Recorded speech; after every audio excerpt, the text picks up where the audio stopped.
Hello! Hey everyone, welcome to the 100 Ornithopters Unite stream. Thanks so much for tuning in.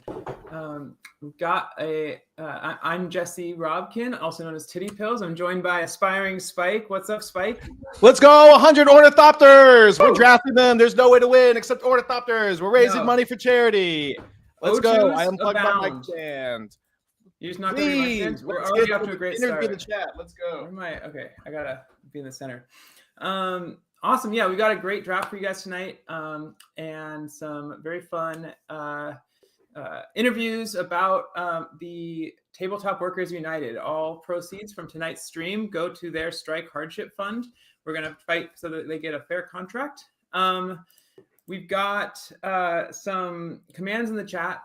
So if you want to know more information about the union, you can hit ! FAQ. If you want to donate, hit ! Donate. That'll take you to a link to their GoFundMe. If you want to know what this cube is, what this weird 100 Ornithopters cube is, you can hit ! Cube.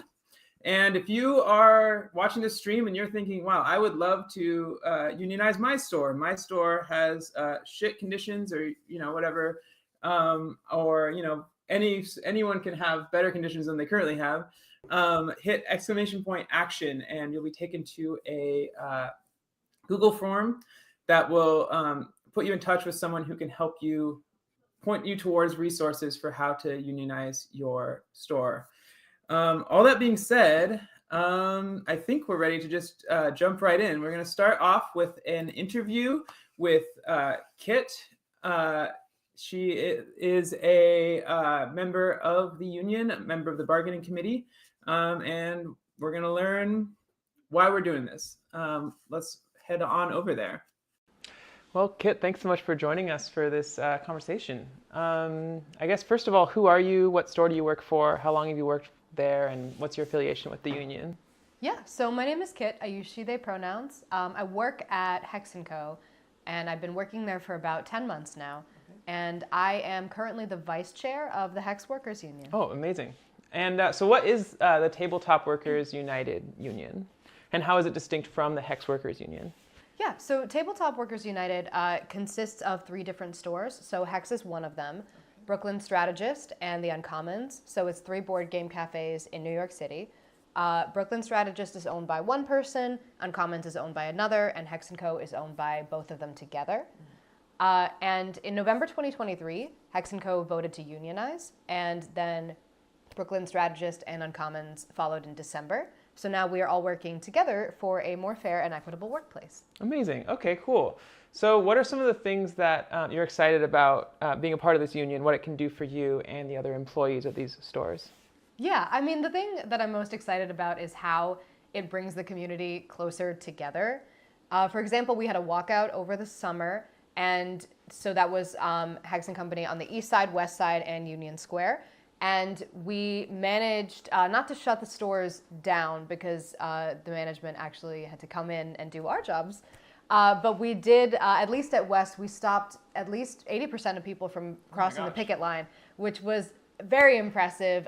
We were all out there picketing, and it was so great to see the community and everyone through the stores band together. And then Brooklyn Strategist and Uncommons also did walkouts. We did them staggered, so it wasn't all the same day, but they also did workouts, and people from Hex came to support them as well. People from B Strat Uncommons came to support us. And it's been really nice to watch everyone get involved, like the Solidarity Committee, which is amazing.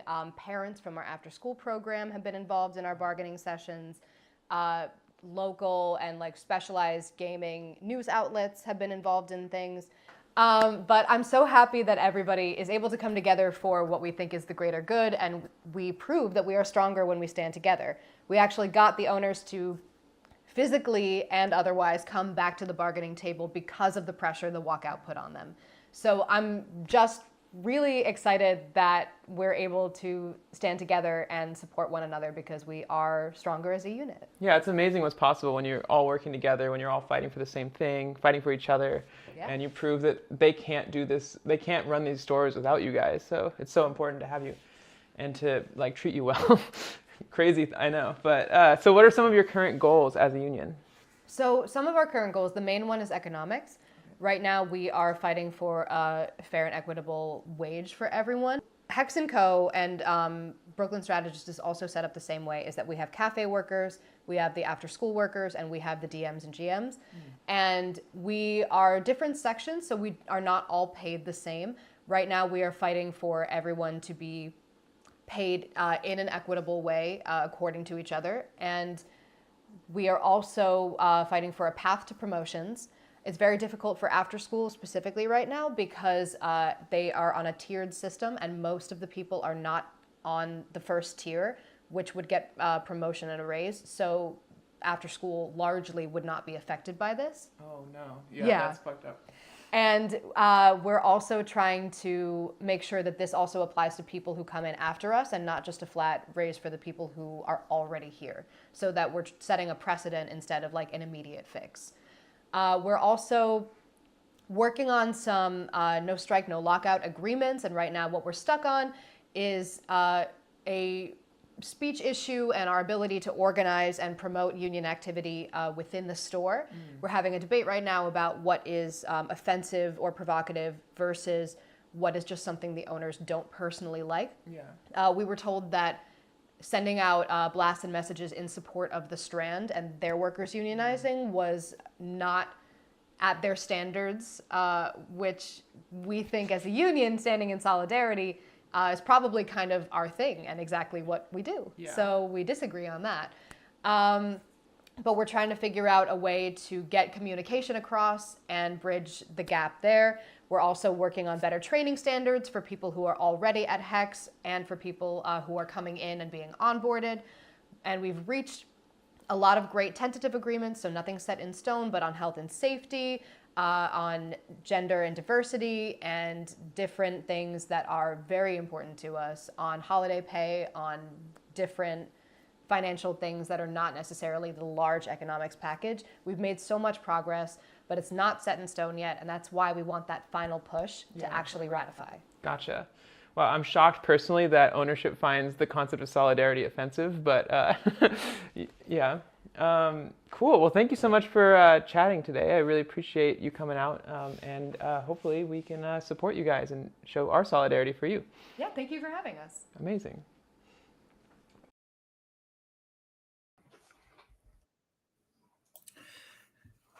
Great. Welcome back. We're going to jump to the draft itself. So first up, we're going to have Andy. Yeah, we have an interview with Andy, who is the cube designer of this truly berserk draft experience, 100 Ornithopters Cube. So we're going to listen to him talk about some of the key cards, some of the philosophy behind it, how to draft a cube with no creatures with any power. Let's take a look.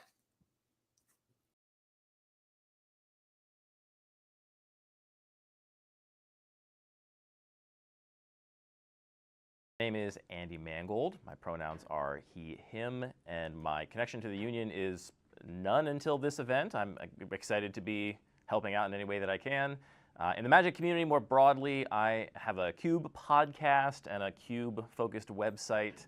So my interest in Magic is largely Magic's greatest punk format, which is Cube. Sweet. Please give the elevator pitch for your Cube.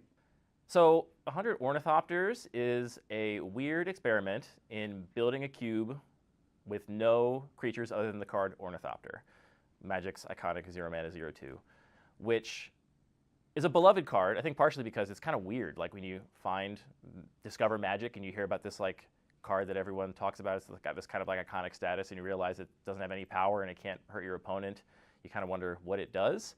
And this is a way for me to explore like all of the things you could possibly do with the card Ornithopter. And it was actually initially inspired by a tweet back when Twitter was usable, where somebody posited what would it be like if there was a cube with only Ornithopters in it. And I actually thought it might be interesting. I think the person posed it as a joke. Shout out to R. Morgan Slade if you're out there. I think it was a joke, but I thought it actually could be interesting. And as it turns out, it ends up making a really synergistic environment because none of the creatures do anything on their own. So you can't just like build a good stuff deck and just play good cards and win. You have to be thinking more broadly about your strategy. Your deck has to have a plan. And I really like about this cube specifically that it kind of forces you to think about that plan before you even open the first pack. Like everybody sitting down at the draft table has a problem to solve. And the problem is, how do you kill your opponent with only Ornithopters? And then the cube offers a myriad of ways to do that. But it ends up being much more interesting and deep than I thought it would be. I never thought I'd build this cube in paper. I thought it was kind of a joke, kind of, prove to Morgan Slade, R. Morgan Slade, that this could be done. And after playing it now for like a year, it's constantly, I've been discovering new things and finding it more and more rewarding. So yeah, that's 100 Ornithopters. Why did you volunteer your cube for this event? And why does labor organizing matter to you? I was thinking about this before you asked the questions because I have been self-employed basically my entire career. I've never really had like a job, to be perfectly honest. So it might be weird that like labor organizing is important to me, but it is because it's so plainly clear to me that it's like an absolutely necessary thing in the world that we live in, given the like distribution of power and how everything breaks down. Like talking to my friends that have regular jobs and just hearing all the nonsense they have to put up with, and just knowing that I think a lot of people assume there are like inherent checks and balances to employment, and there just aren't. You have to build the checks and balances. That's what labor organizing is. So it's really close to my politics and something I really care about. And so, yeah, I mean, it was a no-brainer for me when I was asked to bring the cube up here to help out in any way that I can, because normally I don't get to be in a union. So it's great to get to help out however I can. Awesome. And one thing I wanted to avoid with the cube was when you open a pack, just having a bunch of fungible cards. Like if you have 6 Ornithopters in a pack, it's kind of a bummer because now you only have 9 non-Ornithopter cards and then just a bunch of air. And if you're picking an Ornithopter, then it doesn't matter which one you pick. And I don't like giving players like completely fungible decisions. So I decided when I built the cube to just number all the Ornithopters, just number them 1 to 100, which I thought was kind of cute because then you could say like, I'll destroy Ornithopter 7 or whatever, and you could refer to it by name instead of having to just like point. And from there, I also thought it'd be interesting to just tally up the kills. Every time an Ornithopter kills a player, it gets a little tally mark, kind of like Fighting Ace style, World War I Fighting Ace style, which is kind of fun given their 0 power. You get to, tally up the kills of the otherwise pacifist Ornithopters. And the last sort of layer that I added in, which has been really fun, is if a player wins a draft, they get to choose any of the unnamed Ornithopters in their pool, give it a proper name, and alter the art if they want. And some of them are like total throwaways, right? Like somebody just like doodled something on there real quick. They named it after their cat and drew their cat on there crudely. But I'm fortunate enough that Eric Klug has drafted the cube and done like an elaborate, beautiful Ornithopter altar. My friend and compatriot in Lucky Paper Radio, Anthony, has won a lot of drafts of the cube. He's very good at this cube. And the most recent one, he used his laser cutter to like etch away some of the ink in like an elaborate geometric pattern. And I really love the sort of escalating creativity and artistry in the sort of altars for these 3-0 decks. And it means that now when you open a pack, you don't have this like boring slate of just fungible Ornithopters. You have actually interesting choices to make, or you get to like look at the beautiful art. And I always say that you get to like find out that everyone has weird ideas about numbers when you draft this cube, because some people are like, I'm only taking prime number ornithopters if I can. And other people are like, I don't want prime numbers. I want the highest numbers, or I want, you know, all even numbers or something. Everybody's got weird ideas about numbers, which comes out when they get presented with the choice of, do you want Ornithopter 17 or 64? So yeah, that's been a really fun aspect to it. And honestly, I never thought I would have a cube where I would alter cards. That's just never been a thing that like really appealed to me. And here it like performs this interesting kind of like game design function of just making these game pieces not boring where they otherwise could be and giving them personality, which I think is really important to the design of the cube. I think it would be much less fun if you were actually just picking fungible ornithopters. Anything you're excited about seeing today? Honestly, I'm more worried about what I don't want to see. Sometimes I put really powerful cards in here. I think it's fun in this cube to be able to do the things that are uniquely broken when everybody has a bunch of Ornithopters in their deck. It does mean the games can be swingy. So, you know, I'm hoping that the person that has Aura Shards, whoever they are, doesn't ruin everyone's day. I just added Retraction Helix and Quicksilver Dagger to the cube, which are cards that I actually have high hopes for. So I'd love to see somebody go off with the untapped deck. And I don't want to see me make embarrassing punts. That's the other thing I don't want to see. So mostly those are my goals.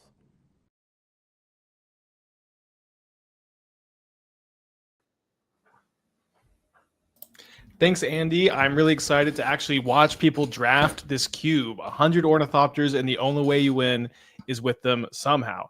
I haven't seen it in action. I know Jesse has. Jesse, what's your favorite archetype to draft in the Ornithopter cube?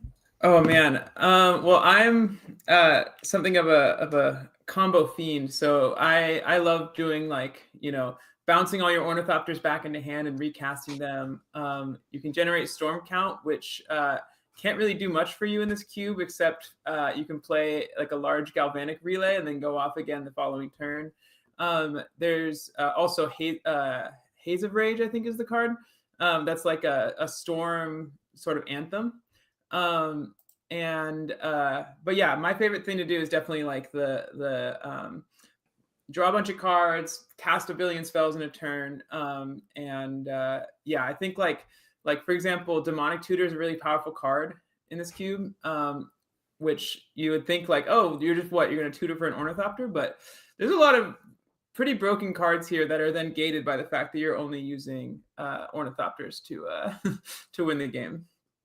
What my big question about the Ornithopter cube is, how many Ornithopters does the average deck end up having? How many Ornithopters is the optimal number, do you think? So on average, the average deck will have 12.5 because 100 Ornithopters divided by 8 players. However, there are some decks that want more. If you're playing like one of the more traditional aggro decks where you like put counters on all your Ornithopters, you probably want upwards of 14, 15 Ornithopters, maybe as many as 16. If you're playing a more combo deck, maybe you only need as many as 10. I know there are some that can win with like as few as 8, like a hard control deck. Basically, the idea is because you only have because a third of your deck is Ornithopters and a third of your deck is lands, you have just so many more dead draws than you would have in like a normal cube. So you have to really be careful you balance like every Ornithopter you draw in like on like turn 5 or whatever is essentially a wasted draw step. So you have to be really careful how you balance creatures versus everything else.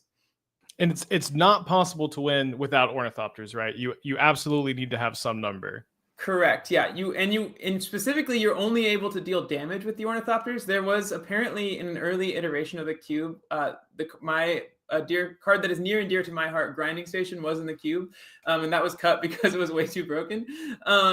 So it's nice to find an environment where Grinding Station is actually a broken card and not an embarrassing card to cast. You might be liking Modern these days, but I guess we're not here to talk about that. Did something happen in Modern?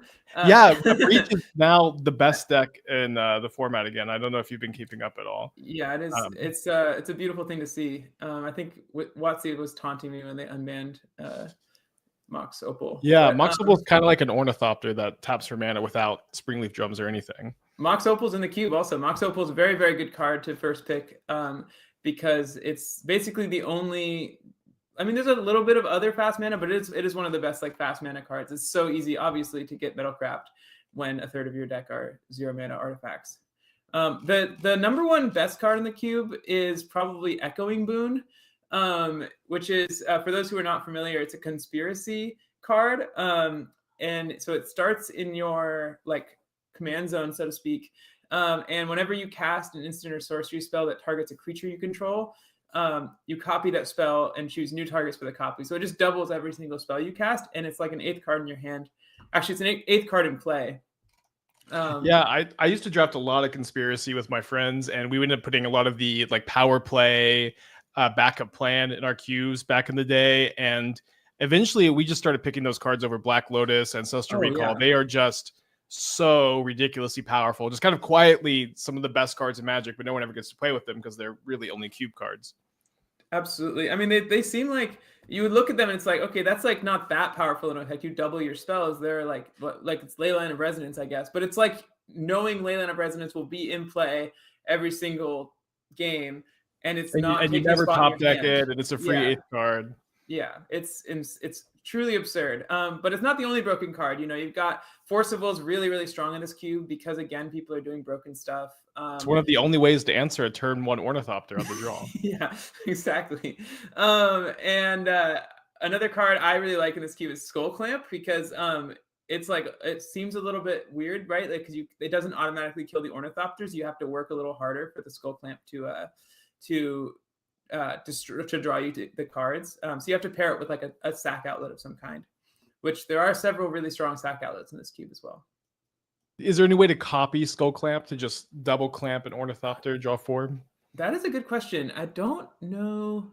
I don't see any copy stuff in the cube. I will say I've drafted this cube one time, and we're about to watch that. So are you our featured drafter for the video? No, Jason Yee will be the featured drafter, but you might be able to see me. I might make an appearance on in the feature match area. We'll see how things go. Yeah, keep your eyes out. Yeah. Are we ready to jump into the drafting section? I think so. Yeah, let's watch Jason draft. Hopefully, a very Jason Yee deck. I don't know. I don't think we'll see double Jace in this, but let's see what we got in this first pack.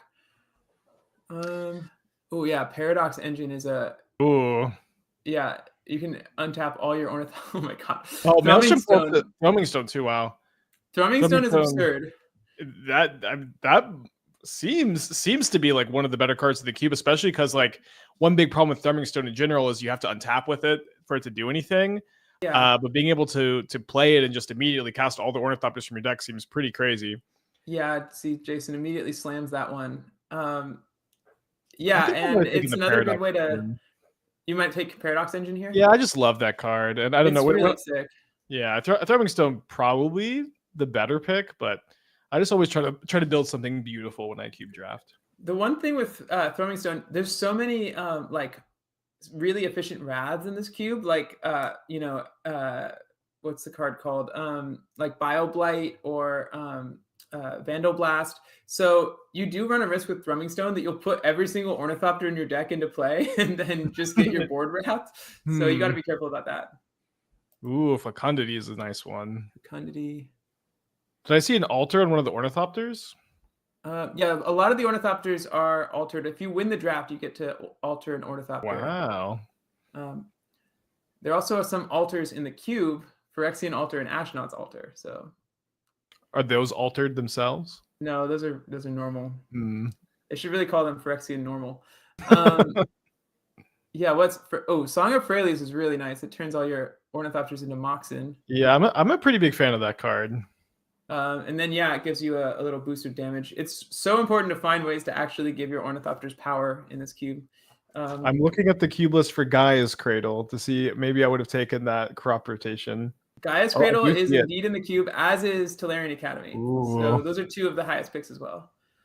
Let's see, we got and one of the sort of like problems here, Jason's looking at a pack with I think I saw 3 Ornithopters go by, is knowing when to draft Ornithopter. Yeah. It kind of reminds me of how a lot of newer Magic players will get into Limited and they'll just start drafting basic lands because they think that they'll need those lands for their deck. But this is actually that. You can't just play any number of Ornithopters you want. You actually have to pick them up.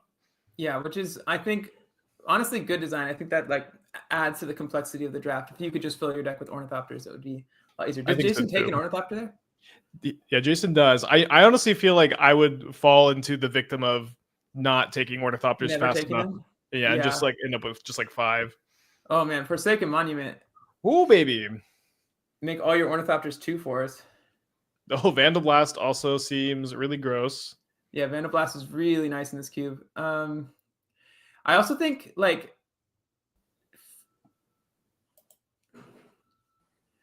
fetch lands are like are still great in this environment. I know that there's always like the attitude of I'm going to pick a blue fetch really quickly in vintage cube at least. I'm not someone who loves to subscribe to that plan, mostly because I find it kind of boring. Yeah. Yeah, you're here to draft Ornithopters, not fetch lands. I would also think that you would end up monocolored pretty often, but I might be wrong about that. I think it's more that like you end up with like very light splashes, like a lot of colorless requirements, but I think green is honestly probably the best color in this cube because it's the best way to give your Ornithopters power, and then it also gives you a ton of naturalizers, and those are excellent in this cube. Was that another Ornithopter drafted? I don't think. I think it was was that this Modern Horizons 1 card that you cast an artifact, draw a discard, or you make an artifact. Maybe I missaw. Pest control. Our graphic says Winged Portent, so I think I misread the artifact. Yeah, Winged Portent is that the cleave card that draws you a card for each creature with flying. Cleave, my favorite. Yeah, mechanic. Everyone's favorite mechanic. Okay, so this is shaping up to be a sort of teamer deck so far, and an Ornithopter gets drafted here. Okay. Biomass Mutation, one of my very good friends, used to kill me all the time at our kitchen table games with that one. I'm always very nostalgic for it. How many people have died to a biomass mutation? Very few. I think a strong correlation in the DFW area. This is a pack full of Ornithopters. See, this is the kind of thing. It's like, you see this pack early and you kind of get bummed because it's a free Ornithopter if you get it later. You almost need to like make a mental note, like this pack is super clumped with Ornithopters. Yeah, I'll get one on the wheel. 7% of the cube's Ornithopters were in this pack. I need to maybe watch it as it goes around the table. Absolutely. You see a Portal of Phyrexia to go by. There is Tinker in this cube, and that is the only Tinker target that's like particularly strong. But honestly, Portal in this cube, you make them lose 3 Ornithopters, and then you start reanimating Ornithopters. Much less strong in this than in Vintage Cube. Does Replenish, does that return all artifacts and enchantments, or is it just enchantments? Replenish does all just enchantments. Okay. I'm not sure what I know I've seen that card pop up in Legacy every once in a while, but yeah. Wargate, you can tutor for an Ornithopter. That's true. Ozolith looks pretty good here. Also, that's Jason takes the fixing here. That makes sense. Yeah, that's the Springleaf Drum land, right? That seems like a pretty premium fixer. Yeah, definitely. It's nice because there's like a lot of colorless cards, so it's a lot of the time you can just use it for colorless. But do you see the vision here for Jason's deck? Because at the moment I am a little confused where we're going. Honestly, I mean, it seems like. Yeah, I would be lying if I said that I can see into the mind of Jason Yee in this moment. I think clearly drafting around Thrumming Stone. I remember Jason was pretty excited about that card. Another one of those Springleaf Drum cards. Was pretty excited about Thrumming Stone at the start. I wonder, we might see Jason prioritize Ornithopters a little bit more than you normally would, just to have a nice density to find off Thrumming Stone. That makes sense. You probably want like 15-ish to like really consistently just cast all of them, but it doesn't exactly seem like we have anything to like immediately do after we cast all of our Ornithopters, which seems like something we'd want to be looking out for. Yeah. Oh, there's the Biomass Mutation. There's something, baby. Take the bio. Let's go! You're going to get war flashbacks from this one. All right, so now we get to review. We also have it here on the left, the cards taken. How many Ornithopters is that? Put all the Ornithopters on the left side. 7 Ornithopters drafted. In pack pretty good. one. That's about 50% of your needed Ornithopters, it seems. So you could really focus on your picks here. So I kind of like this. You've got a couple really good fixers. You've got Thrumming Stone. You have 7 Ornithopters. You're doing pretty good on playables. You're doing pretty good on fixing. You have a few other like fillables. Vandablast would be great if you can support red mana, which it seems like you can. Song of Fraley seems like it'll be great. Maybe you play Biomass Mutation as a finisher. Maybe you don't. But it seems very open going into pack 2. Yeah, this is a really nice start. That Vandal Blast is going to give you a ton of coverage because if you just have one copy of that in your deck, you have a Wrath you can have access to. Something Andy did mention was like card draw is extremely important in this cube because you have so many dead draws. So you need a way to like accrue a bunch of cards at once, and that Wing Portent is going to be great for that. Yeah, I'm reading that now. Draw a card for each creature with flying you control for 3 mana instant speed. That is that is pretty it's an good. instant? That's crazy. Yeah. Whoa. And then yeah, if you want to flex on the haters, you can cleave, even though it'll do the same thing in this cube. Yeah, we got let's see what else. Kazul's Fury, fling your 0-power Ornithopter. Well, we got to make it super big with Biomass Mutation first, there I you guess. go, and then fling need it. 20 mana. I'll be honest, I still don't really know what Biomass Mutation does, and I'm afraid to ask. It's a pretty simple card. It's an instant speed blue-green hybrid X, and it just makes all your creatures XX until end of turn. Gotcha. So you spend 20 mana or 22 mana, you got 20 power Ornithopter. Seems really strong in this cube because like you can. There's a lot of things you do in the cube where you're like attacking with your like 0. Like you can just attack with your Ornithopter for no reason, and like your opponent will just be like, okay, yeah, I'll take 0. That was like a joke that would happen a lot. I feel like you could really get somebody if you just like, yeah, I'll just attack with all 4 Ornithopters, and then boom, they're all 5/5s. Yeah, you don't need that much mana or that many Ornithopters to just win the game. Yeah. What we got? Okay, some Ornithopters. There's Ancient Tomb. Ooh, Engineered Explosives is really nice in this cube. A good way to both wrath away the Ornithopters, or if there's other problematic permanents, which there are plenty in this cube, problematic permanents. There's a Word of Invention to find a Thrumming Stone, although the problem is you have to play out a bunch of Ornithopters before you Oh, this Aura Shards, that's the pick right there. That card's insane in this cube. There's so many artifacts and enchantments in the cube that like anytime you're making your Ornithopters disenchant on entry is just utterly ridiculous. Yeah, it seems that way. What's this green card? This Earthcraft? Earthcraft, I know that combos with the Squirrel card, right? Tap an untap creature, untap a land. So turns all your Ornithopters into Moxen. Yeah, true. And yeah, with Summoning Sickness doesn't apply either because I would have been pretty tempted to take that one. I mean it isn't relevant that Aura Shards makes you splash another color, but Aura Shards is just such a powerful card. I think either way, for something I really love when I draft cubes like this is to just take a card I'll never get the chance to cast otherwise. Like this Winged Portent card is just so special to get to play with this really obscure bulk rare, and this really obscure bulk rare just ends up becoming one of the most powerful cards in a format with Ancient Tomb and Gaia's Cradle. Like you might even take Winged Portent over it sometimes. Absolutely. I'd be pretty tempted to take this fetch land, I think, just because none of these cards are jumping out as like, yeah, it looks like Jason does take the Marsh Flats. It's a little awkward because Jason's heavy Teamer. And that is the only land that doesn't touch Teamer colors. And Jason already has, I think, pretty solid fixing between the 2 Springleaf Drum lands and between the Song of Free Release. True, that's a good point.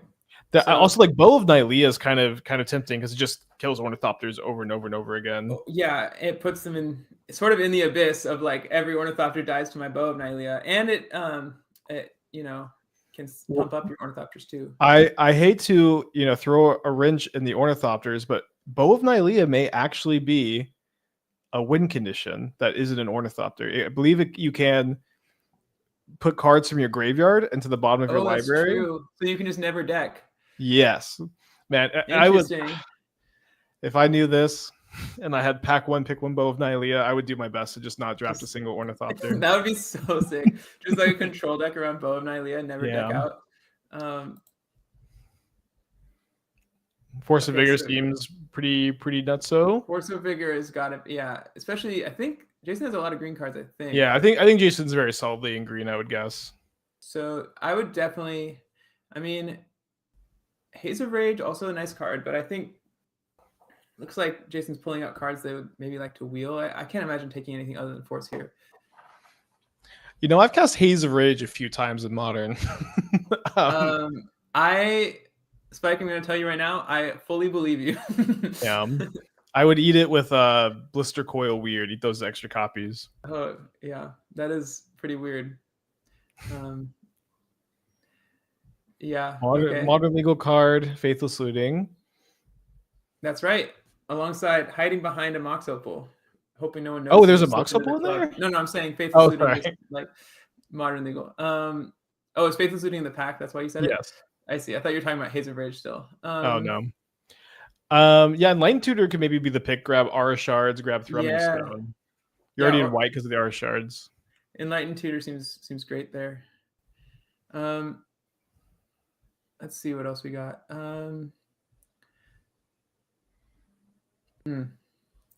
This pack doesn't have a lot that's that exciting. Yeah, this one's pretty. Might take Fumori Vault here. Is that the one that finds artifacts? Yeah, so you discard a card, you spend 3 mana to tap it, you discard a card from your hand, then you look at the top X cards of your library, where X is the number of artifacts you control. Then you can take any card from them, but you just get to dig equal to the number of artifacts you have. That seems like a really strong land in this cube. Yeah, I would think so too. It would be a way to like pretty consistently get your Thrumming Stone before it's like too deep in your deck too, because it puts the other cards on the bottom. Yeah. Ooh, first day of class is really nice with the Thrumming Stone. That card is okay. Yeah. First, before you go off, all your Ornithopters enter with a counter and haste. You have to cast it first, right? Yeah, I think it says when it starts the thing from there. Yeah, first day of class, Windmill Slam here. And it looks I have a lot of beef with that card. This is like one of like the bad combo cards that's always being suggested to me. Oh, there's people constantly in chat. Yeah, like even once this week, someone suggested pairing it with Grist and Agatha's Soul Cauldron. Those people just they hunger for Pauper. They do, yeah. I would take Disenchant here. I think just classic. I take an Ornithopter. We haven't taken any Ornithopters. Oh, that's true. Yeah, and we have plenty with Aura Shards and Force of Vigor. We're probably pretty insulated from. Yeah, well, the Hallowed Fountain gets fetched by the Marsh Flat, so that seems like a pretty appropriate pick too. Yeah, I do think. Well, the Explosives wield. Yeah, Explosives would be hard to turn down. I guess if you still want more Ornithopters. Yeah, there's a couple different sort of schools of thought with the Ornithopter. You can either take a bunch at the beginning and then never have to worry about it again and sort of just see what's open, or you can just sort of not prioritize them at all. And it does seem like Jason is like values Ornithopter higher than most drafters at the table. It seems like a good strategy to just pick them up a bunch early unless there's like really busted stuff. Yeah, it is just a guaranteed playable. What is that? Appeal to Reason? Is that? Yeah, that I no idea what that one does. Oh, appeal to Authority. Is there also an Appeal to Reason? Is that? Am I making that up? Anyway. Yeah, that's definitely a card. Just 2 appeals. I have no idea. Actually. Okay. Haze of Rage or another Ornithopter here. Jason takes Haze of Rage. Let's go. I think that makes sense with the like first day of class plan too. It's also insane with the Thrumming Stone, because it does, you put all your Ornithopters into play and it casts every single one. So now we're cooking. Yeah, it's like I think it's probably better than first day of class too, because I think you wouldn't be able to play it after. Or I should say maybe that's less important than like Haze of Rage gives everything like +20 compared to first day of class with just 1 counter. Yeah, you just need to find a way to give haste to the things. I'm reading Appeal to Authority. It's 1 mana sorcery. Target creature gets +X for X the number of creatures you control. And then also like taps 2 target creatures. I have to turn my head sideways. Your opponent's control, and then creatures you have gain vigilance. Feels like that one's not making the cut. Yeah, that does not spark joy, as they say. All right, well, Jason's deck is shaping up really nicely. We got, let's see. Oh, we got a Hollowed Fountain and a Spar's Headquarters to fetch off. I thought that was, I didn't realize that was Spar's Headquarters. That has got to be a big breath of relief. That's like just the perfect fixer here. Yeah, just basically just short of red land to get off Marsh Flats, but honestly, with all the rainbow lands and the red cards are mostly finishers. I think. There's also a Savai Triumph. Oh, there's a Savai Triumph? Oh, yeah. Jason's set. Yeah, plus with the 2 Springleaf Drum lands, I think Mana's looking pretty good. Yeah, Mana's looking great. Mostly green still, it looks like. Maybe green-white is actually the base at this point. I feel like we're almost just solidly 4 colors. Oh yeah, 4. Yeah. I think we have like 3 good red cards, 3 good green cards, 3 good white cards, or 2 good white cards. That Winged Portent's double blue, unless you cleave it, and then it's blue-green. Yeah. It'd be really funny to cleave it just because you don't have the second blue. Yeah, the cleave cleave might be kind of tough. Yeah, mana looks fantastic. This is a really nice, and like plenty of Ornithopters. How many Ornithopters are you hoping to get going into the third pack here? We've got 1, 2, 3, 4, 5, 6, 7, 8. Only one was picked up last pack, so 8 Ornithopters at the moment. Yeah, I feel with Thrumming Stone, I'm wanting to play like about 14 Ornithopters, I would guess. Okay. So a little over a third of the cards drafted next pack will have to be Ornithopters if you're going to hit that number. Anything else this deck is missing? Mind like one more card draw spell, I think, because at the moment I would love some acceleration because this Thrumming Stone is 5 mana, and it seems like a lot of times you're going to want to like play it past so you can untap with First Day of Class or Haze of Rage. Yeah, that makes sense to me. I think like, and you also have the problem with 5 mana spells in this cube is like lands are so. It looks like the stream is down. Oh, it's paused on a really funny picture for both of us. Are you back? Yeah, we're back, I think. Oh, fun. No, it says pack 3 here. It says pack 3. Can you hear us? Can we pause it for a sec? Or it's fine if we can't. That's fine. All right, we're back, guys. Don't worry. I think our faces are frozen, but I think our commentary is still coming through loud and clear. Oh, okay, that was just my my own screen then. Anyway, Rite of Harmony is a worse version of one of the better cards in this cube, Glimpse of Nature. Still quite strong. But it looks like that's not, or is that what Jason's going to take here? I would be pretty tempted to take this Rite of Harmony. I think card draw is one of the main things Jason's deck is missing outside of that Winged Portent. I think so too. The Wheel of Sun and Moon, I feel like there's a vision way to here. not deck. It would be pretty good insurance if you Thrumming Stoned into all of your Ornithopters and then they all died. I think wait, there's how many win conditions are there in here? You have Wheel of Sun and Moon and you have Bow of Nylea. I was lied to about the nature of this words with Andy. The thing with this Wheel of Sun and Moon, I think Jason's indicating that it would like to wheel the wheel based on the circling motion that it was making. But anyway, Rite of Harmony taken officially. And then what's here? What we got here? Scale Up's a nice one in this cube. Turn all your Ornithopters into 6/4s. That's like Biomass Mutation, but good. Yeah. Imagine, if you will, a Biomass Mutation that was strong. Looks like another fetch land is what Jason's going to take. I like that pick. What does this door do? Door, every time you cast an Ornithopter, it gets a counter, and then all your Ornithopters get +1/+1 for each counter on it. I'm pretty sure. Oh, so it's like the coat of arms, kind of. I don't know what that is, but that sounds right. Yeah, I'm kind of like a commander player, so I know all about right. coat of arms. You have some Golos takes, right? Yeah, I'm very into 100 card format. Oh, here's another way to deck. Rite of Song Creation. You think Jason's going to take that or another Ornithopter? Song Creation feels pretty on theme. We do really need to start taking Ornithopters. Yeah, that is the concern because we were so good going into pack 2, and then we only got one in pack 2. I would take the song. I couldn't help myself, and I might end up with no Ornithopters, but I would take the song here. Song plus Wheel of Sun and Moon's kind of nice to just never deck, but never run out of cards either. Just never stop casting Ornithopters. Yeah, never stop. Just Guy Ascendancy, another great way to deck. Let's see. Maybe another Ornithopter being taken from this pack. Although that's another Storm card. That Croson, whatever. You give all your creatures +1/+0. Mm-hmm. That could be the pick. Ethereal Armor and the other Ethereal Armor in the same pack. Yeah, looks like Jason's eating its vegetables with another Ornithopter.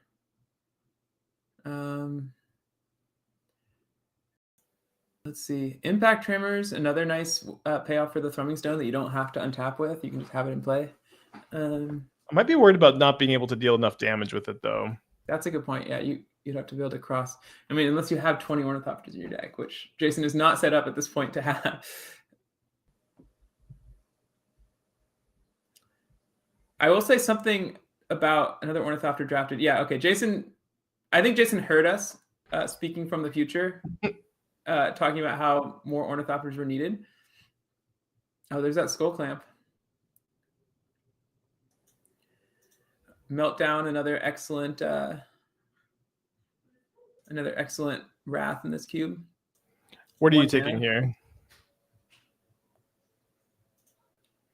I think I would take the Meltdown, but I might be tempted to just take another Ornithopter. But Yeah, considering the skull clamp. Ad nauseam was one of the cards that I really like saw, and I feel like this would be one of like a great early picks. I almost feel like I would be too tempted to take it here, but it seems way out of line here. Well, I think black might be the one color Jason doesn't really have inroads into. Yeah, exactly. I'm just like so hypnotized by it here. Yeah, it is nice when half the spells in your deck are 0 mana. Is this 6 Ornithopters like this late into the pack? Yeah, looks like it. 1, 2, maybe 5. Yeah. Well, Jason has drafted 5 consecutive Ornithopters. The only cube on Earth where you can do that. Another really heavy Ornithopter pack. Throne of the God Pharaoh seems like a really nice one. Yeah, if I was Jason, I might be a little bummed that I took Ornithopter so early, given these really heavy Ornithopter packs that came later. Yeah, the meta seems really, kind of counterintuitive to Jason's plan of taking so many so early. Yeah. Of course, obviously, it could always bite you in the other direction if you don't take them early enough. Yeah, the thing about the Thrumming Stone, which I was going to say before we got frozen, is because it's 5 mana, you're in a real tough bind to cast it because you don't want to play that many lands in this cube because Ornithopters are effectively lands in terms of top decks later. So there's that extra pressure for the more expensive ones. Let's see. Another Surveil land or Force of Despair, surely not what they're going to take. Another 8th Ornithopter here. I don't know. Seems high, but I'm here to learn. True. Wait, how is this still in the pack? How is Tempered Steel here? Oh yeah, Tempered Steel is insane. Wait, I feel like I would run that. I might take that one. I don't here, know. But the first non-Ornithopter pick in quite a while, Weaponize the Monsters. It's like a more expensive but more powerful Goblin Bombardment. Do you have any idea what this Croson adaptation card does? Yeah, so that's a Storm Aura. It enters as token copies, and they're +1/+0 in Vigilance they give the creatures. Interesting. So you just another good way to. That's a 1 mana Haze of Rage basically that sticks around. And let's see, we got Intruder Alarm. Probably not making the cut here. Taking the Surveil land. An on-color Surveil is nice to get that late in the pack. All right, so this is the deck. That is a lot of Ornithopters in pack 3. We got our wish, I suppose. Yeah, I think it's. I would think it's too many, but it seems like Jason's got a vision here. Yeah. One thing I really don't like is how like this winged portent is like kind of the best card in the deck. It's such powerful card advantage, but it's also kind of the only blue card you want to play. Yeah. Now Jason does have 2 fetches plus those double. Plus Song of Freylease too. Yeah. It may be doable. Yeah, Rite of Harmony is the other big card draw engine. I think that the key to like it makes sense that you would want like 14-ish Ornithopters if your goal was to put a bunch of Ornithopters in play. But if you're trying to play around like a Wrath effect, you do need to like sort of be able to go off a second time on your next turn.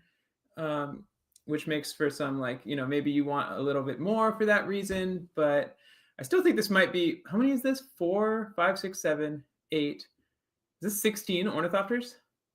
16, yeah. I'll be very interested to see like if Jason ends up playing the full 16 or not. Yeah. I wonder, can we pull up, what do we got? We'll look at Jason's deck after we get an interview with. So our first feature match is going to be Jason versus Rebel, which should be a very fun match. I think we can talk a bit about their decks after after we listen to them talk about the decks. But any like sort of parting thoughts about that draft before we move on? I don't know. It felt very chaotic. It felt very tough to make every single decision, which I think is exactly the feeling of a good cube. It was really fun to watch. Absolutely, yeah. That tension of like, do you take the Ornithopter? Do you kick the can down the curb to like hopefully get one later? And then the feeling of seeing a pack full of Ornithopters when you've already taken several Ornithopters is definitely, I don't know. It immediately shows you, what might have been. Yeah, I would say this. If you guys ever get a chance to draft this cube, it is so much fun. It is like, as far as like gimmick cubes go, like it doesn't even feel like a gimmick cube. It just feels like a version of Magic that you are not that you like hardly ever get a chance to do. It's just like you have to get so creative with how you win the game. Yeah, I would love to play it someday. It seems so sweet. Yeah. All right, let's take a look. Let's listen to Jason tell us about its draft and tell us why we're wrong and 16 Ornithopters was optimal. Shall we take a listen? Yeah, let's do it. Hi, I'm Jason. I am a competitive Magic player and a member of the Tabletop Workers United Union. I use any pronouns except he, him. Without the workers, there would be no game store. Without the workers, there wouldn't be anything in the world, right? So like, it's hugely important to support the workers to make sure that they're being treated fairly, getting their fair share of like wages and such.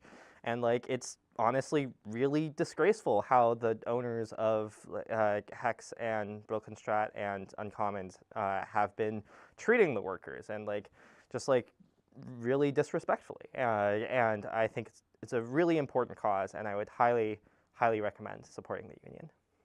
Before drafting, I had sat down and looked at the cube list just to see like what cards were in there. One of the most interesting cards to me in there was a Thrumming Stone. Just because, I don't know, it seems kind of hilarious, especially with the fact that you can like stack your deck because, Throwing Stone lets you like basically cascade a bunch of, or ripple a bunch of Ornithopters into each other, and then you put cards that you don't cast on the bottom, but you can put them in any order. So that was really, that's a like a really fun, funny thing to me, and I really wanted to draft that. And pack one, pick one, I took a Thrumming Stone. I don't think it's that good. I for some reason when I took it, I thought it cost 4 mana, but actually it costs 5 mana, and that makes it a lot worse. But certainly it was an exciting thing to try to build around. And so like the rest of the draft, because you're literally, when you cast a Ornithopter, you get to look at the next 4 and like cast more Ornithopters. You kind of really want your deck to have more Ornithopters, right? So I took like a notably above average number of Ornithopters this draft. I ended up with 16, and I'm playing 15 of them in my main deck. That might be too many. We'll see. But yeah, that certainly shaped a lot of my draft. Yeah, so how Thrumming Stone works is like it gives all of your spells Ripple 4. So Ripple means when you cast the spell, you get to look at 4 for Ripple 4 cards from the top of your library, reveal them to your opponent, and you can cast any number of spells with the same name as the spell you cast. And notably, this cast trigger applies to like as if you cast an Ornithopter and you reveal 2 more Ornithopters and cast those, each of those 2 Ornithopters will still trigger the Ripple 4 because they still have Ripple. So, every other card in the cube, it's singleton, so Ripple 4 does nothing. It does let you, look at the top 4 and put them to the bottom. But when you cast an Ornithopter, probably your deck is going to be full of Ornithopters. So you kind of just get to put all of the Ornithopters from your deck onto the battlefield, if you choose. There's also a couple, maze in there, so you don't have to cast all the Ornithopters you see. You might want to save some for later. When you cast a Thrumming Stone and then you cast an Ornithopter from your hand, you probably will end up with upwards of 12, 13 Ornithopters on the battlefield. It was a weird deck where it had some individually powerful cards like Right of I forget what the white-green Right that lets you draw a card every time a creature enters, just a big card draw spell there, and also obviously, Thrumming Stone is somewhat powerful, though it doesn't necessarily do anything to put all your Ornithopters on the battlefield. You need to have some payoff for that too. And Aura Shards especially was very powerful, just letting me control the game, make sure my opponent didn't have any relevant permanents in play. So I had a few very impactful cards, but my deck was like very inconsistent because I had drafted a bunch of Ornithopters and I just didn't have that many cards that do things. And I was playing a 4-color deck with like somewhat bad mana. So it certainly was interesting. I was able to scrap out some games. I had, especially like when I get an Aura Shards into play and I can just like kill all of my opponent's things. It doesn't take all that much to win a game after that, right? Like you can just like play like a couple pump spells here and there, and like Haze of Rage especially was a card that was nice to as a buyback card that let me just like chip in a few damage each turn, and as long as my opponent doesn't have a board, that's fine, right? Of note, I did not realize that Haze of Rage was a sorcery instead of an instant, so there were some games, like in all of the games on coverage, I was using it as if it were an instant. I don't think it ever mattered. There was one game where like it did do a combat trick thing, but then I lost that game, so hopefully it's fine. It's okay. But yeah. I'm sure they'll just bring it up and Yeah. we will do our best to make sure that Lots of old cards, lots of weird cards, but yeah.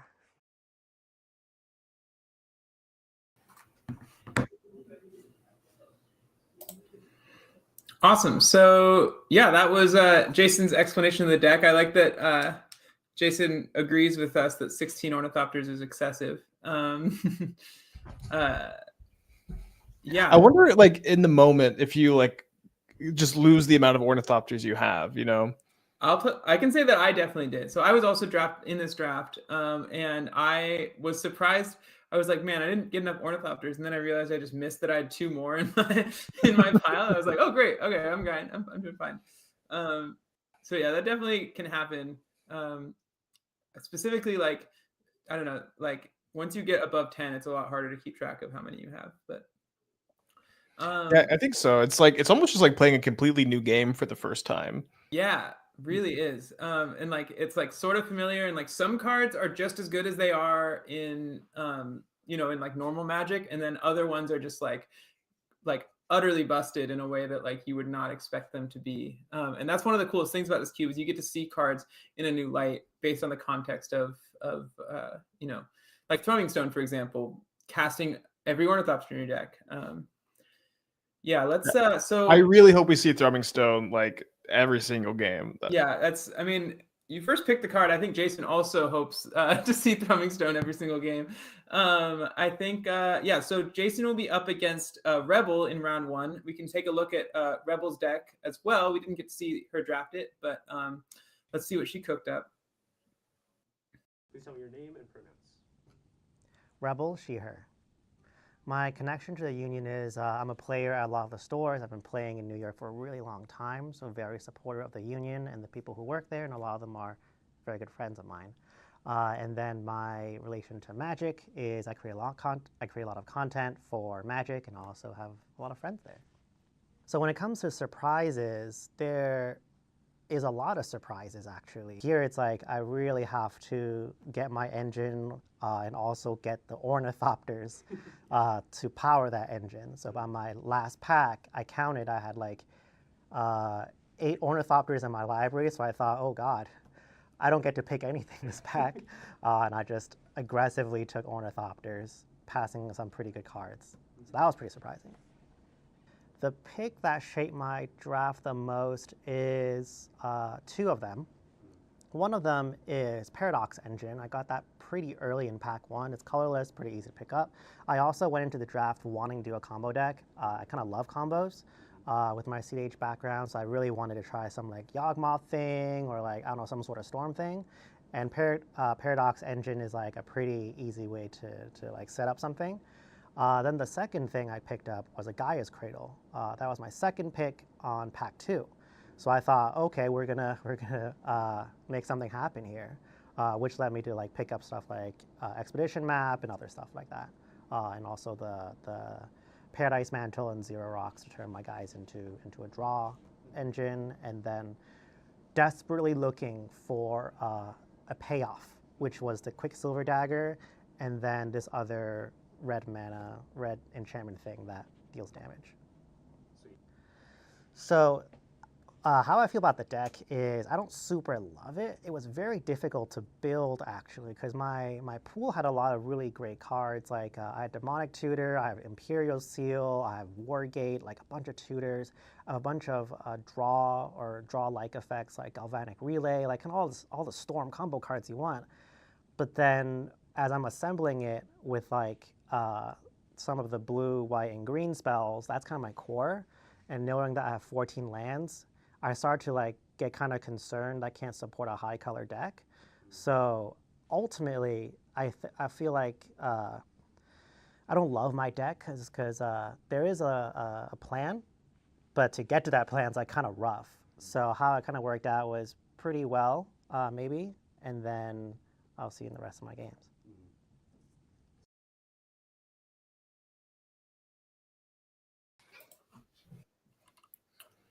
Cool. So we've heard both drafters talk about their decks. Let's sort of evaluate them ourselves, see what we can see. Jason's deck here again with that Force of Vigor, the Thrumming Stone, and the Aura Shards being 3 of the key cards. I'm trying to take in this mana base here. I think it looks pretty good for like such crazy casting requirements. We got 2 fetch lands, 3 triomes. So both fetch lands are rainbow colors for for tapped lands.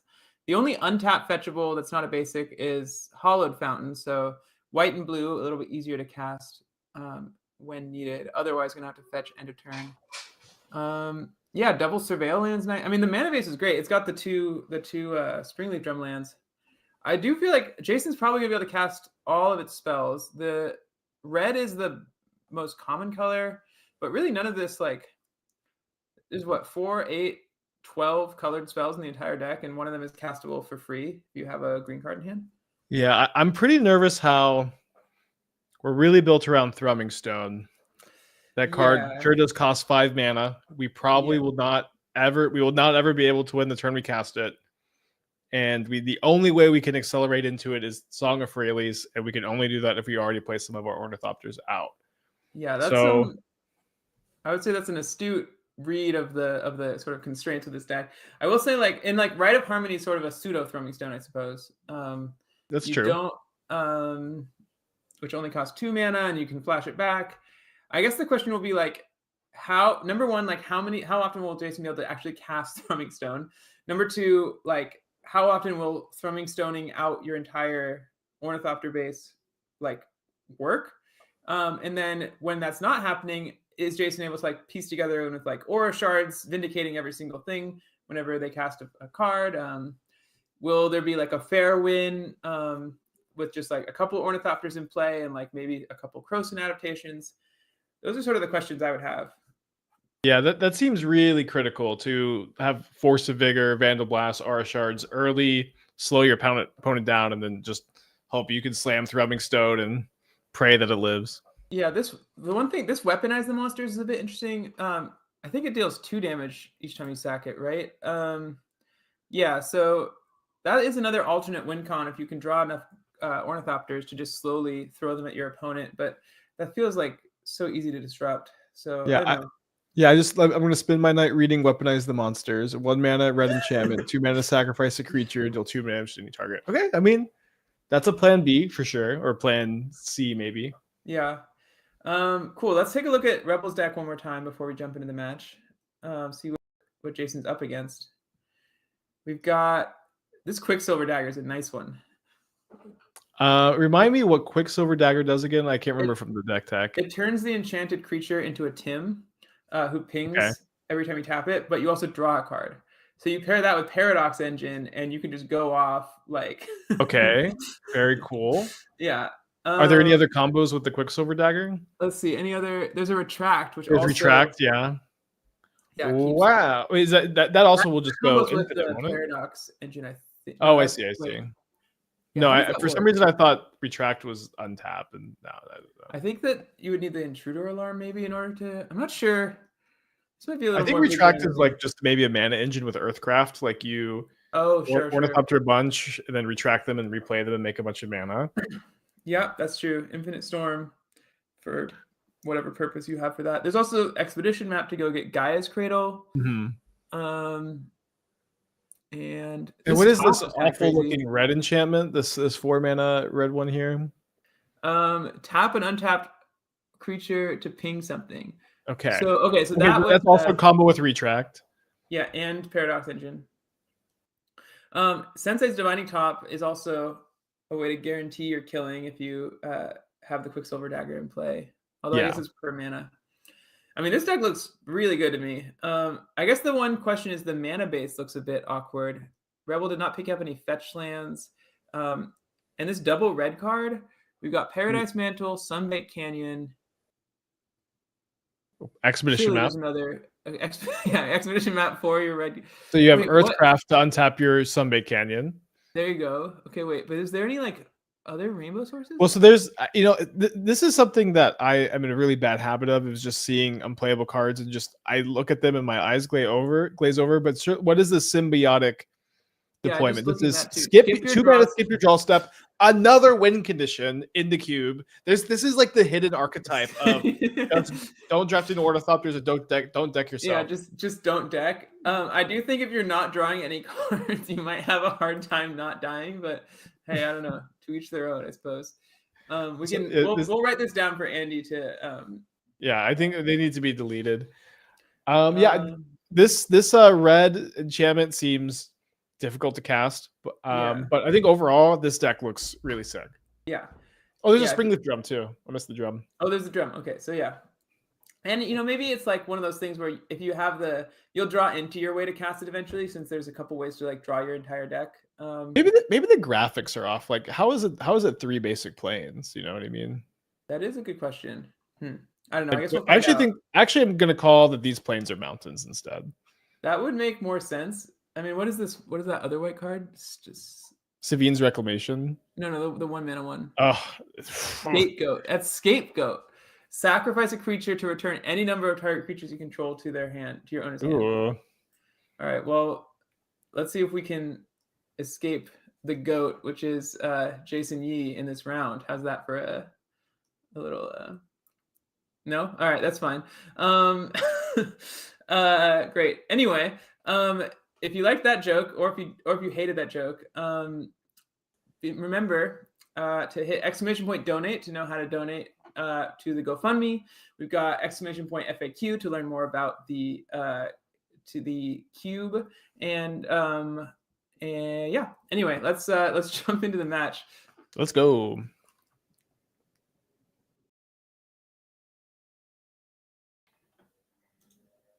All right. Looks like maybe mulliganing. Oh no. What is that? We have deck names in cube. Paradox Dagger, Thrumming with Rage. Oh yeah, that might be the best part about this whole. You're not a fan? No, I'm just trying to think which one is better. I'm gonna give it to Jason. Thrumming with Rage is like just a metal band. Nice. I guess the last question while they're shuffling up here, who do you think's got who do you think's favored in this matchup? So I think it's kind of interesting where I think Rebel's deck seems to be better, for lack of a better word. What Rebel's up to with these lands? Yeah, this may be some weird way to determine play draw. That's probably what it is. Yeah. But Jason has some like really relevant interaction here. Like I wonder if Jason just draws the card Force of Vigor and another green card, can Rebel even win this game? I don't know. So this is, I think I might give the edge to Jason just because of the powerful disenchants. Yeah. Both, or I mean, Rebel's deck just sort of immediately folds to a Force of Vigor, well-timed Force of Vigor. I don't think I noticed any protection. There might be sideboard cards that we don't have in the deck list picks any sideboard cards. So there's possible there's like counter spells or something in the sideboard that we're not aware of. Are we frozen again? Okay. It looks frozen on my screen, but anyway. I have no idea what this basic land game is here. Yeah, I don't know. It's kind of freaking me out. I kind of feel like I'm not cool. I don't know how to play it. Oh, a glare test. Okay, that makes sense. Oh, I see. Anyway, yeah, I think like Force of Vigor is going to be a key card in the matchup. Aura Shards, depending on like how slowly Rebel deploys her cards. Also worth mentioning that like Paradox Engine and is also a 5-mana artifact. So some of the same problems.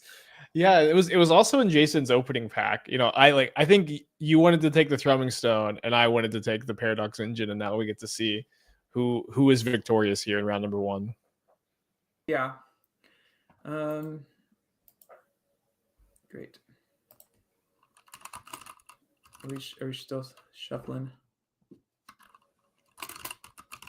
All right. Are you a odd even gal, or are you a high roll? See, my thing is I always lose odd even, so I prefer high roll because it makes me have a bit of agency. Yeah, I think it's just kind of fun to high roll too. I don't know. I'm a high roll person too.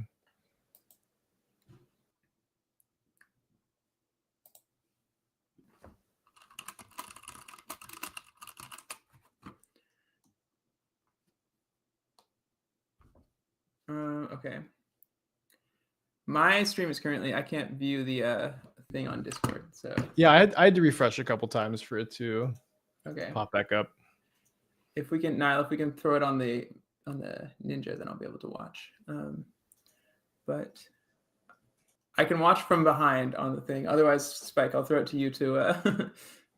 Yeah, we're still doing our mulligans here, I think. I am seemingly shocked to see no mulligans. I'm surprised to see 2 keepable 7s with these piles here. Yeah. Okay. I'm now back in. I feel like. I mean, I don't know. Sometimes with the heart of the cards, it's got you. Okay, no, Jason does send it back here. I feel like both decks need to be mulliganing pretty aggressively, and both decks can't mulligan that aggressively because you need a density of Ornithopters here. And lands to cast your 5-mana spells. I really like scrappy games of Magic. I think scrappy games of Magic are they're just so fun, and like every decision matters so much. And I'm really hoping to see just like I want to see just kind of the worst draws possible, if that makes sense. I love that you're rooting for that. And just to balance things out, I guess I'll root for some really good draws and like really good games. And we'll see. We'll see who gets their wish. Yeah, extremely back. I feel like I've been watching them shuffle for maybe my whole life. Yeah, I think we could have edited this out. I think this was, we had a week to, yeah, let's really, okay, there we go. Jetmir's Garden on the, let's go. And we got an expedition map for that Gaia's Cradle. Jason being on the play seems like kind of busted for their deck full of tap lands. Wait, can Earthcraft or whatever that card is called, can it untap Gaia's Cradle, or is it just basic lands? I think it's just untapped land. Let's see. That would be crazy if, what is it called? I think the card is maybe banned in Legacy. Oh, no, it says basic land. It says basic land. It's banned in Legacy or Commander. Okay, it does say basic. I'm going to see this card's legality. Yeah. If this card is secretly legal in Modern, I know what I'm streaming tomorrow. Oh, yeah. Little sneak peek here.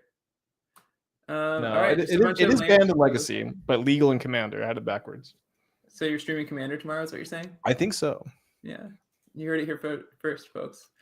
Make sure if you are watching twitch.tv/aspiring spike tomorrow and he's not streaming Commander, you ask him maybe a few times why he's not streaming Commander. There are like 2 people who ask me like once a week if I'm ever going to play dual Commander. That's so funny. Yeah. It'll be 3 once I get in there. Probably not, so. Sorry, it's turn 4 on both sides. There's been an expedition map cast. This expedition map is waiting for the opportune moment to crack it. I actually think Bow of Nylea control might be the best archetype in this cube. It sounds really strong. All right, 5th land. Jason's got its 5th land in play. I'm surprised to see Rebel miss a land drop with the map in play too. Yeah, that is a bit interesting. Are we holding up interaction or something? Maybe it's like hoping to draw a land that isn't Gaia's Cradle, so that you can crack it for Gaia's Cradle. But I love this like cast Ornithopter Go situation. It's like I think this is we hit 5 lands. I can now pay for your Ornithopter, so you don't have to go to discard. I think is what happened there. Oh, that would make sense. It also could be that Jason intends to. Okay, we got the craft for the Gaia's Cradle. Could be that Jason's intending to go start chipping in for a little bit of damage with something, like Haze of Rage buyback, for example. What a cube! Haze of Rage buyback. Yeah. All right, so we have the Gaia's Cradle now. Are we gonna see? Are there Ornithopters in hand? I don't know. I feel like Rebel has a plan to like not play the Gaia's Cradle out for some reason. Afraid of. Are there any Vindicates in the cube? I don't think there's that many ways to get rid of a land. It's not an open deck list event, right? No, it is not. Actual Vindicate is in the cube, so maybe playing around. I mean, it's like Gaia's Cradle does make so much mana. It looks like she's trying to show us some plans here. Like Gaia's Cradle makes so much mana. Like, what's the problem if you miss the land drop? You know, you're gonna have 6 mana when you play it. Yeah, provided you draw your Ornithopters. Yeah, there's it looks like there's like 5 of them in hand over there. I think maybe it's more about like, you know, if you like, what's the point in making the mana if you can't cast anything with it yet? That might be what's going on. Yeah, I think so. Okay, the Gaia's Cradle has hit the battlefield. Ornithopter. Ornithopter 1, Stormcount 2, second Ornithopter 3 actually. Battlefield. Stormcount 3. Okay, now we're tapping. No, don't tap it. No, you have more Ornithopters in your hand. I can see them. Unnecessary. Don't even worry about it. What is this? Savine's Reclamation. Get back the.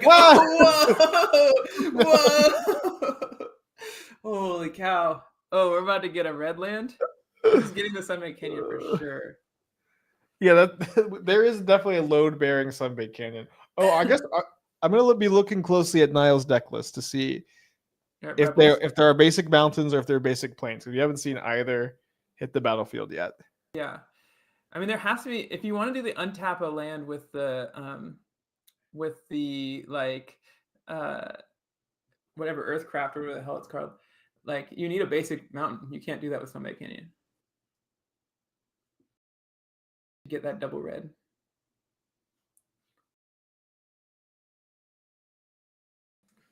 All right.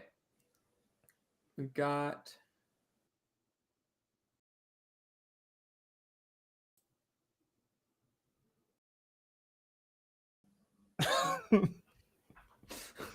No, don't block Rebel. Don't do it. No. Not the instant hazer. No. Okay, so for those in chat, before people start yelling, I know some of you are about to start yelling. We know this is a sorcery. Sometimes these things happen.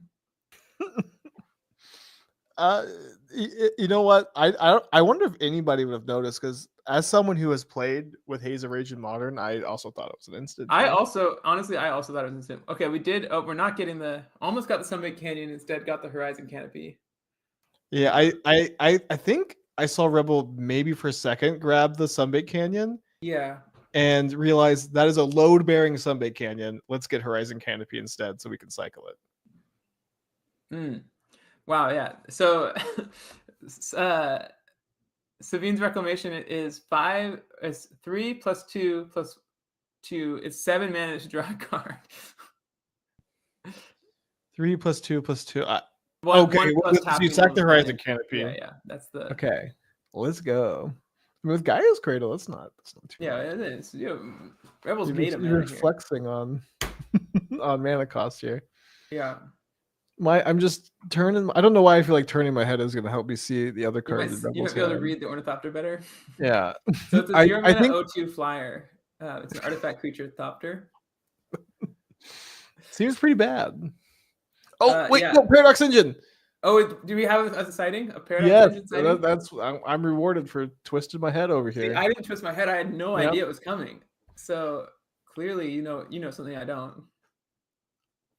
I think there's no payoff, but there is the Horizon Canopy. So I think what Rebel is trying to think is, do we deploy the Paradox Engine, make a bunch of mana with the Springleaf Drum, then sack the Horizon Canopy?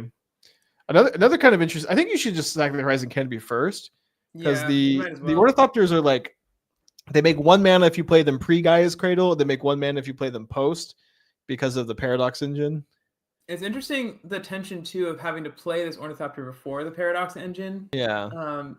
Because of Gaia's Cradle, but then now that's one less spell to use to untap your lands. I think the big takeaway from these turns so far has been that Thrumming Stone and Paradox Engine may be a trap in Ornithopter Cube. Thrumming. This is the sort of like which is less of a trap. Yeah, I think that's I'm still team Paradox Engine. I think I would have likely ended up drafting a deck very similar to Rebel here. Yeah. You would have been the one Savine's reclamationing back an expedition map. Okay. Oh, we have the Quicksilver Dagger. No, we have everything. I'm putting it all back. There's just Quicksilver Dagger in the hand. Wait. Oh, the engine is in play. It's just not on screen. Is that right? Where's the engine? Yeah. The engine's just to the right over there. Okay, it's happening. Everyone stay calm. It's happening. So every spell, so that's 1 damage. There's another one. All right, untap. It's 1 mana, 1 damage, 1 card. Yeah. Wait, no, it doesn't cost a mana. It's I think it's just no. Rebel gets the mana because of the Springleaf Drum. Oh, I see what you're saying. Okay, yeah. So generating mana. That's what that dice is. Is that okay? So Rebel is officially going off. Now, Team Paradox my Engine big might question have been, here is, yeah. Does this combo work? Like, does it? So work? Jason has. I mean, it's working right now. Jason has 20 life. Yeah, how are you gonna have 20? I don't 20 spells actually think Rebel has 20 spells in her deck to win the game.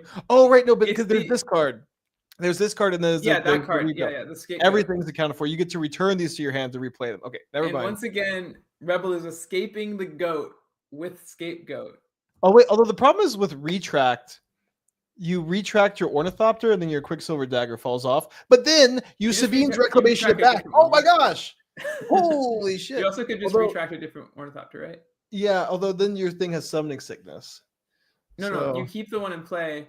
No, you can't. Retract just bounces all of them. Wait, is that what that is? I thought it was it gets the bouncing. I thought it was the one that combos with Rona. I think Retract is like the Cheerios. Oh no, you're right. You're right. I was thinking of Retraction Helix.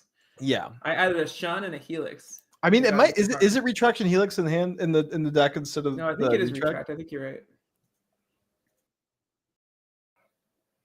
Okay, so we are still pinging one at a time. Yep. It would be so sick if Jason waited until they're at 1 life and then Force of Vigor. Wait, is this white card? That white card is a sorcery, not an enchantment. It's a sorcery, yes. It's a one-off use. Oh, I thought it was an enchantment. Keep in mind, there's that red spell now, so you'll be able to. The red spell can deal the rest of the damage, and Rebel has the Springleaf Drum that's tapping over and over. This deck has some vision here. This deck really is so sick. You know what's awesome is that we're like, how the hell do you cast Kieran Negotiations? And Rebel's like, I'm gonna Paradox into my Springleaf Drum. Nerds. It's not gonna be tough. Rebel showed us. We were over here in our ivory tower. Well, that is lethal. Game 1. So we had 2 very powerful turns there. Jason goes Haze of Rage. Yeah, instant speed. Cheats. Yeah. Cheats in the Ornithopter Cube. Yeah. And then Rebel Tendrils of Agonies. Yeah. In response. This is what you get. That's why you don't try to instant speed Haze of Rage. I do really want to see Thrumming Stone cast next game, though. All right, let's see if we can get that. If we can have that happen. Wait, sideboarding is not a real thing in Ornithopter Cube. I feel like it goes against the spirit of. What does that mean? In what way? It's because it's like everybody is equal. Everyone gets the Ornithopters. Like you should be pre-boarded. Deck list. Yeah. Well, kind of you are. Everybody's got. You should be pre-boarded for Ornithopters. Sure. Like you can't be coming in like, oh, now I know my opponent has 10 Ornithopters in their deck. I'm going to bring in all the cards that are good against them. I guess you probably can't do that specifically. But like, what if you have like, I don't know, I guess you could run into the Bow of Nylea deck, I guess. Yeah, exactly. Yeah. Well, that is the only check to the Bow of Nylea deck. It's Yeah. being able to add one more disenchant to your deck full of disenchants. That's the thing too, is it's like you have to main deck all your disenchants. It seems like Literally. disenchant is just kind of broken in this cube. If you don't count Ornithopters, you've got 11, 13, 16, 18, 19. You've got like well over 100 artifacts and enchantments in this cube. Yeah, So, there's just straight up like imagine if Swords the Plowshares. Well, how could I say this? I don't know. Like creature removal sucks. Yeah, right. correct. That's not a thing. You don't want to play creature removal because You everything. can play mass creature removal. You can play like Raz and stuff. Yeah, but like disenchant is the new Swords to Plowshares in this cube. Is what I'm trying to say. It's really like Assassin's Trophy. It really makes you think. I know. Yeah, this. Yeah, what is the closest thing to just Source to Plowshares? I guess it is just disenchant, but yeah, I think so. I mean, like Fragmentite. Oh, is natural. What is the card called? Natural State, Nature's Claim. Nature's Claim. I guess Nature's Claim is actually just this is the new source. That's actually it gains them life. It's also not in the cube. So, but that feels like, is it too good? Is that the problem? I don't know. I mean, I would like first pick it over one thing about Nature's Claim is neither Rebel nor Jason's deck could possibly beat you drawing it. So that is a nice thing. I feel like I'd be picking it pretty highly if it was in the cube. I think we should put. That'll be my. I think just the fact that it's Swords to Plowshares makes me more inclined to. Jason chose the draw. Great. Huh. You know what? That's actually kind of based in this format. Yeah. Did you win over? Did that choice win you over? Now you're I'm now rooting for Jason. Yeah. Saying I'll be on the draw, that is my favorite action to take in Magic the Gathering. There's nothing I like doing more than saying I'll be on the draw. I think I told you actually in Chicago, I was berated by a control opponent. I chose to be on the draw in a blue-white control mirror in Standard.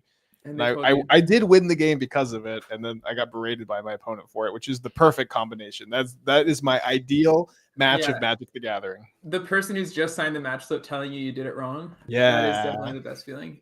In a mirror match. Yeah. Is that a Paradise Mantle on the Ornithopter? I think so. I think not for long. Aura Shards hits the field. All right, now we're going to see the power of this card. And what's nice is Rebel's deck can go off all in one turn. We've seen that is true. So you could just hold, you just chill. Yeah. What if Jason doesn't draw Thrumming Stone? We'll be here all night. I mean, I think if Jason does draw Thrumming Stone, we might be here all night because that card takes forever. I didn't think about that. Yeah. I hope you're comfortable there with your. I am. I'm you got going. You look comfortable. I'll tell you that. Okay, so notice that it takes 3 basic lands for Rebel to accomplish what a single Spar's headquarters can do on Jason's side of the field. Now, Rebel surely is going for it here. Yeah, that has to be. Pass? Oh.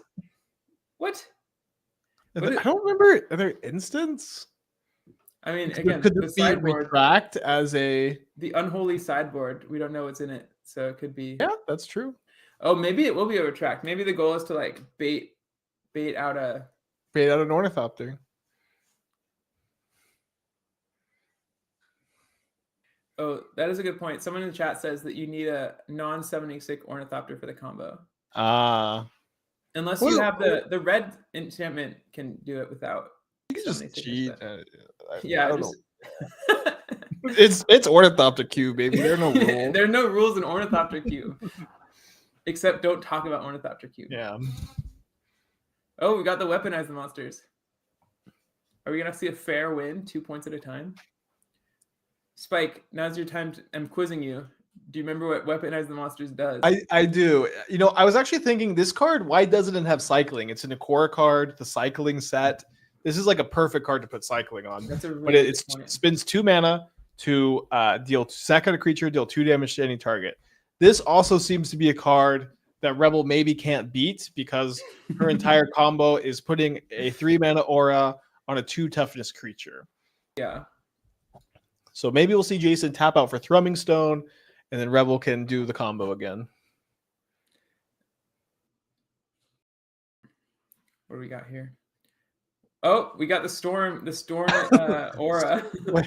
Okay. So so Rebel channeled Moonstare Prototype on the aura shards in response to I missed enchantment. that. That And explains then, wait, we have the tokens? What level of production is this that we have? Yeah. Andy doesn't mess around. This is crazy.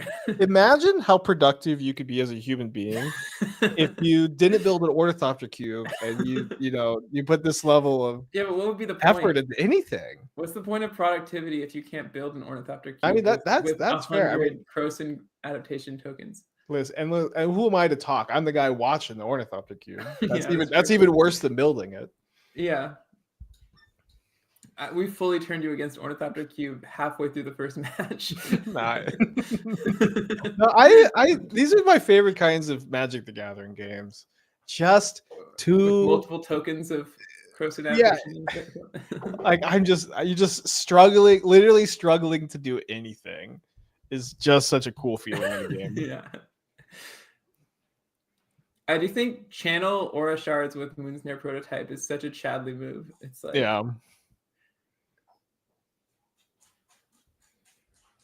Okay, is this the time?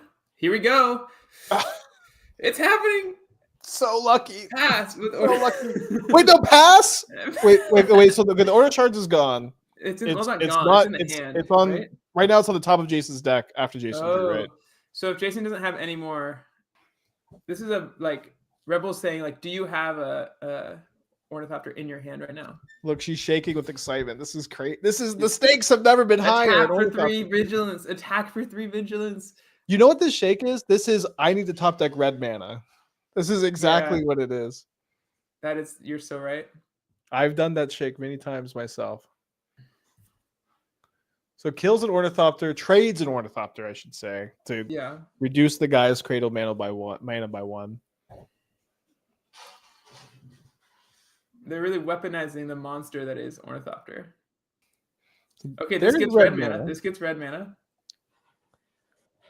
How do we weaponize the monster? What? Yeah, I don't think. Is there a disenchant in Rebel's deck?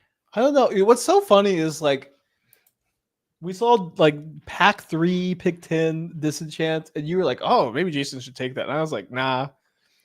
No. Why would you do that? And it does seem like that card is just unbeatable. I think that is it's just instant speed vindicate. I think getting a disenchant that late feels like a gift, but I think Jason took an Ornithopter over that, and then ended up cutting an Ornithopter from their deck. I mean, I don't know. Richard Garfield really got it right the first time. Ornithopter, disenchant. You just don't need anything else. That's the whole game right there. Yeah, and sometimes you need a Black Lotus to help you cast your Paradox Engine. Yeah. I should put Black Lotus in this cube. I'm down. Or I wonder if is there a way to turn things into Ornithopters? Because things that are not creatures already. Yeah, maybe not. But a copy artifact of some kind. Yeah, if you could turn your Black Lotus into an Ornithopter somehow, I feel like that could be a secret. First day of class cast. Okay. Now's the chance. I hate this card. Right. Welcome to school. So much. Keep in mind, by the way, there are no lessons in the queue. So learn just means loot. Oh, there are lessons, but not not Magic the Gathering cards at the type lesson. That's a good point. All right, we got 1/1/3 Ornithopter with haste. One more card in hand. So this was truly just a pay 2 mana to put a counter on a Ornithopter and haste it. Cracking the Sunbait Canyon. Do we ever feel like maybe it should have been Midnight Cube instead? I don't ever feel that way. Okay. Just I check. think that would have made it a lot less checking. interesting. It would be funny if there was one Meta Knight like hiding Yeah. among the Ornithopters. Yeah, one that might. How high of a pick would that be? Would that be a top 100 card in Ornithopter Cube? Oh, Midnight's not very good in Ornithopter Cube because he just gets blocked Yeah, by just all gets the other blocked by two. Ornithopters. Okay, so Jason's attacking before. I think we're gonna see. Oh, this is lethal, right? Almost. How could not you have quite. any idea how much damage this is? Okay, so I guess with this enchantment, it looks pretty close. It's got to be lethal next turn because the weaponized will cross the finish line the rest of the way. I think this is the saddest Paradox engine ever, just sitting in play by I itself. know. And yeah, that's lethal. Boom. The monsters weaponized. The Crosons adapted. Yeah, weaponize the monster seems pretty broken. It's not something I thought I would say today, but Yeah. I do believe it fully. That's another case of like these cards that are only that are not like remotely good in any other format suddenly become insane here. Like I wonder, like I would love to hear like more about the process of like staying up till 4 a.m. on Scryfall, just like clicking random until anything Until you pops up find- that could go in here. Yeah. All right, so 1-1. Will we see a Throwing Stone cast in game 3? That's the question. I hope so. I sure did show up for this. I better see some Thrumming Stones. Yeah. If Jason gets eliminated here without casting Throwing Stone, or worse, with Throwing Stone in hand, stuck on 4 mana, I don't know. That's kind of better, actually. That's kind of That better. is kind of funny, yeah. Rebel re-sideboarding here. Okay. Once again, according to Spike, ruining the spirit of.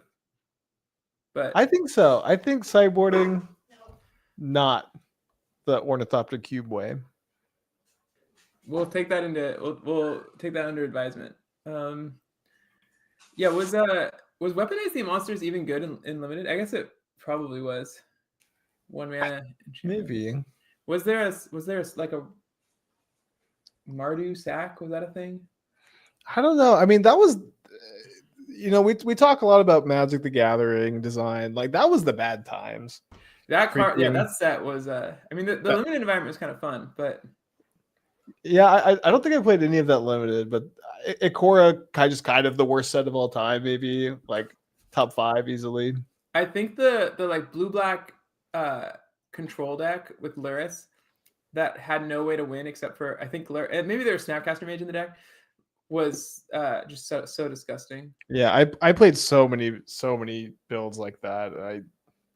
I hope Luris never sees the light of day again. Yeah, outside of Cube, it's fun in Vintage Cube. Fun in Vintage Cube, I agree. That's true of many cards that are disgusting in real life. Vintage Cube, of course, not being real life. It's a fantasy land. Heaven, kind of. It's kind of like heaven. Yeah. I do think there's probably a lot of drafts of Vintage Cube in heaven with real power. If Vintage Cube is heaven, where all of the cards that are too good go. Yeah. Where is Magic the Gathering hell? That's a good question. Is it the bulk box? The Pioneer, maybe? Pioneer that is Magic hell right there. Yeah. Because sometimes Pioneer's fun, but yeah. Don't say that. She doesn't mean it. She doesn't mean Pioneer's fun. That was a joke. Yeah, please. Yeah, the stream count's going down. Yeah, 150, 120. Oh God, I'm so sorry. Can we tell them? Can we get them back, mods?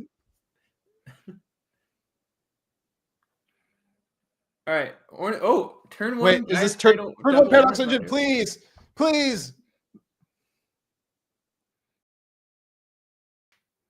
Okay. I'll take a drum. I need another spell. Another spell's coming. What is that? Oh, Expedition map. What's the point? We already have the Cradle. We have the load bearing Sunbait Canyon to get. That's true. I see another artifact in Rebel's hand. It might be the Paradox Engine. Rebel's got 3 mana to work with this turn. Ornithopter coming in. Are we getting a triple Croson? Whatever. Yeah, I don't know what all these ornithopters are doing out here. Could it be Haze of Rage? I don't think that card gives. Doesn't that get card give hazed. haze? It's not Haste of Rage. It's Haze of Rage. Right. I know that you might. Wait, I think Rebel just has 3 lands in hand. Really? I can't tell. I think it's at least 2. Jason slammed these Ornithopters on the table and is now thinking. Everybody's got a plan until you they get play 3 Ornithopters. off to the face with an O2. All right. Go! What does that mean? I guess we need blockers here. I guess. All right, we have 4 mana. We're getting close. Yeah. 3, 4 tapped. What is this? Showdown of the What? Scalds. This wasn't in the main deck, Rebel! Showdown of The the main deck Scalds. showdown of the Scalds! Sideboarding. The sideboard tech. Wait, that card's sick. This card's insane. I would have main decked that. Yeah, I think so too. Draw 4 and then put a bunch of counters on stuff. Do we see what the cards are? I saw Quicksilver Dagger go by. I missed the others. Unironically, I want to see a bunch of Ornithopters. Looks like. Oh no, it's Horizon Canopy, Plains, Island, Quicksilver Dagger. Thankfully, Island's there so that the dagger is castable. Yeah. Unless we see next turn Aura Shards blow up your Spurling Drum. Oh, this is what the thinking was. You need these. Oh, they need to be on. these I Ornithopters see. not to have summoning sickness. And now we're drawing 3. Now the Winged Portent, we're drawing 4. Oh, Wait. yeah. Oh, it's only you control. Oh, I thought. Oh no, that you would be could yeah. draw So for, that, yeah. for Rebels Ornithopters too. Still a good card, but definitely not quite as broken as. That would be a wild card to make symmetrical.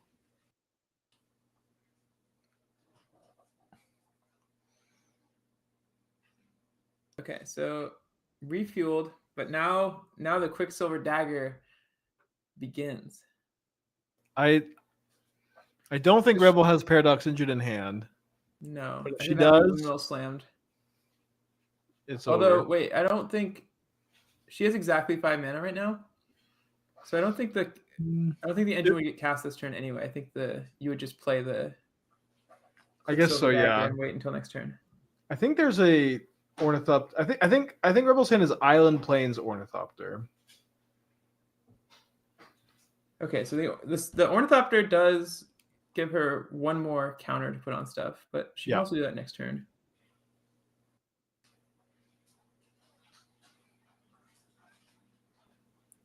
What are we thinking?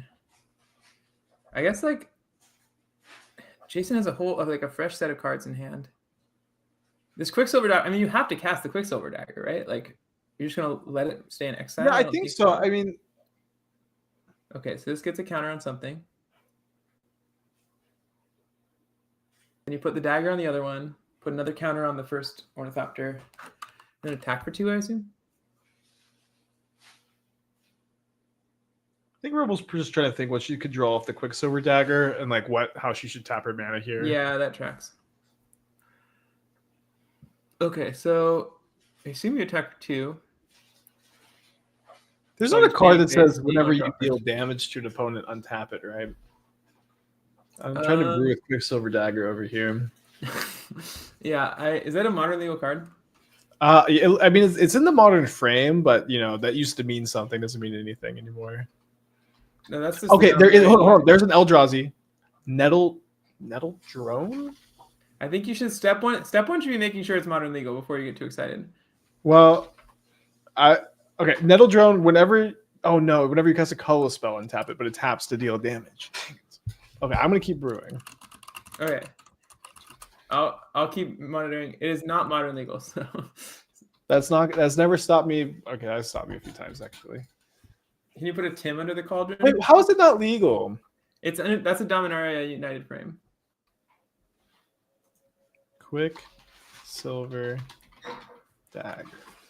How is it not legal? Is actually there's a simple answer to that question. Commander! No. Should have been Nadu. Should have been Nadu. What if they just replace Nadu with Quicksilver Dagger in the file? It would have been. It would have been better. It would have been better. We find out Quicksilver Dagger is actually broken, like more broken than Hogak. I was trying to find something that comboed with it. That would be. There's got to be one of these. something. What is this? Oh, Enlightened Tutor end of turn. All right, I think we're seeing a Thrumming Stone happening. Read better. Yeah, I see it. I see the Thrumming Stone. Jason, don't let me down. Or maybe the Aura Shards. No, don't get Aura Shards. That's not in the spirit of Ornithopter Cube. Please, don't just win the game. Yeah. Jason, please. Yes, thank you. Yes. Jason knows what it's All right. about. Let's see. Jason has the Ornithopter spirit. Let's place an over-under in chat. Over-under is of Ornithopters cast this turn. I hope Put it at one 7.5. Ornithopter is cast. This is my dream for Ornithopter Only one? Cube. Yeah, it's way better if it just If doesn't it misses happen. immediately. Oh yeah. I'm setting the over-under at, I'm going to say 5.5. Okay. Take the under? Yeah, I'm taking the under. I'm saying I hope I guess it depends on one how many is in Ornithopter hand to is start. cast. All right. So there's the first one. You know, I First had one. I previewed Thrumming Stone one time for Double Oh. Masters. 2. Remember, it casts all of them that you reveal. So even if you reveal multiple, they all Oh, go really? back. Okay, cool. And then these are technically known information, so they're going face up. Okay, I think it's gonna be the over. I think it's really gonna be the over. That's three more Thrumming Should Stone have triggers Ripple on 4 now, so we're rippling 12? Yeah. So each of these 3 will get rippled. Yeah. I should have set the line Okay. way higher. This was a You mistake. didn't need that many Ornithopters then. I thought I didn't realize it worked this way. They are all gonna get vigilance, trample, +1/+1, etc. next turn. Okay, the I could Thrumming just Stone's +1/+1 happening. is- We are officially thrumming. Holy shit! I'm gonna thrum. Wait, are we not already through the whole deck? No. So the face-up cards are the cards that have already been revealed. Okay. Jason might at some point decide to stop casting Ornithopters because it is a May. What happens to the rest of the cards? They just stay. You can put them in any order. at the Any bottom of your deck. order? Yeah. All right, this Thrumming Stone card is pretty good. Messed up. So they're all going face up because technically they're all known to Rebel. But Okay. and then also Jason will be able to stack their deck. Yeah, putting all the spells at the front. So we just slap Haze of Rage on top, or Well, you gotta wait until next turn, I think. The first day of class is there. Okay, surely we're done.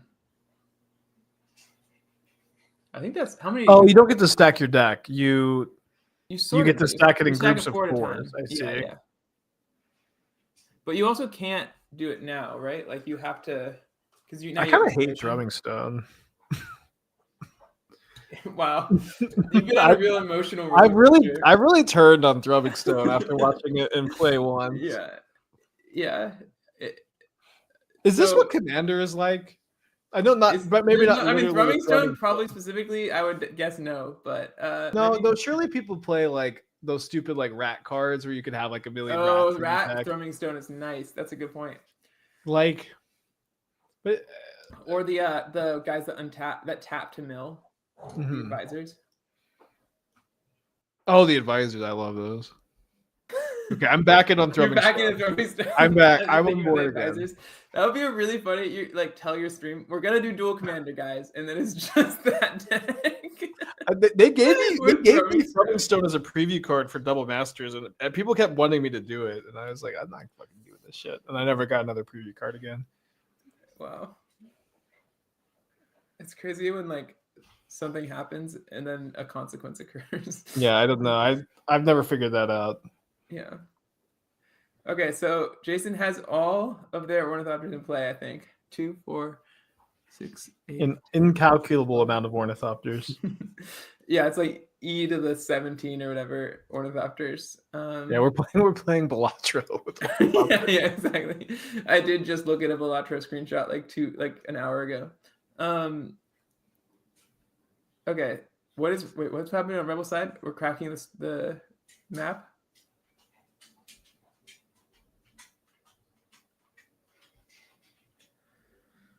Okay, the Sunbait Canyon. We've tutored for the Sunbait Canyon. It's happened. Rebel obviously has to win this turn. Is the showdown? Is the showdown in play still? No, this is chapter 3, so every spell cast is going to get a counter. Are we on Rebel's main phase or are we on Jason's end of turn? That there's no way to know. Okay. Looks like has just been played. I agree. No way to know. You know that quote that's like, there are decades where nothing happens, and then there are weeks where decades happens. I feel like in Ornithopter Cube, there are turns where nothing happens, and then or like games where nothing happens, and then there's turns where games happen. I feel like that could be Andy's new pitch for Ornithopter Cube. Yeah.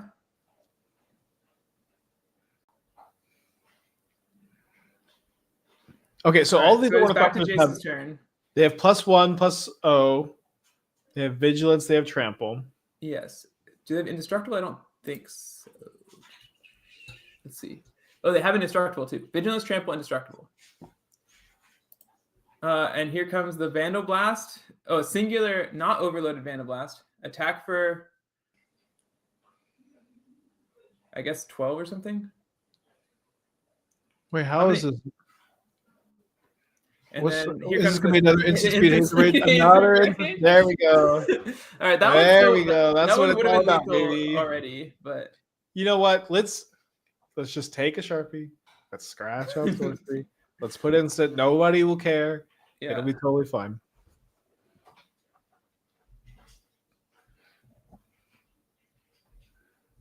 Flusterstorm is in the cube. I don't know if Rebel cited it in. Yeah. All right. I think Jason has officially emerged victorious from,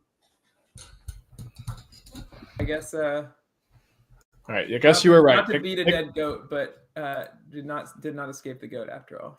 Pick Thrumming Stone over Paradox Engine. Yeah. In the head-to-head of 5-mana artifacts, which I think those are the only 2. Oh no. Okay, wait. I have a question. Don't look at the list real quick. How many 5-mana artifacts do you think are in the cube?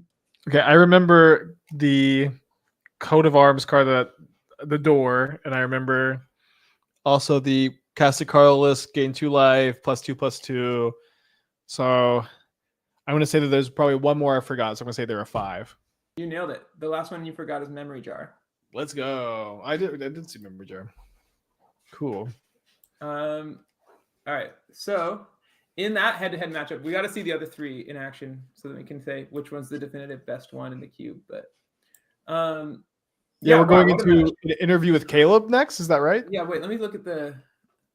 I'm still sort of thrown by the. I know there's a lot happened at the end of that match. It's the ups and downs, the emotional highs and lows of Ornithopter Cube. Yeah, of high school football. Okay, let's see. Yeah, so that was round 1. We have an interview with Caleb, the union member. Right, that's right. I forgot why we were doing all this. We're gonna get with Caleb, who had who was let go from the Brooklyn Strategist, I believe, for essentially for walking out with the rest of the union. We're gonna hear from him about his story. While you're watching this interview, if you want to, if you're moved, if you want to help out, remember that's !donate to donate, !action if you want to get information about how to unionize your store or get pointed toward resources. By the way, that's true even if you're not an LGS employee. This link will help you if you want to unionize any store of any kind. I've had a lot of shitty bosses. I've been fired unjustly sometimes. Fuck those greedy bastards. Let's go. Let's go. I am so pissed off for you guys. Yeah. Let's get some money. Let's listen to what Caleb has to say. Thanks so much for. Thank you so much for being a part of this, Caleb. First off, who are you? What store were you affiliated with, and how long did you work there? Yeah, so my name is Caleb. I use he, him pronouns, and I used to work at the Brooklyn Strategists for about 3.5 years, and I was the TCG coordinator for the last just about a year of that. But I used to go to the Strategist as a kid. I started playing Magic in 2012, and my local game store was the Brooklyn Strategist. So I would, on and off there, I would go to most Friday Night Magics for, about 5 years before I, went off to college and whatnot. What happened? So you said you worked there, past tense. Yeah. So I unfortunately recently got fired, and it's been pretty hard since that happened. It happened like 2 weeks prior to this recording, and it was very abrupt. The union did a walkout for the Brooklyn Strategist, a couple months ago, and once that happened, I got a final warning, and I was the only person who did the walkout that got the final warning. Was this entire experience before you did this walkout? Had you had any issues with management before that? Not really. So there was a shift of management. I think at the end of last summer, and when that happened, it cleared everybody's write-ups, all of that kind of thing. So when I was a lower employee, not the trading card game coordinator, there were a couple write-ups here and there, nothing super serious. Yeah. And then all of that was cleared. So it was definitely strange, all of a sudden, instead of just getting a regular write-up or something like that, I got immediately a final warning. 0 to 100. Yeah, exactly, 0 to 100. And if I made one more mistake, right, then I'm just out. So Absolutely. So then you talk about the community was a big reason why you felt like you wanted to walk out with the rest of your fellow employees. How has the community supported you in the wake of your firing? Yeah, so I've gotten many, many messages from the community, and I give thanks to all of them. They're all checking in on me and just trying to see what's going on. And it means a lot that everybody is kind of just there, and that they all are gonna miss me a lot. I mean, it makes 3.5 years of your life you spent at the store and with the community, and it clearly meant something to you, right? Yeah, absolutely. Yeah, and it's really gonna. I hope things change for the better, but it will be very disappointing not to be there with all of my family members and community members that I hosted events for. Yeah, I'm really sorry that this happened to you. Yeah, thank you. I appreciate that. For being here. Yeah.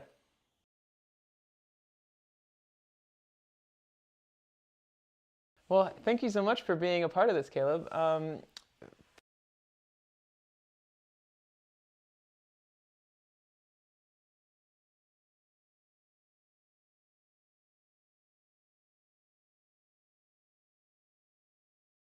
Whoa, he's going raw. Great. Awesome. Yeah. Okay. So, yeah, that was Caleb's story. We're now gonna hear an interview from a player named Jesse. Do I got that right? How do you pronounce that?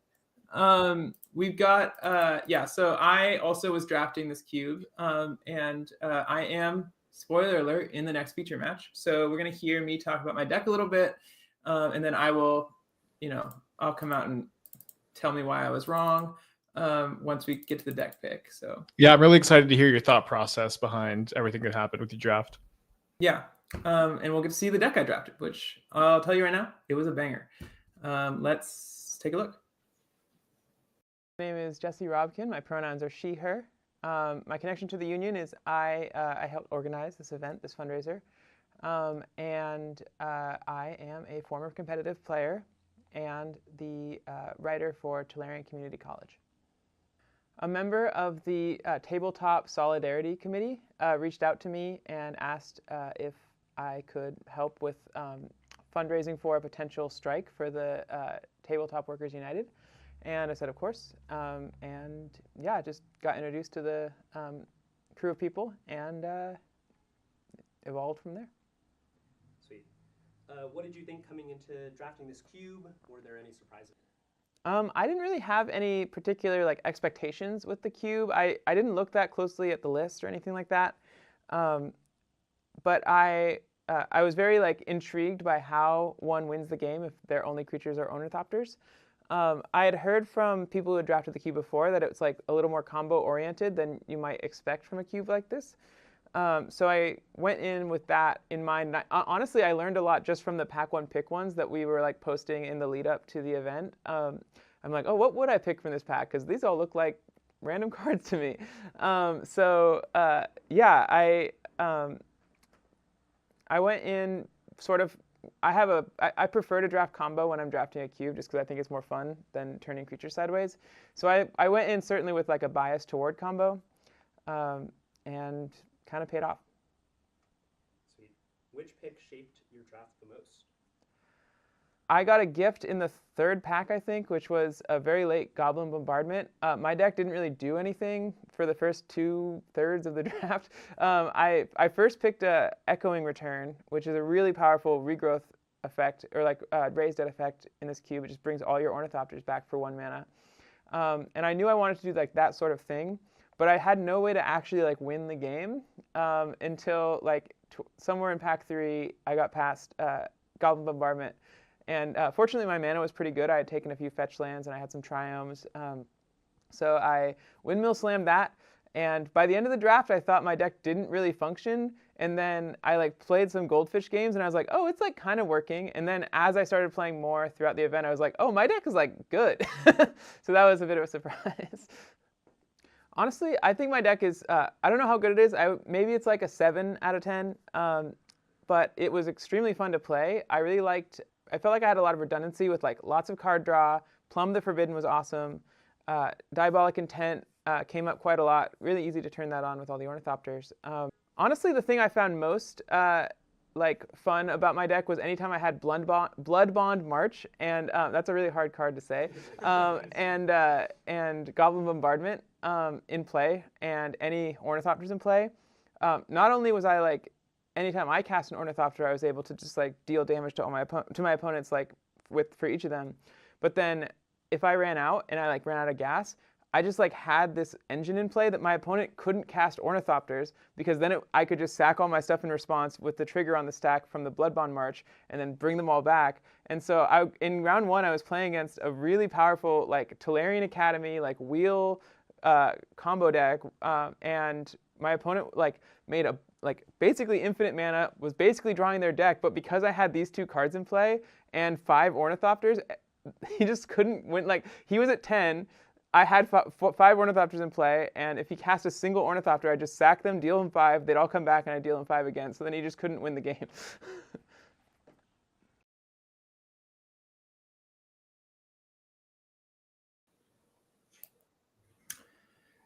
So your deck looks really broken. Congratulations.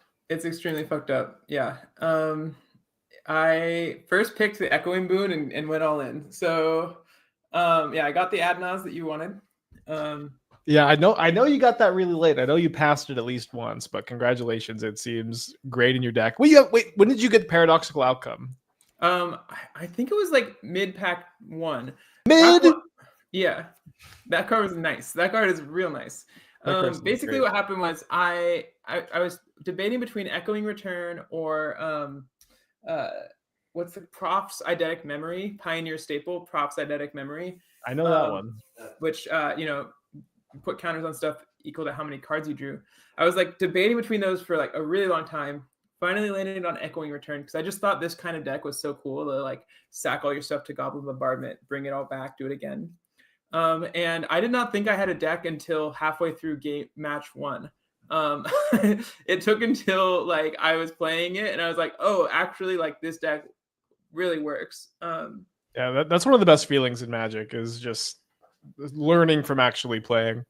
Yeah. I have a question. If Ancestor Recall and Echoing Return were in the same pack, and after your knowledge, having drafted Ornithopter Cube playing this deck, which would you pick? That's a really good question. I think it's hard for me not to say Ancestral, but I think there's a pretty reasonable argument to be made that Echoing Return is better. Like, there are a lot of Ancestral Recalls in the cube. Like, Echoing Return was like pretty regularly like a 5-6 for 1 for me. Yeah, how do you feel about your quantity of Ornithopters here? Yeah, so I actually drafted 11 Ornithopters, and I ended up, after like a long debate, cutting down to 10. And I think it was right. I don't know, because I wanted enough that like if I drew my deck with Adnods, I could win with Goblin Bombardment plus 1 of these return effects. But I don't know what the correct number was. I could even see maybe like 1 fewer, because my deck was so good at just like once I had the bombardment in play, if you have the Meat Hook Massacre or the Bontu's Monument, that also doubles up on your damage. So I don't know. It could have gone either way. And you're playing 13 lands, is that right? I think the deck list picture might be missing one. I'm pretty sure I registered 14, but I actually don't remember. That's pretty interesting, especially with like so many 4-drops. But yeah, I'm pretty sure. Well, this I cast Meat Hook Massacre for 2 quite a lot throughout the draft. But yeah, I'm pretty sure this was. I think it might be missing one. But yeah, I think.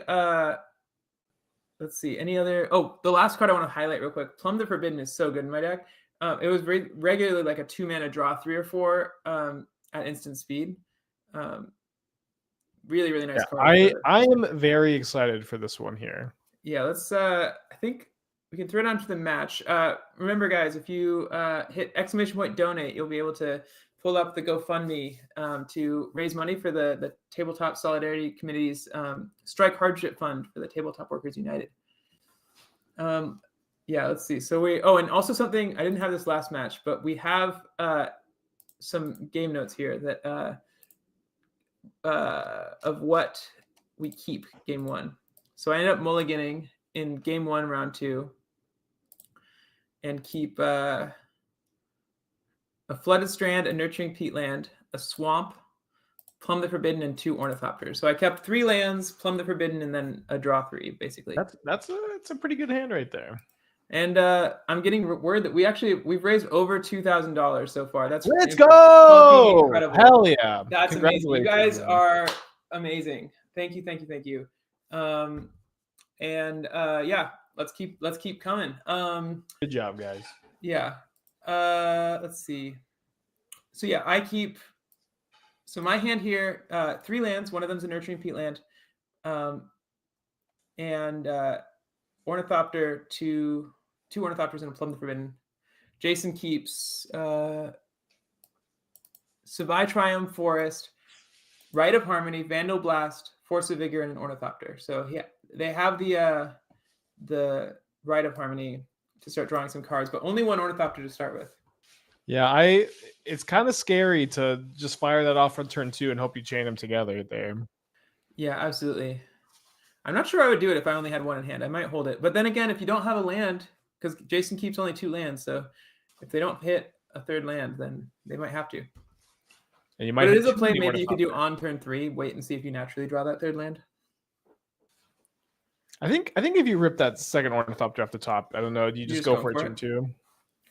Yeah, so here I have 2 lands, and then I'm not sure. I don't think I've drawn another Ornithopter. So I just I pass with these 2, and this basically transparent that I have the Plumb the Forbidden in hand.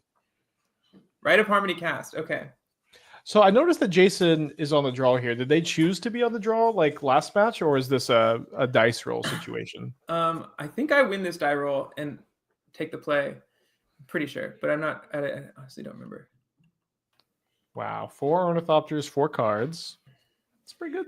Something I will also mention is my deck has a couple different ways to wrath the board of Ornithopters. We've got Bioblight and Force of Despair. So you're digging for Force of Despair here with the Plumb the Forgotten. Yeah, the Forbidden, but that's fine.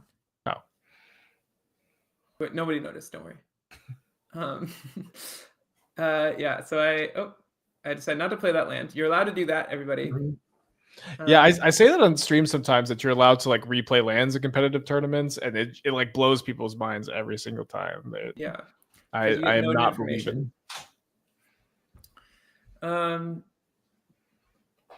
Great. Yeah. So I guess I'm trying to decide. I imagine what I'm. I actually even have what I drew off of. Do I have what I drew off? Are you about to get Haze of Raged here? I drew both BioBlight and Force of Despair off of that. Oh, and you decided to not Force of Despair end of turn? Yeah, I Just think because you have the BioBlight? Yeah, exactly. Aura Shards. Okay, so this is gonna make my life hell because my combo is another, like basically every deck in the cube requires a lot of artifacts and enchantments, and they're kind of mana intensive, so it's hard for me to cast them all in one turn. Oh, that's the other thing. Also have Meat Hook Massacre. I had Meat Hook Massacre, yeah. So I just gained 2 life. I do expose it to the Aura Shards here if Jason has another. Yeah, is there another Ornithopter over there? More likely than you think. Oh, but they don't have it here.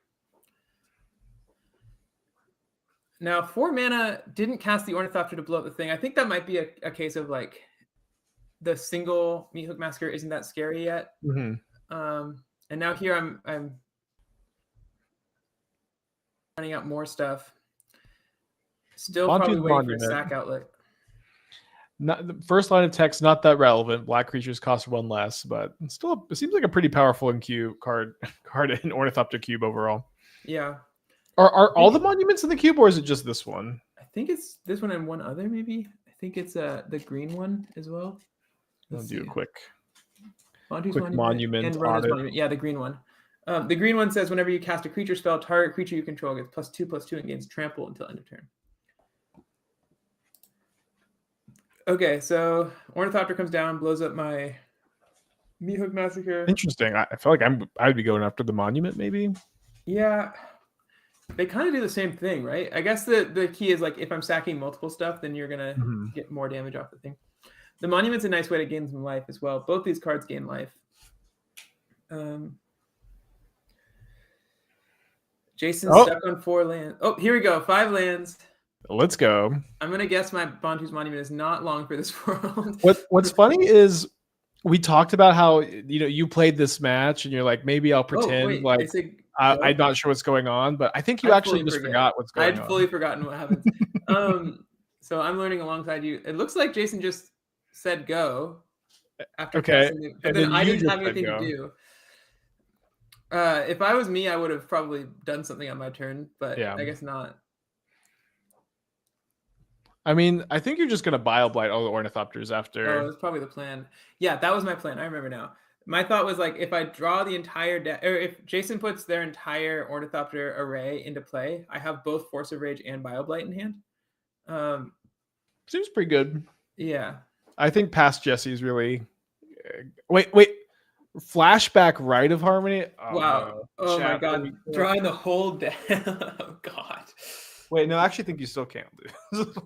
Like just knowing Jason's list, I just feel like they're just gonna deck. Just sitting here, I mean, just run out of win cons, right? Yep.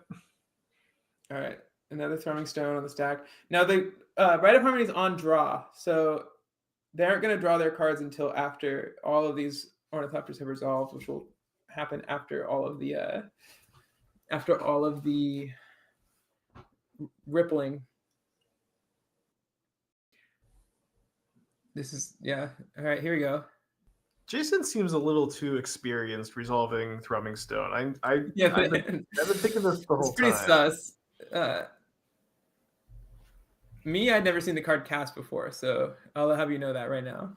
I don't know if I've ever seen it cast either. Oh wait. Okay, so Jason only casts one of the 3 Ornithopters they reveal here. So when they did that, it made it clear that they were also aware that like a Wrath would end their whole career. And do they know that you have BioBlight and Force in your deck? No, because it's closed deck list, but they know that those like that black is kind of the color of the Wraths. There's the red Wraths that are like all artifact removal based, but black is the color of like the BioBlights. There's also echoing, whatever the black echo is. Decay, I think. Decay, yeah. So there's 2 of those exact same effects. And also I think they're thinking the other consideration is even if they aren't going to cast all their Ornithopters, I don't think Rite of Harmony is a May. Not sure. Yeah, no, it's not a May. So there's also the concern of like if they put 15 Ornithopters into play, they also have to draw 15 cards, which I think would just kill them. So even on top of like playing around removal, I think there's that would be in the spirit of Ornithopter Cube to deck just yourself. go for it here. Yeah. They should put Thassa's Oracle in Ornithopter Cube. It's pretty bad against the Bow of Nylea deck. That's so true. Okay. One more for old time's sake. I think they almost didn't. They were almost done, and then they were like, "No, I'm going to ripple one more time." And all these cards are in their hand now. However many this is. An incalculable. Looks like maybe amount. 200. Yeah, another Balatro moment. All right, land per turn. I need to reread Haze of Rage. I feel like this card. So I will say we're about to see a misplay. On your part? Jesse Robkin, yeah. If you have Bioblight and Force of Despair in hand here, which one do you cast? You have 4 mana. Do you have a black card in your hand? Mhm. Then I would cast the Bioblight so I could tap out for something and then force next turn. Yeah, that's what happens. And then this is a misplay, and you want to explain why you think this is the wrong line? Yeah, I was tanking on it for a while. So the key with Force of whatever it is, Despair, it only kills Ornithopters that enter play this turn. Mhm. So if Jason then slow rolls and only casts a couple Ornithopters next turn, then it's like, do I cast this now? And so this turn I could have Force of Despair, killed everything, and then Bioblight would have cleaned up everyone the following turn. Yeah, but there's also the downside of Bioblight killing your own Ornithopters, That is but you might not definitely true. care so much about that as the sacrifice gamer. Yeah, the Sacrifice Gamer with Echoing Return in my Mhm. deck. But yeah, I think it's a close call. I think it's like defensible why I did what I did, but I do remember like the very next turn wishing I still had Bioblight in my Mhm. hand. Did you not have anything to tap out for this turn? Yeah, that was the other thing. I just cracked this peatland, so I'm clearly out of gas. So I think yeah, see here. I mean, there can't be that many Ornithopters left anyways, right? I think I killed like 10. So there's like 5 left or something like that. You could beat 5 Ornithopters. Yeah, we got. So yeah, here's where Jason plays 1 and passes the turn, and then it's like, okay, do I Force of Despair this? Like, nah. Yeah.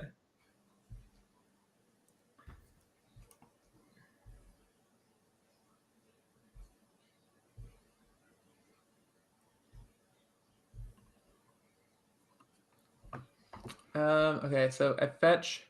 This Aura Shards is continuing to making my life a bit difficult. I wish I knew exactly how many Ornithopters got killed by the Bioblade, but it's got to be some. There's gonna be some left, I think, because Jason declined to ripple a couple times. And were you getting the feeling that Jason had their deck stacked in a intentional way here? I think that I knew that was a possibility, but it was none of my business, was kind of how I felt. That's sort of like between Jason and God. Yeah. I think that's in the Ornithopter Cube spirit too. I will say my deck is very within the Ornithopter Cube spirit. I absolutely agree. Oh, I just ripped a land, slammed it. Okay, here we go. Something happening. Okay. Risky deploying the bombardment here. Yeah. I don't know if you really sound surprised every time a game actually takes on your part here. I think I cast 1 Ornithopter here. Okay. And now I'm not passing, am I? Okay. I think the thought here was oh, that's pretty devastating. I would have played around that personally, but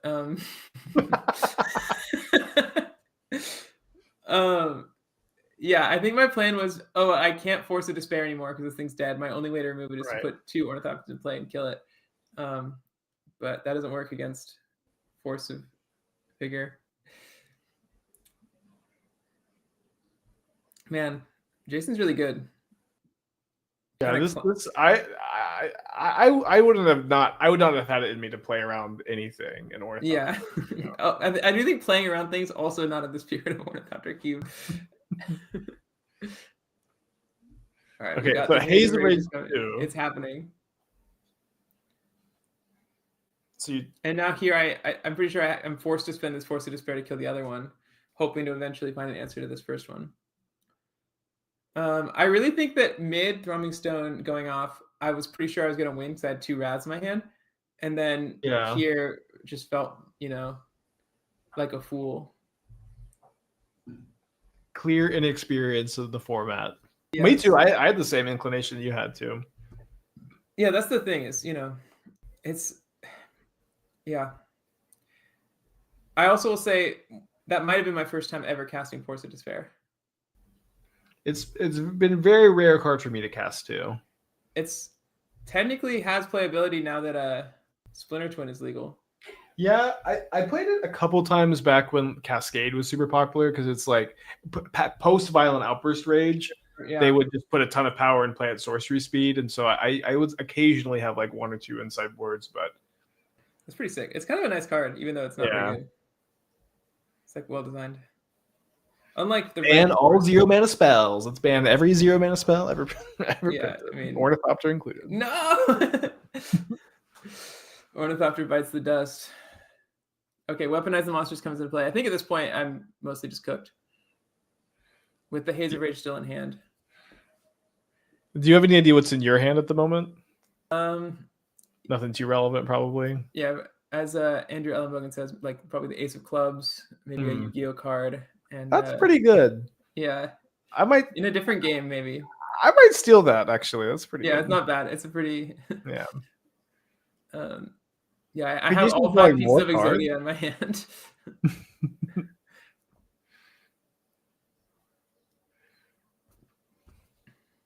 There's gotta be like 6 cards left in library over there or something like that. Yeah, the Haze of Rage, I think. Oh, here comes the other Storm card. This card.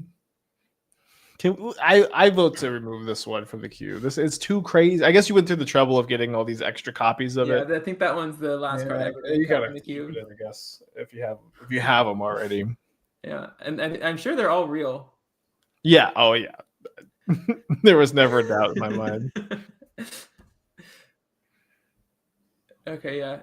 It's definitely Jover. Props to the player on the left for sticking it out, though, and continuing to play. Yeah, the Reed Duke school of thought. Yeah, make him kill you. Reed Duke was my first favorite player. I didn't really know many of the pros when I started playing. He's still my favorite player. I mean, honestly, yeah. Him and Gab are my 2 faves, probably. Yeah, Gab's also one of my faves.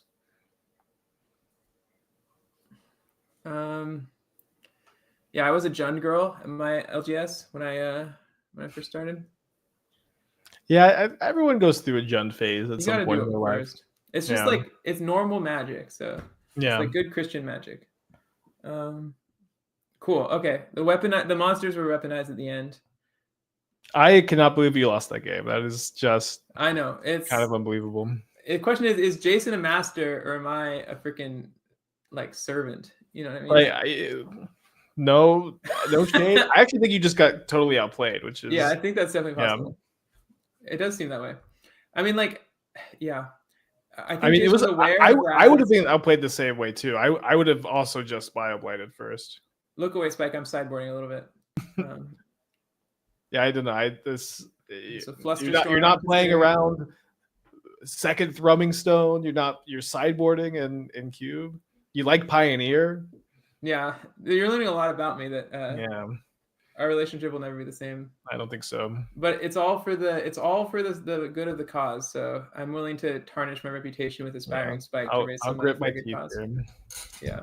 At least you're not John the Girl anymore. Yeah, that's true. Yeah. I've put that behind me. I'm officially a combo and control enthusiast. So while we're sideboarding, remember hit !donate to donate to the Strike Hardship Fund.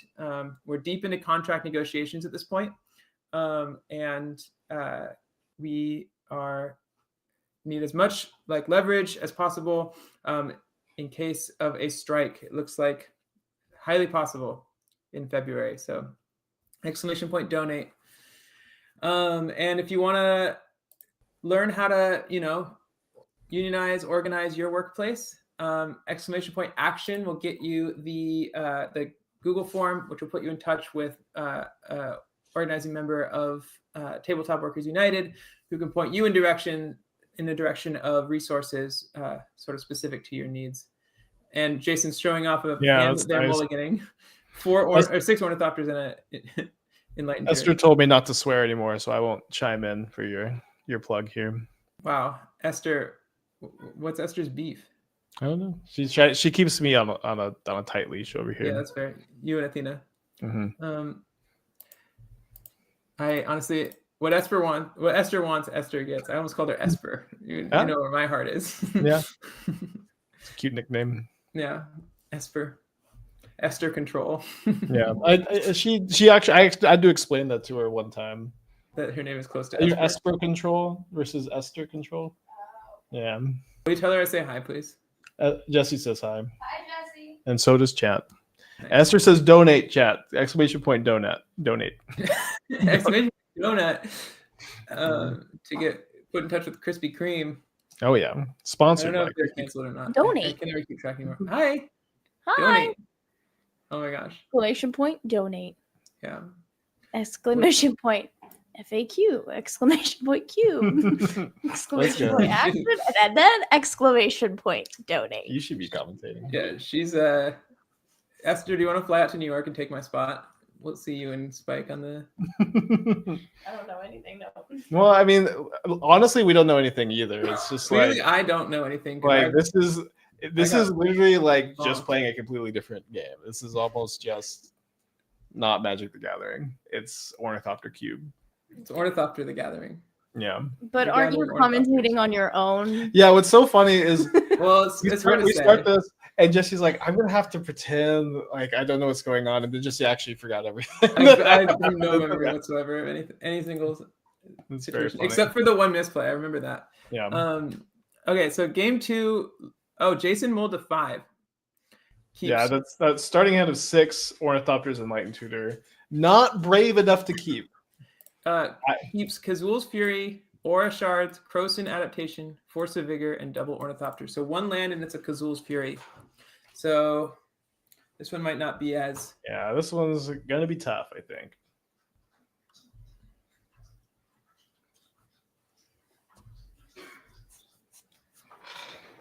Oh, and for what it's worth, oh no, never mind. This is still, I went first because I lost last game. I remember now. Here we go. Another transparent Plum the Forbidden. Hard to play around. Although I've Jason could have forced I've been a bigger pretending like disc. I remember what Plum the Forbidden does. I know you sacrifice things and draw cards. I'm gonna look it up. Yeah, it's a Strixhaven card. The Mage Craft. What a crazy set. As additional cost to cast a spell, sack 1 or more creatures. When you do, copy the spell for each creature sacrificed this way. So it triggers Magecraft. Draw 1 and lose 1. You lose 1?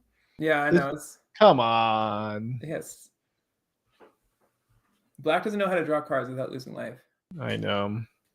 No, I feel like there was one card draw spell in Black recently that gained life. It was like, maybe I'm misremembering, but Well, there's the Unholy Annex, which gains life if there's a demon in play. I think I might be thinking of Unholy Annex. All right, so Diabolic Intent. Saki and Ornithopter. I don't know what I'm getting here, but I imagine it's probably a good card if it was better than an Ornithopter. Could get another Ornithopter. You might get the Echoing Return. Yeah, I might have been getting Goblin Bombardment, trying to set up a turn later. Should be called Ornithopter Bombardment, and just get Do the you like Sharpie. my deck name, by the way? Oh, I didn't even look. Goblin Blood Bondbend. I think that's pretty good. Yeah, Bloodbound March is the card we didn't talk about in the pregame, but I'll give it an A+. I can't think of any. you'll give it an A+. better Let's than go! Oh man, this whole thing was worth it. Yeah. All right, I guess I just cast the thing and passed, and then Wait. Jason didn't. How long did y'all come up with deck names for? Like Thrumming with Rage, I Goblin sniped this Bombardment? one instantly. I was like, I guess I just suck at deck names. This would have taken me like all evening. I would say deck names I'm unreasonably good at. I'm not All going right, to be. I'll do some outsourcing, I think. Yeah, hit me up. Just send me whatever brew you have going on, and I'll send you a name for the stream. Okay, So- here's the combo right here. So this is the Bloodborne moment March. you realized your deck was good. No, that happened in match 1. I Okay. went into this match knowing my deck was good. Okay. So No, come on, Jason. no, but I have the Spell Pierce. What? No, you have Spell Pierce? Let's Yeah, go. that was main deck though. That was main deck. This is crazy. What the hell? So for those who don't know, Bloodborne March says whenever a creature spell is played, each player returns creatures with that name. Wait, And then it returns Jason's Ornithopters Yeah, it too? returns both. I So can't that's why it's so handle it. busted. I because not only is it good on my side, but then if I run out of gas, I can just have those 2 cards in play, and then my opponent can't cast Ornithopters. Otherwise, I sack all mine, deal them damage, and bring them all back every They single return- time they cast one. It returns them to play, right? Not Yeah, the it returns hand? to play. It returns to the play. Wow. Sure. Wait, is Bloodborne March back in standard? Or is Nicole talking about something else? I don't know. Anyway, there's no way this card's in standard. It's way too deranged. Stars yeah, in then- standard? No way. Jason had the. I think I was playing pretty carefully here to not expose myself to Force of Vigor, because I wanted to have that Spell Pierce up. And so now I'm like, okay, I can win the game. I'm pretty close to winning the game. This is 4 damage, and then each one that I cast from here adds another 4. This is an actual Belatra moment, just like it's just X+1. Yeah, literally. Damage each time. Ornithopter Cube has a lot more in common with Bellatro than Spell Pierce is back in standard. That's what it was. Yeah.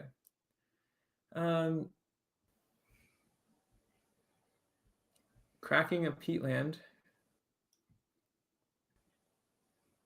The Horizon Lens seems so broken because people Yeah, are 'cause all not your doing, cards are zero. doing any damage. Yeah. Well, that too, yeah. No downside. All right. I'm not sure what I'm thinking about here.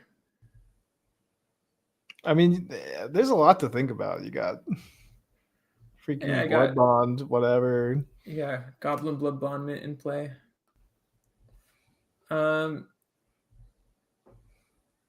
I think what the key is, like, I need to draw more Ornithopters in order for this is where the 10 Ornithopters in my deck sort of bite me in the butt. Because I need to draw more in order for this combo to work. Okay, I have Wheel of Fortune in hand. Is it? And it's your turn. No, Jason's fetching right now. Okay, I must have passed the turn. Now Jason surveils, stuck on 1 land, and then has to surveil a tap land to the. Yeah, maybe green mana too for like an Aura Shards. Yeah, for Aura Shards. I think that's probably what it is. Because they kept Aura Shards in their hand, so. Okay, first day of class. I hate first. I just every time I see this card, anger wells inside of me. It's like top 5 least favorite cards ever. Okay, I'm cycling a Resculpt here, which is that bounces all artifacts in the hand. Okay. Wait, but you can't wait. That bounces all artifacts to your hands. Oh, wait, is that card not insane on this board? Maybe I'm missing something, but like, I feel like it would be worth. Okay, if you just have Echoing Turn, it's just Ogre, but Yeah. I don't know why I cycled it instead of. I guess that's true. I could have just bounced stuff.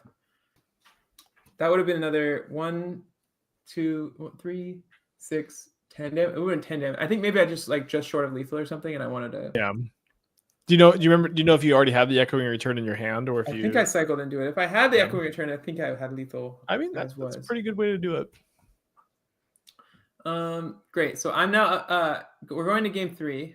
I was aided by Jason mulling to 5 and keeping a 1-lander. A staple of Ornithopter Cube. Do you know if Jason chooses to play or draw for game 3? Jason's going to choose the draw. Okay. Yeah. I think like a legend. I think with this load-bearing Force of Vigor, that makes some sense to me. Yeah, that's true. Force of Vigor is definitely the key card because I have another sack outlet in the deck, which is the Enduring Ideal, I think it's called. Where is it? Fallen Ideal. But yeah, I need an enchant. I need 2 enchantments in play in order to win the game, or artifacts. Mhm. Looks like I keep 7. I keep Swamp Island, Nurturing Peatland. Oh God.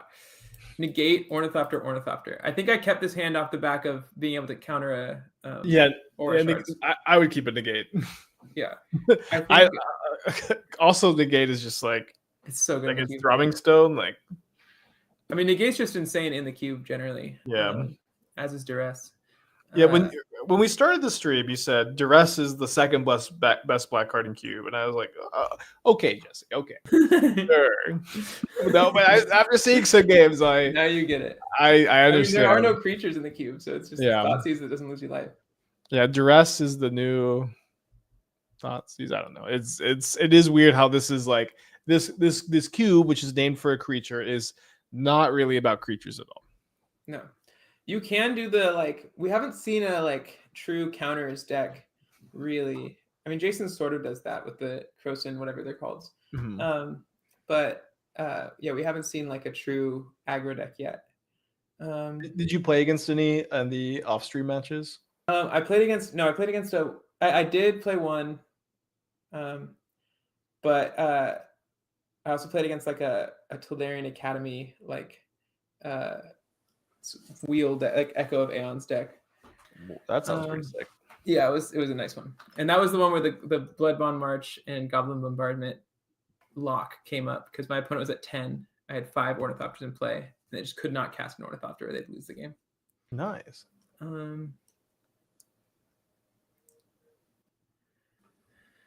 I also have enough divinations in my deck that I think I was pretty reasonably likely to draw one. Mm-hmm. It's Plumb the Forbidden, Paradoxical Outcome, Wheel of Fortune. I think there might be one more that I'm forgetting.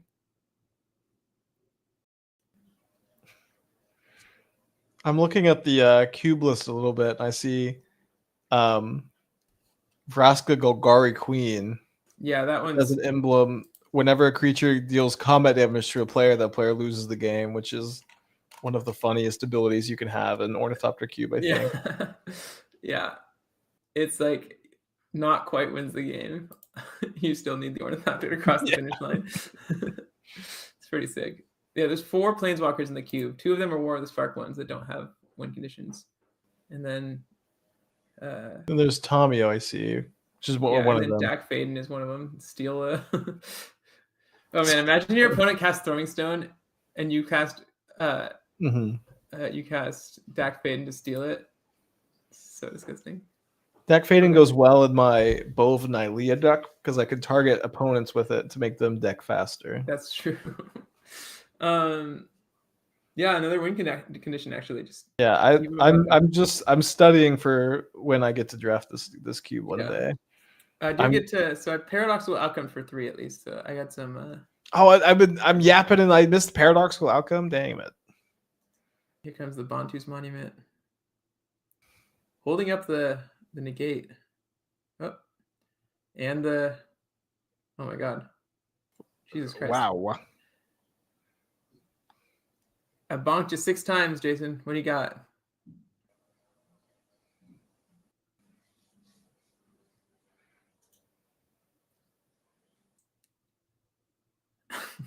Yeah, you said you have all divinations, but I feel like you have all tidings. Everything just draws so many cards. Yeah, I was being modest. Oh yeah, here we go. I need the 7th one. 14 more to go.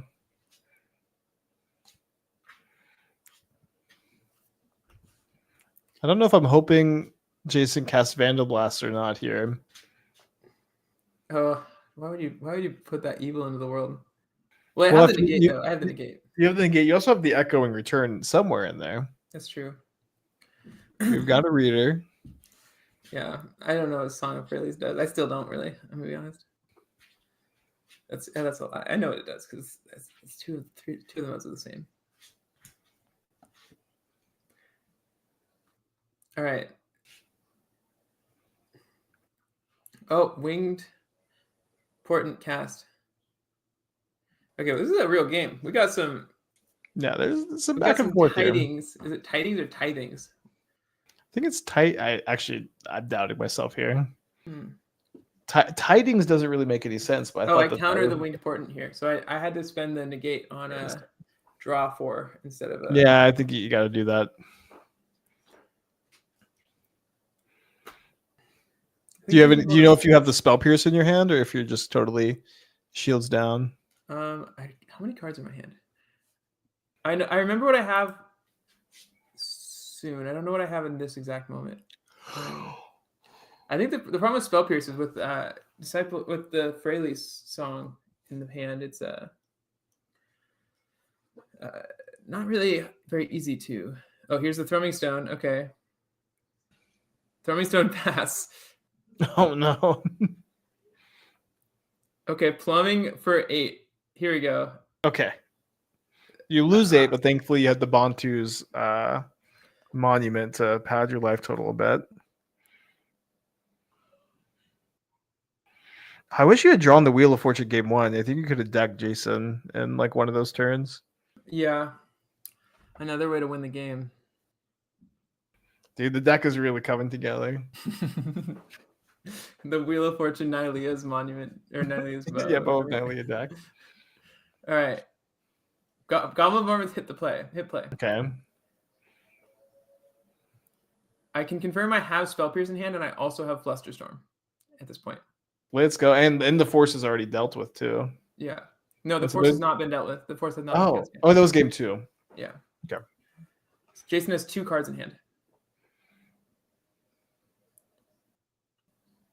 Okay, I really hope it's force green card now.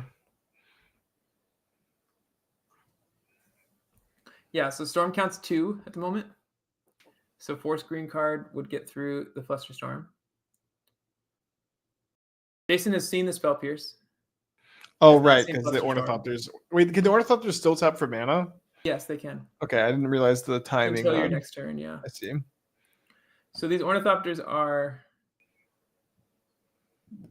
Jason has Force of Vigor and what is, I guess, a sideboard card, Rally of Wings. So I'm casting this. Rally of Wings cast off of the Ornithopter with 2 mana floating.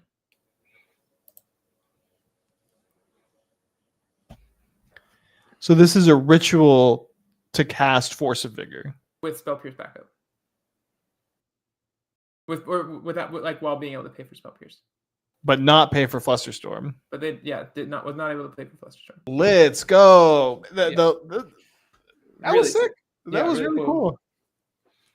And I had the Spell Pierce in my hand too, so they like I could have You could have not paid for it. That is actually unbelievably cool. yeah. But you don't have an Ornithopter in your hand to But win. I don't. I here. need one more Ornithopter to win, and I don't have it. So funny that you have Spell Pierce and Flusterstorm, but not another Ornithopter. Yeah. So now Jason gets to. This isn't lifelink. I have 1, 2, 3, 4, 5, 6, 7. This is 7 damage. If I draw one more Ornithopter, I win the game. But I'm not currently. Is it or if Jason casts an Ornithopter? Yeah, you Jason can- also can't cast an Ornithopter. Which Jason is a good enough player, knows that that's true. And you've got this Wheel of Fortune to like almost definitely find you one more. Yeah, I could. It might also draw me. Oh, here we go. Diabolic Intent. Diabolic Intent. For the Actual Ornithopter. Diabolic Intent, the actual best card you could get is Ornithopter because it's worth like 20 damage. That is an incredible end to an incredible match. Oh my god. So Yeah. sick. Yeah, sack an Ornithopter, Diabolic Intent to get Ornithopter. That's like what's the Hellbent tutor? Yeah, Infernal Tutor for Infernal Tutor Yeah, for Storm exactly. Count. Yeah. Cool. Wow. That was unironically that was one of the best matches of Magic the Gathering I've ever seen. That was Fucking really sick. really cool. Yeah, that was the like Jason playing around the Spell Pierce with like the Rally of Wings to untap to Ritual. Because they could have just like Force of Vigor, but they would have played right into Spell Pierce. Yeah, that fact is that I had like the an Flusterstorm. unbelievably high level of play for Ornithopter Cube. Like an unreasonable high level play for this event. Yeah. Do you think that's in the spirit of Ornithopter Cube? No. Yeah, we should have. Ornithopter Cube is if you're gonna cast Force of Vigor at all, you have to just tap out for it. You are Yeah, I right. think so. Come on. Yeah. Yeah. Okay, great. Well, that was a long match. And pretty intense, and a lot of back and forth. Somehow survived the Aura Shards. Fortunately, Jason did not draw it that game. Yeah. Like those cards seem so unbeatable. It's so freaking good. We are going to jump to a interview with Casey, another union member, at the Uncommons. She is also on the bargaining team, I believe, and she is going to talk a little bit more about the union. This is the last interview before we get to the last match. But yeah, make sure if you haven't done it yet, consider hitting !donate and helping out with some solidarity with striking workers, with potentially striking workers. They're not on strike yet, but yeah, let's throw it to Casey. Casey, thank you so much for joining us. Thank you for having me. Yeah, so who are you? What store are you affiliated with? What's your relationship with the union, etc.? Yeah, so my name's Casey.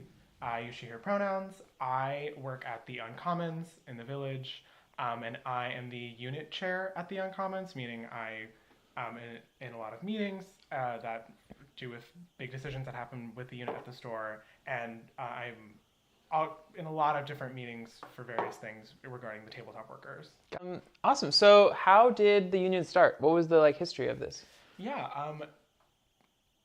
my best knowledge, the union really started at Hex and Company. They are, there's 3 stores owned by John and Greg, and they are the largest group of workers under tabletop. So some people from Hex and Company came to the Uncommons, which is some people who had worked at the Uncommons previously, and told us that, that they were planning to unionize, and asked a couple of us, to do a temperature check, see how we were feeling. And I think a lot of us felt very similarly. We're a small store. There's only 10 of us, and there were 10 of us at the time. And we all had been there for over a year and a half minimum. And people just wanted to improve the life that they had there. Yeah. Have a life that was a full life. And not one of 3 part-time jobs. Yeah, exactly. Yeah. How dare you ask to be allowed to live? So crazy. I know. So how have negotiations been going so far? They started out pretty rough. I've been a part of the bargaining committee, which is a group of members from the stores who get together with the union and develop a contract and bargain with the employer and the representation. And it started off pretty, I'll say terribly. The ownership chose some legal representation that was very harsh and not very open to negotiation. The owners themselves didn't speak to us for a long time at the table. They would only let their representation speak for them, who had some very nasty things to say. Yikes. Do you remember what any of those particular things were? Burn in hell. Oh, classic. Call us low class, disgusting, moronic.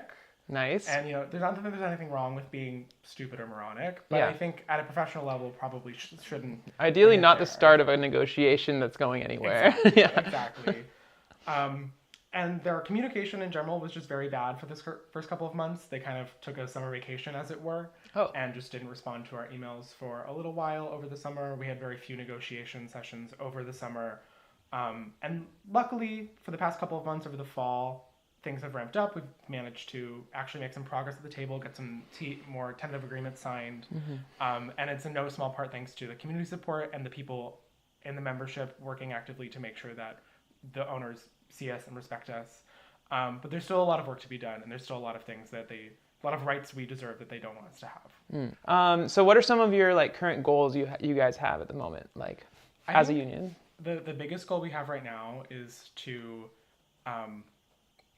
get a contract as soon as possible. Yeah. We've been fighting for over a year now. Yeah. We all, we're still staying strong, but we've been really trying to push towards economic bargaining. We are so close on the non-economics. This is things like, general rights for the employees who work there that don't have to do with the finances necessarily. But we don't want to keep fighting. We want to secure a contract for the people who work there and the people who are going to work there in the future to make sure that they can feel secure in their jobs and that there is something to look forward to at these places, Yeah. Financially and emotionally. I mean, that seems so important to like be advocating not just for yourselves, which is also important, but for the future employees that work there down the line. Exactly. If this is going to be like a sustainable thing. Yeah, you know, it's not lost on a lot of us that these, you know, these are, while they are, you know, they're like around 100 employees or so, these are still smaller businesses. You know, Yeah. it's not Starbucks.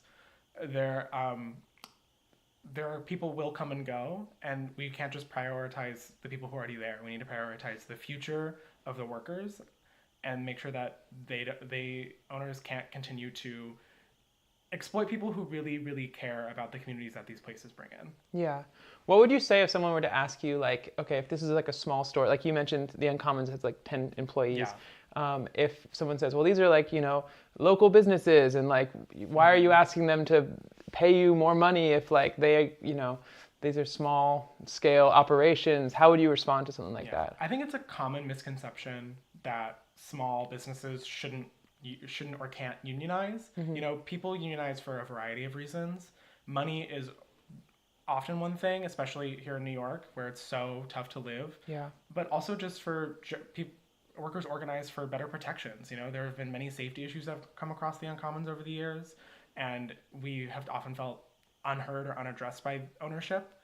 And by having a union, it helps make sure that those safety issues don't regularly happen in the future. Yeah. And that improves everyone's lives while they're there, regardless of money, you know? Yeah. And no matter how big a workplace is, they should be able to fight for better workplace conditions, even if it's 3 people. Yeah. You know? Well, I also like, I feel like if you can't run an ethical business where you're paying people enough to survive, and you know you're treating them, you're like making sure they're safe, then maybe that's not a business that should succeed. Absolutely. Yeah.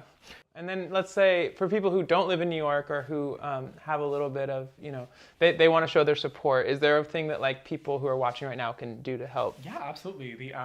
The Tabletop Solidarity Committee, which is a community organization that is made up of not workers, but members in the New York area who support the Tabletop Workers United and their efforts.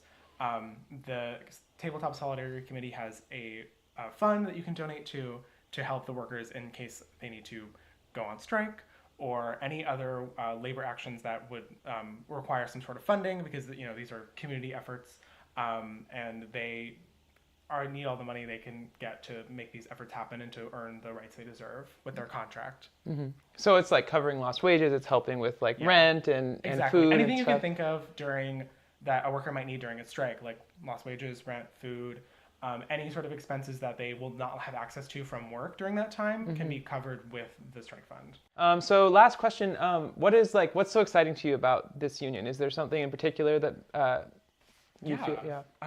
I think it's just so thrilling to be a part of this movement in like not only labor organization, but in like gaming in general, to just be more supportive of these spaces. I can't think of any off the top of my head other game stores that I know that I've unionized. I'm sure there are more out there, but to be part of such a large group in New York City, some of the biggest stores in New York City are the well-known ones, to show that these stores can thrive while also trying to allow their workers to like make livings here and not just be a team of like 3, but like nearly 100 people. It's really incredible. I couldn't even imagine like when I was younger trying to find a career in one of these stores. You know, I would go to them as a child and play my little Yu-Gi-Oh! Yeah. And be like, oh, that was so fun. But now I have to go like work at a bank or something. Yeah. But now people can, you know, comfortably look forward to maybe working at a space like this for multiple years. They maybe even trying to work their way up into management and find a career in this industry in a way that's not necessarily like all the way at like Wizards of the Coast or at like another game designing company, but a way that's more on the ground and with community. Yeah. I mean, maybe it's like a dream to be able to work for like an organization like that, but dream jobs are still jobs. They still deserve to be paid what you're, amazing. Well, thank you so much for stopping by, talking about your experience with the union. Of course. Thanks for talking to me, Jesse. Yeah, great.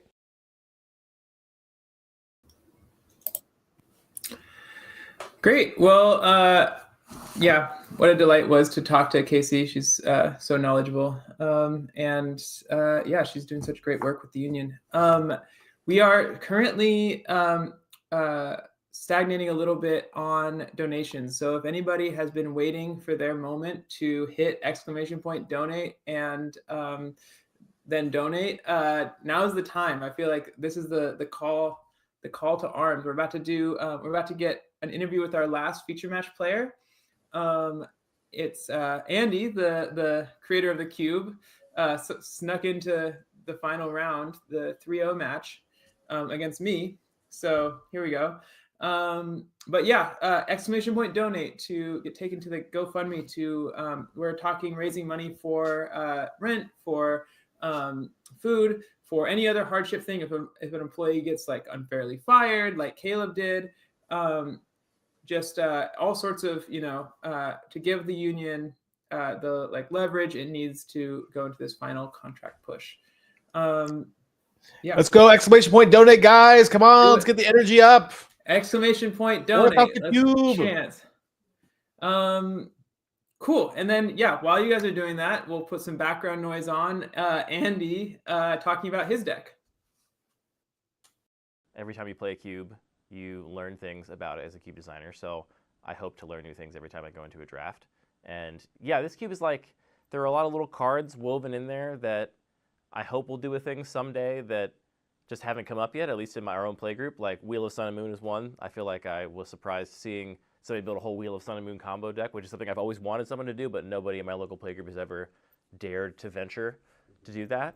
So yeah, there were definitely surprises, just not maybe the other kinds of surprises other players might have experienced, given my unique context. Which pick do you feel like shaped your draft the most? I second picked Vampiric Tutor, which put me in black. And the pick that actually shaped my draft the most, though, was Vraska Golgari Queen, mid-pack 1. I think the card is really strong. It's a relatively recent addition. When I was searching for cards for the cube, I had some Scryfall searches to help weed out cards I couldn't include because I have a bunch of weird restrictions, like I can only have Ornithopters, so anything that makes creature tokens is right out. And I also had searches that weeded out anything that just won the game, because Ornithopters have to win the game. But Vraska's emblem says that if you creature deals combat damage to your opponent, then you win the game. So it still involves Ornithopters, but my filter had weeded it out, so I missed it in the first draft of the cube. But after I saw that, and then I also got past what I would consider to be a pretty late Requisition Raid, which is a spree spell that can destroy an artifact and an enchantment, and also put +1/+1 counters on your whole team. And once I had those three colors from the Vampiric Tutor, the Vraska, and the Requisition Raid, I kind of married myself to what my friend Bones, shout out Bones, calls the Disenchantress deck, which is like basically the control deck of the environment, where you play a bunch of disenchants and other sort of interaction, and then have kind of incidental win conditions throughout the deck. Awesome. How did you feel about the deck piloting it after 3 rounds? Yeah, I like the deck a lot. I was worried a little bit about card advantage going in. There's a lot of really explosive, powerful card advantage, and something I always tell new drafters is that you should not underrate card advantage, because if your opponent answers your few things that augment your Ornithopters, then like 2/3 of your deck is total air, because if you're top decking and you have no way to make Ornithopters a threat, then your lands are obviously dead draws, which is part of normal Magic, just top decking a land when you're late in the late game and don't need one. But now also all of your Ornithopters are dead draws, which for the average deck is like 2/3 of the deck. So I had Vraska for incremental card advantage, and then really the only other source of card advantage was Viridian Revel, which is a very swingy card here. It draws a card every time an artifact an opponent controls is put into the graveyard, which, and it is a May, importantly, otherwise your opponent's many other combo decks could draw you at pretty quickly. And that works, but it's not a great top deck all the time. If you don't have removal on board, it can be really slow. So I was a little worried about that, but I definitely was happy with my density of answers, and also my sort of density of incidental threats. I had 3 land ways to basically win the game. So between Gavany Township and especially Spymaster's Vault, those are 2 ways you can win the game without needing anything but a straight Ornithopter or 2. And those are really slow, obviously, but if you're playing a control deck, you just want that inevitability. So yeah, I felt good about the deck. I thought it was good, and I thought it was getting late disenchants, which felt good as a drafter.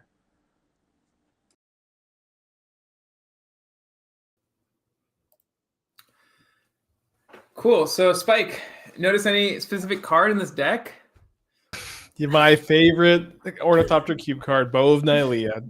Yeah. It does everything. It gains life, it kills Ornithopters, and it's also, I think, the best win condition in the cube, making sure you don't deck yourself. Yeah.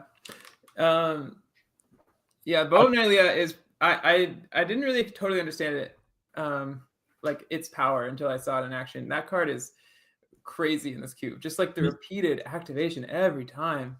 You mentioned being Jund Girl. There was a guy at my LGS who played Bow of Nylea in Modern Jund religiously every week at FNM, and would always kill my Delver of Secrets with his Bow of Nylea. I would possibly beat that card. I would intentionally not flip my Delvers early, Yeah. so that way, when he drew his bow, he couldn't kill them. That's It so was crazy. I get very There's nostalgic. nothing sadder than being able to blind flip a Delver and you just choose not to. It's like, yeah. It was very sad. I'm really excited for Gavany Township too. That card also seems ridiculous. Really, really powerful. I mean, it just being a land is like crazy. Also, Assault Formation, a really good way to pop in for some damage while also. Oh yeah, that Assault Formation seems great. His mana base is like unbelievably good. We've got triple fetch land, Abzan Triumph in the Abzan deck, Surveil land, 2 Surveil lands, Spymaster's Vault, Shifting Woodland, Silent Clearing, 5 basics. This is definitely a deck drafted by someone who knows what he's doing. Yeah, like I 3, also 6, 9.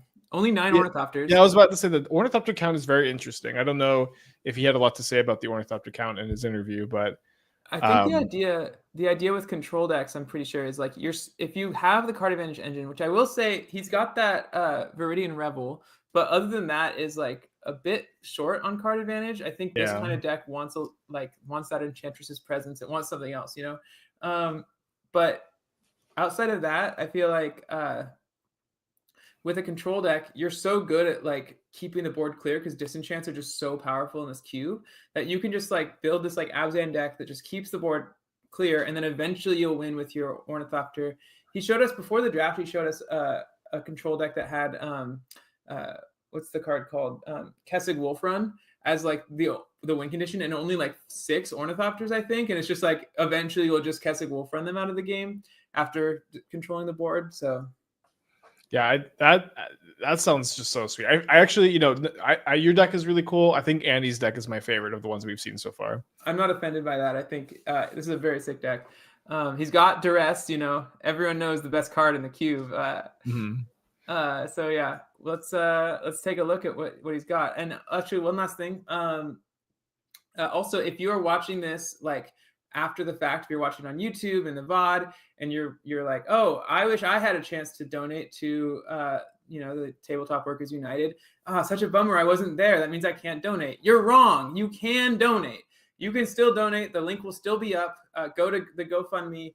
I'm sure it will be in the like description or something like that. And if you're in the chat, you can't do that. You have to do it right now. If you want to do it, you got to do it right now.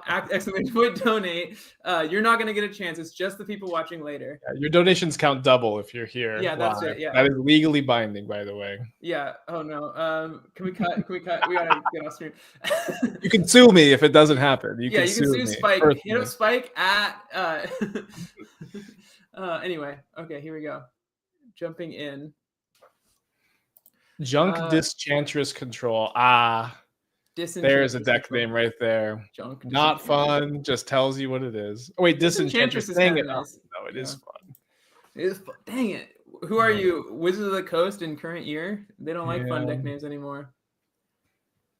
You could not maybe I'll start making fun deck names. Maybe I'll start having fun with Magic the Gathering. He looks so sad about that. I don't know. I guess I just don't want my chatters to see me having too much fun. They might get some ideas themselves. Well, it really sets the bar too high. Like if you then have a day where you're not feeling fun, every single comment's like, "Why aren't you having fun?"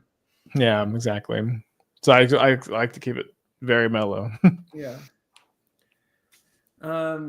Looks like, let's see. We're in round 3.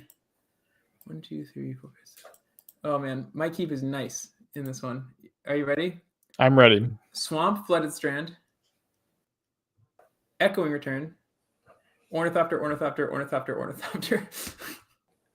I fear for your Echoing Return, knowing that Andy has Duress. The dreaded Duress. Yeah. Let's see. Does he keep a Duress? Oh man, he keeps a rough one too. I don't even want to tell you what he keeps because it's kind of a spoiler. But he Okay. keeps. I think you should trust your instinct there. Just Yeah. you're our hero. You're our protagonist here Yeah. in this match. We know what the hero has. We'll see what the villain, the creator of the evil Ornithopter Cube, has. Yeah, we'll all be surprised together because again, I've forgotten everything that happens this match. Yeah, you recorded this months ago, right? No, actually, just last week. Months That's ago. how short my memory. Yeah, months ago. I actually recorded this in 2017. Believe it or not. Yeah, it's been crazy since then. Some wild. It stuff has happened been. since It then. definitely has been. Yeah, if we had known. Yeah. If only we'd known. I forget who. You know, we just rolled, and I already missed it. I think that you're on the play. That's awesome. That's actually so good for me. I'm not a take the drawer. I'm gonna take my going first every time. I think in the bow of Nylea deck I might be. You might be on the drawer. I think I might. I don't know. It kind of runs counter to the thing if you're trying to deck your opponent, but then you draw first. But I guess if you have the bow, it breaks that symmetry. So. Yeah, the bow is just too broken. That's the deck. You crack the code. I really want to draft no Ornithopters in the Ornithopter Cube. Ever since you told me about it, that's like that's my first idea is figure out a way to not do the thing. It is so funny to have your impulse be when there's a cube that has a whole thing. You're like, what if I didn't though? Yeah, I hear you. But what if I didn't? Yeah, in video games, I just try to play it like the opposite way the developers want me to play it every time. I don't know. I don't know what that says about me as a person. But the no-hit run for Dark Souls came absolutely because you're supposed to get hit in Dark Souls. You were supposed to get hit a lot. How far did you get on that, by the way? Did you? I have not beaten it. I've done one hit is my personal best. One hit? You beat it with one hit? Yes, with one hit. That's crazy. Do you remember where did you get hit? I got hit by a crystal goblin on my way to Seath the Scaleless, and a crystal goblin. What golem? And what's frustrating is that guy has never hit me before, and he's never hit me after. That's crazy. That's kind of sick, though. Yeah, there's a lot of those like that, and so I'll get it one day. Like once a year at this point. I just like give it a whirl. I have like a month phase where I fire it back up. Here's a good question in chat. Am I real Jesse? Like, which one is the real me? Is the commentary commentating the future, or is it really makes you think? We could be like the anime outro versions of ourselves that aren't exactly canon, that are commentating what we see on the over the last episode. We can do whatever we want now because it's not canon. That's true. We can play without Ornithopters in our Ornithopter Cube. Yeah. All right. And he fetches with one of his 3 fetch lands. And you kept 3 lands, 3 Ornithopters echoing, or 2 lands echoing return 4 Ornithopters. That's a hand right there. Yeah, that's pod racing. Yeah, pre-recorded commentary game is live. I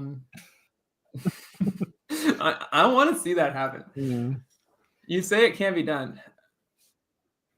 I guess I could do that for my own streams. I could just record the commentary at night and then just play games. And just play with no cam. Just guess. Yeah, that'd be kind of funny. That would be a good April Fool's prank. See how long it takes people to notice. Yeah, I'll try. Everybody forget you heard that. Yeah. Oh no! 2 men to win the game. Yeah. Seal. This was the spoiler. He had Seal of Primordium in his hand. I can't possibly beat like an onboard disenchant. My feedback for Ornithopter Cube: less disenchants. Yeah. Or like, do we? Okay, how about this? No disenchants. I don't think you can do that. I think you should play it as is before you start editing the cube. That's true. That what? Here we go. That's very valid. The Seal of Primordium into the 2 men to win the game into 3 men to win the game. I can't possibly win. Oh man, here we go. I only played 3 out, but I had 4 in my opener. So what's that about? Yeah, I guess you're gonna do the sacrifice all your Ornithopters thing. Yeah, but wouldn't I have 1 more? Wouldn't I just play them all? What am I doing here? Is this a puzzle, or are you just actually asking? No, I mean, I guess it's a puzzle for me. I'm trying to be like, why, what was that bitch thinking? Playing around balance, maybe? Oh, there you go. No, I guess maybe I got written down wrong. Yeah, maybe. Although I saw your hand, it certainly looked like you had more. I mean, I don't know. You could be. Anyway, Plumb the Forbidden, once again, best card of my deck. Yeah, this is pretty good. Spike 3 hours ago. Why no Nature's Claim? Wait. Okay, so how many cards does Nylea's bow shuffle back into your graveyard? Is it 3? If it's 3, that's really pretty messed. That's just like. That's how many Ornithopters you have. But up to 4. Oh no, it's only your graveyard. It's balanced. Yeah. Okay. Still 4 cards is a lot. So yeah, both Nylea attacking Ornithopters you control have Death Touch. 2 mana tap. Choose one. Put a counter on a target creature, or it deals 2 damage to a creature with flying. You gain 3 life, or you put 4 cards from your graveyard on the bottom of your library. Unbelievably good card. Here we go. Paying 3 mana to kill a single Ornithopter. Let's go! $3,000! I'm proud of y'all. Let's freaking good go. Job, gamers. But that doesn't mean you can't type Ornithopter in the chat. Yeah, everybody, type in the Ornithopter right now. We need 3,000 Ornithopters in the chat.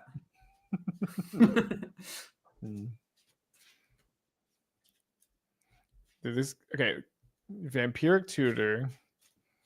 So far, we have one Ornithopter in the chat. Let's go. That's all you need. The journey of 3,000 Ornithopters begins with a single Ornithopter.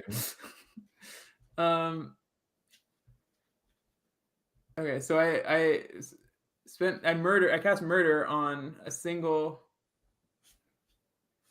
I mean, Force of Despair is just murder in this cube. I hope that Canon Jesse sides out Force of Despair in this match. Yeah, I hope so too. All right. Diabolic Intent has been cast. Let's see what I'm getting. I remember what I'm getting. What would you get here? So you have Echoing Return in your hand. You have 4 Ornithopters in your yard? 1, 2, 3. Yes, 4 in the yard. I might just get the Bombardment. No, there's a Seal in play. Let's not get the Bombardment. Let's get Ad Nauseam. Let's have some. Nice. Let's have some. I'm at 14, so it is getting kind of low. Come on. It'll be fine. I'm pretty sure I get Bombardment. I think my plan, such as you can have one in this board state, is I have to set up a turn where I can go off in a single turn through a single disenchant, and hopefully there's no more disenchants coming. We thought Disenchant was the best card in the cube. Seal of Primordium actually. That's a card right there. Oh, here we go. Baiting the Seal. Yeah, but then he starts gaining life. That's the other thing my deck can't possibly be. Is gaining 3 life. Oh no. Yeah, Nylea is just so absurd. Yeah, people at my game store would call this card like the best Planeswalker in Modern. It was just I remember like the guy who would play it would like attack with Huntmaster of the Fell tokens into Tarmogoyfs, and like people would just block, obviously, and then the Tarmogoyfs would like die. Oh my god. Vraska coming down to hit my Bantu's Monument. My bait failed. Well, chat, we're cooked. Chat, it might be Jover. Yeah, this is I think the Abzan control deck is maybe the best deck in the cube when it comes together. Okay, well. Wait, and double Ancestor Recall. Draw 4. Oh, I thought it was 5. There's the 5th one. I guess that wouldn't be double recall. I don't know why I did this, but it is 5. Well, I had one in hand. Oh, I see. I don't remember why I did this. I've already cast the. Oh, right, PO. Oh, that's a pretty good reason. There we go. Okay. I think I wasn't supposed to do this right now, though. I don't know why I did it. I think I didn't want to get blown out by a disenchant response. So that doesn't make any sense. Vraska's pretty absurd. Yeah. It's so hard to pressure her is the problem. Yeah, Planeswalkers in general seem pretty good. Wait, are you discarding Ornithopters instead of casting them? To hand size. But you can just cast them again. I could have just cast them, but I don't know why I didn't. I do have like ways to get them back. Yeah. No. Here's the thing. I think what happened was end of turn. Like he tapped out for. Yeah, this is just about. Oh, it tapped out for bow end of turn. Yeah, and then because I didn't want him to like, I guess disenchant an Ornithopter in response to PO. But that's Yeah, because the bow kills an Ornithopter. Yeah, that's what it was. Yeah, so I was like, I want to draw more. But then that meant I had to discard a hand size. Fortunately, my deck is very good at discarding Ornithopters to hand size because of. People complain these days about the amount of text they're printing on Magic the Gathering cards. Look at Bo Nightly is like 10 years old, 12 years old, maybe. Maybe the more things change, the more they stay the same. Give me a good old-fashioned Biden of Thassa. We got Enduring Curiosity now, text. kind of power crept. Yeah, you're right. Okay, so yet another card draw. So the card draw engine has come down. Yeah. Honestly, Andy, you're drawing a little too good here. I saw your deck list. Yeah. Let's cool it. It's like the only. I mean, both card engines. I have to read it here. Yeah. The win condition is in play. The Ornithopter. Oh wow, Vraska draws 2 with this enchantment. That's so true. Wait, is this enchantment modern legal? What is this called again? It's called Viridian Rebel. No, it's only opponent's graveyard. Oh, that makes sense. So it's a control card. It's also giga-fucked against me. Oh, here we go. Ad Nauseam has been cast. Spell Pierce. I love Ad Nauseam. One time I was playing a Legacy tournament, and it was kind of cutting off the. Oh, but they're showing up when they. Okay. Yeah, one time I was playing a Legacy tournament, and my opponent had just shuffled their deck and placed it in front of me to present, and I had done the same thing. We were like shortcutting, and our decks were like in the middle next to each other. We had the same sleeves, so I cast Ad Nauseam, and I started flipping from my opponent's deck, and I didn't even realize until like 5 cards deep because I flipped like Ponder, Brainstorm, Fetch Land, and then it's like, oh no, this isn't my deck, and it was one of the that's crazy. It was one of the more embarrassing judge calls I've ever had to make. All right, I've stopped at 2 life with like 10 cards probably drawn. So may just be dead to Assault Formation next turn. But we do got a lot of cards. The Bantu's Monument dead, unfortunately. Yeah. So not a lot of ways to gain life. I revealed the Bioblight, so I can. Okay. Although, can the Assault Formation protect Ornithopter from Bioblight here? It can. So and the Bioblight is revealed. So I have to play carefully. Swamp comes down.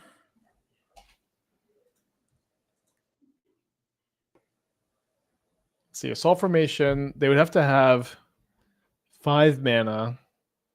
Looks like, yeah, it's only +1 for 3 mana. So that plus the bow could give it. Oh, that's the other thing. I can also cast blockers because Assault Formation doesn't give trample.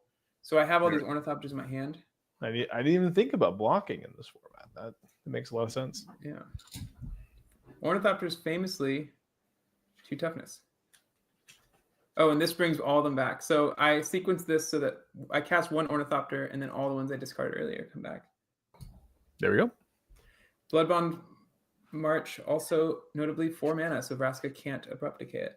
Yeah, this card is hilariously good in this cube. Like of all the cards we've seen, like yeah, how did Andy find this one? Like I don't know, it's crazy.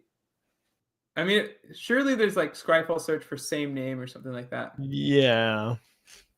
So I got a lot of blockers here. You can shoot down 1 with the bow.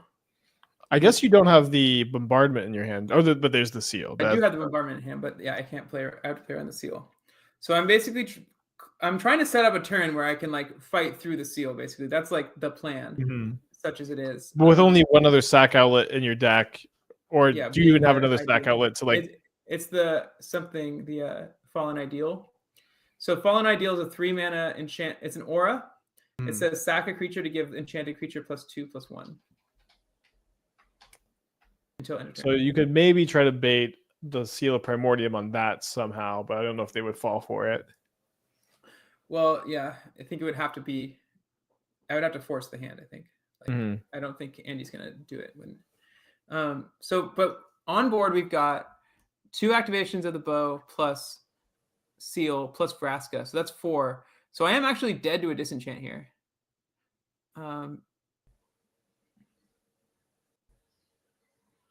If he were to go for it. I think the Vraska plus this turn already, but maybe I'm saying like it could have happened on like it could have end of turn bowed, untapped, bowed down another one. Oh, I see. Yeah. Cracked seal to kill one, Vraska to kill another, and then if he had a disenchant, he would have had lethal. Now, of course, I think I have a negate in my hand at this point, so I could counter the disenchant. So he's untapping. He's not plus the Vraska. He elected to put a counter on the Ornithopter. Yeah, I think I would have shot down an Ornithopter probably. My other monitor right now is just me Googling a million different awful absurd cards. Yeah, so that you can prepare your stream. All right, sacking the plains.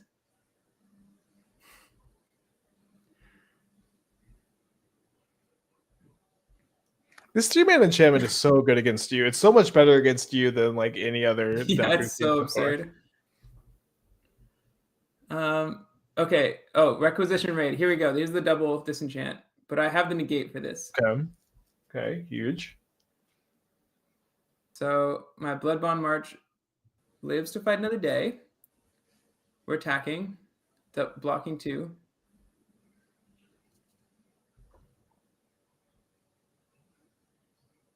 And passing the turn. Okay, then Andy draws 2. Is this card a May ability? It is a May, yeah. Yeah, otherwise you could deck them. Come on. Okay, so 3 Ornithopters in play. 4th one in play. Trigger the march. Now we got 2, 3. Okay, so there's now 7 in play. Here comes the Fallen Ideal on 1 Ornithopter. Good target for that card. Yeah.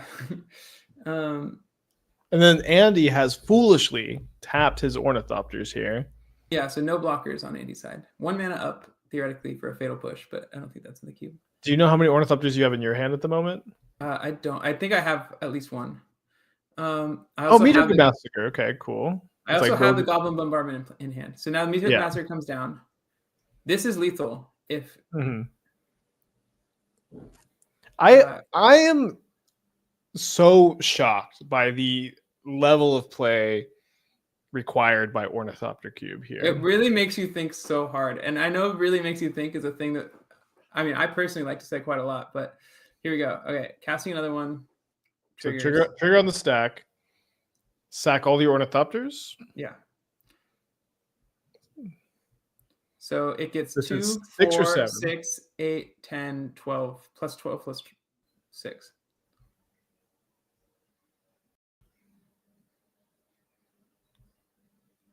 And also, Andy loses 6 life. They all come back.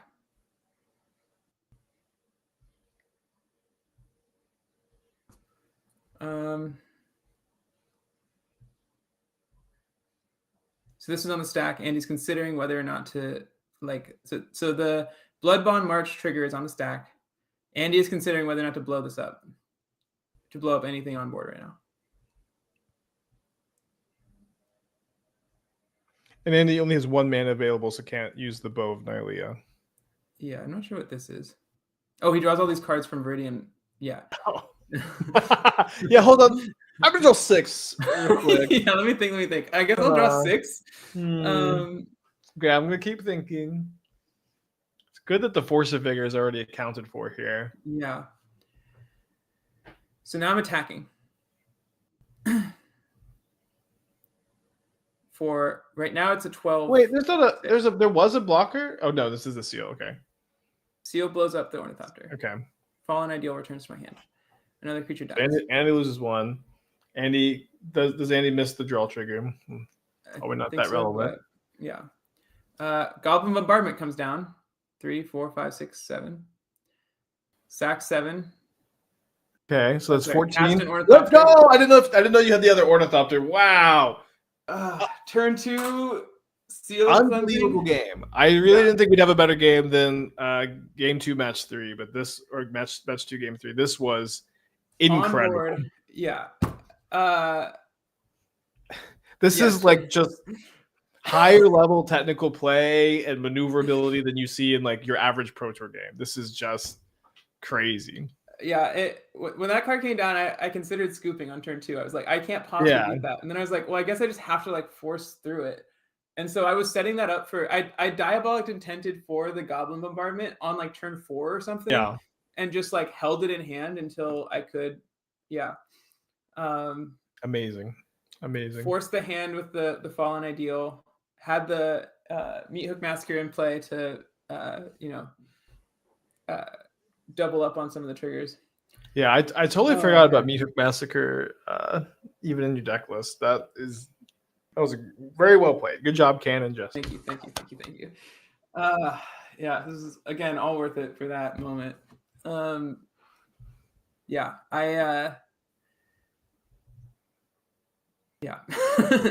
was good. So now we're sideboarding, and I have to deal with all of these cards and try to do all this again.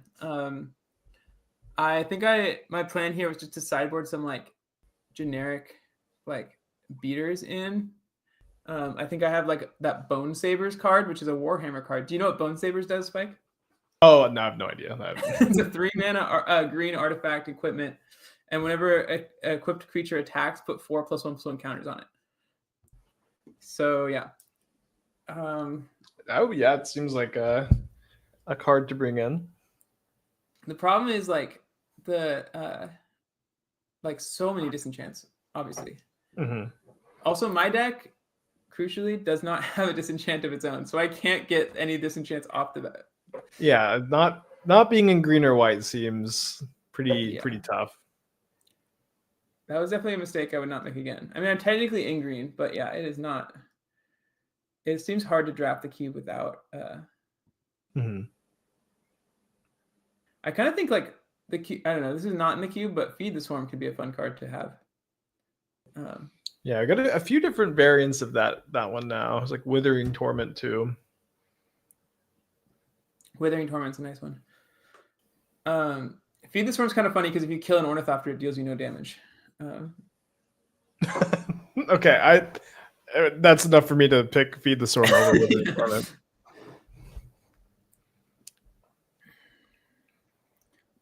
And you get the indignity of spending 2 mana to kill an Ornithopter. Yeah. At sorcery speed. Although, I don't know. Maybe just cast it as an instant. Who's going to stop you? Yeah, it seems to be the vibe of Ornithopter Cube. Yeah. You should cast your Ornithopters as instants. Why not? While we are shuffling up here, exclamation point donate. Hit that donate. Oh yeah. Wait, I didn't even know this. The person who donates the most to this stream gets to have their name immortalized on an Ornithopter in this very cube. That is really exciting. That is worth more than any amount of money that's in your bank account right now. I think it is absolutely important that each of you try to get on an Ornithopter. This cube is freaking legendary and will be drafted more. And so if you want to see your name when you get a chance to draft this cube one day, which you will, I promise, every single person on the stream will get to draft this cube one day. You don't want to open a pack and see some other motherfucker's name. Imagine, when it could have been you. Imagine seeing some I don't know, what's a name that you might freaking Joe Schmo, Mason Clark. Do you want to see Mason Clark's name on an Ornithopter? No, I would hate that. I would tear that Ornithopter apart if I saw. I would drop. I would hate draft every Ornithopter and then drop. So if you want to beat Mason, I don't even know if he's in chat, but if you do, exclamation point donate. Yeah, that's where we landed on the on the message here. Yeah. Exclamation point Mason to beat Mason. Whoever donates the most gets to punch Mason Clark in the face at MagicCon Chicago. Yeah, that's as true. hard as you want. Or give him a hug. Or yeah, up to you. Yeah. The fate's in your hands. We absolve ourselves of everything. You can sue me also. Yeah, you can sue Spike. Please, somebody sue me after this. Wait. Mason just joined the stream right as I said that.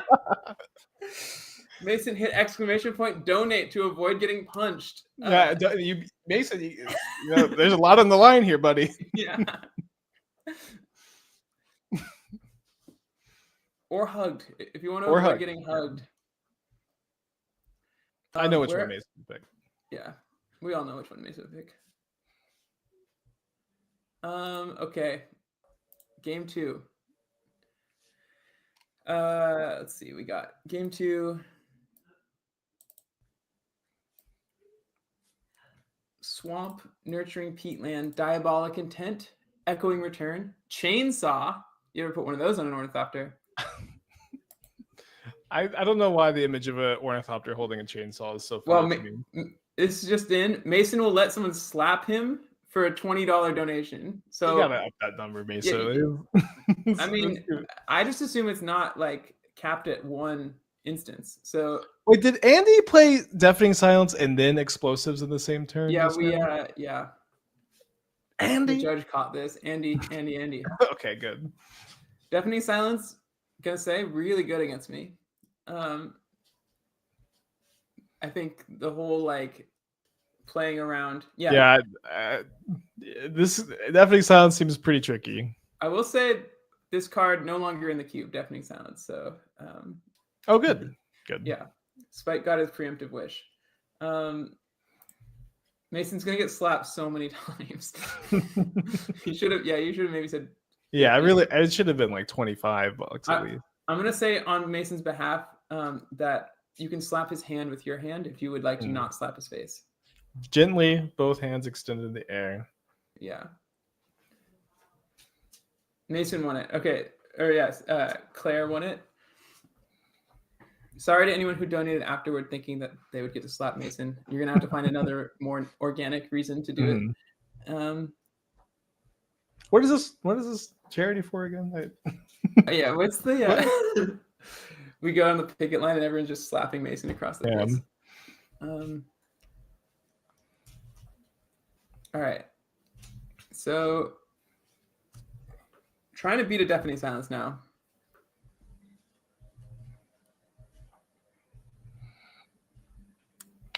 This is gonna be a tough one. I mean, we said this last time, and you pulled it off. Yeah. Actually, I guess what I should have been doing is looking for an ornithopter that said. No, sorry, my timeline got mixed up. I thought for some reason there'd be an ornithopter with your name on it live because this is happening in the past. Like when. Just in general? What do you mean? Well, so like if you won this event, would you get your name on an ornithopter? I guess is the I would get question. to alter the ornithopter. Right, okay. In some way, which maybe would be putting my name on it. Maybe it's putting Mason's name on it. I don't know. Okay. I won't ask any more questions for spoiler's sake. No more questions from you. Okay, you should have let Andy take back the explosives on 0, by the way, because this explosive. I tried to. No. Dang it. Then the judge was standing right over his shoulder and said, "No shot." That's always the worst when your opponent like messes up in a way that would be better for you. Yeah.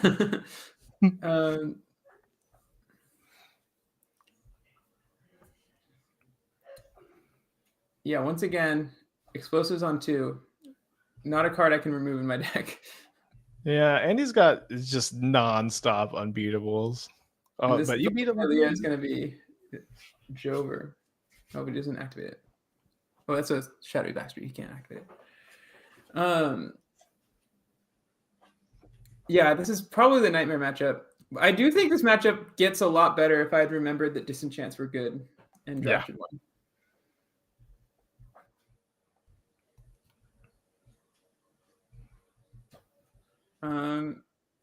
yeah, I'm just plowing ahead with this this Ornithopter, but now every single like chainsaw doesn't buff toughness, so Bow of Nelia cast terminate, draw a card over and over again. Pretty good. Good, yeah. And here we go, valiantly adding another chainsaw. Yeah, I think the problem with my like my plan to side in like dorky like for a $200 dono, Niall will let me slap her.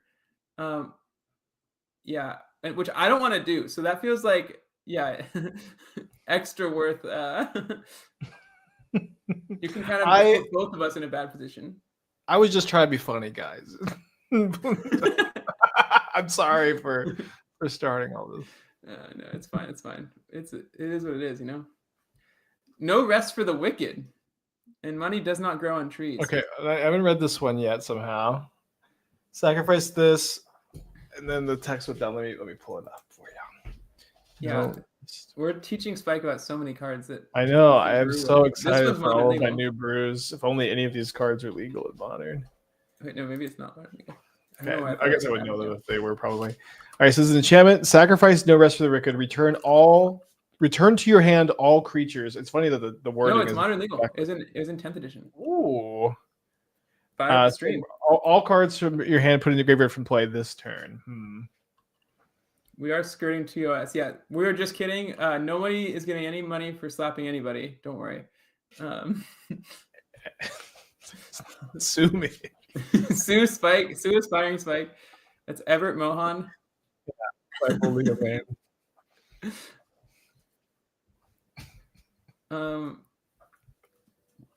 Okay. More cards coming down. Requisition raid. Yeah, destroy my. Oh man. Do you know about the rule 104.3a, Jesse? Is that you can concede the game at any time? You can concede the game at any time. I really should. I wish someone had told me that rule. Yeah, but that would have been outside assistance. It's not often known rule. Although, you know what? It's good you didn't know about the rule last game, too. Yeah. Yeah, things are not looking good.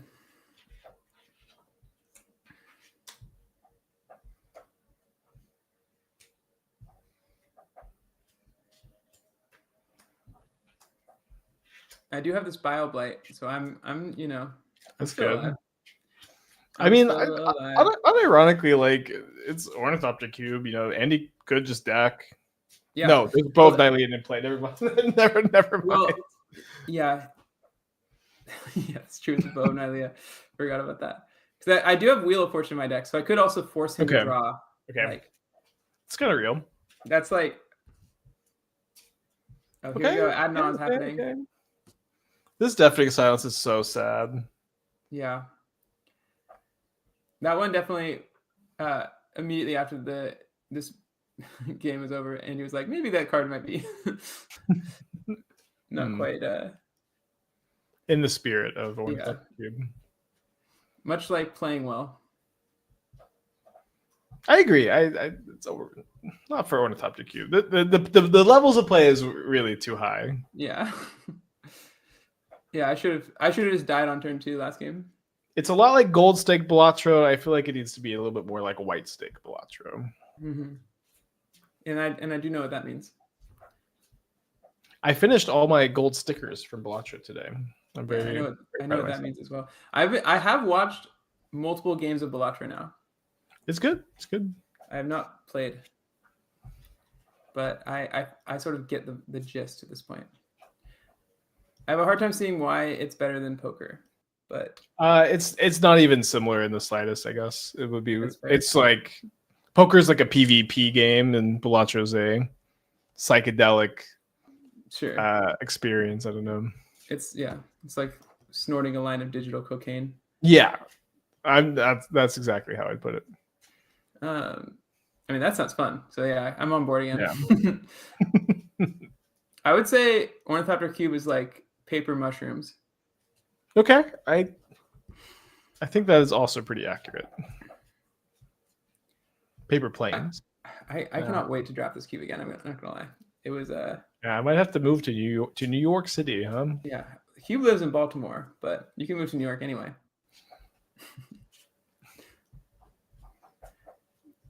A bit of a Splinter Twin situation, deafening silence plus Bo of Nylea. I guess I can't put anything. All right. Yeah. You can only play creatures. Yeah. And the only creature all die. I can kill every turn. Yeah. Oh, And I man. get to draw a card. Yeah. Oh no. Exclamation point, donate. Every donation moves the deafening silence further and further away from the cube. Mhm.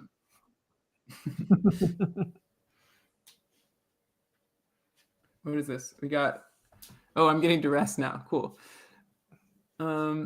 So you're.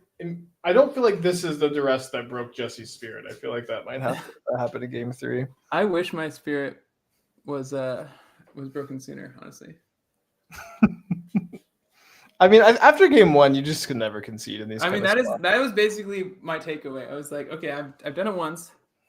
I have this. I mean, I'm just playing the whole game toward this this Wheel of Fortune, which doesn't quite work against the Bow of Nylea unless it's like it forces him to draw 7. So I mean, it has 4 modes, and he might Maelstrom Pulse on all of my Ornithopters. No, draw 3. Maelstrom Pulse is a sick one to have in the cube. Oh, but that Vegas silence is symmetrical. Did you try to cast another spell? Yeah, he cast duress earlier. Oh. I also forgot though. Who could remember? Oh yeah, it was like it's sort of like seeing your life flash before your eyes and then you don't die. It's when someone tries to cast an illegal spell that will kill you on their next turn.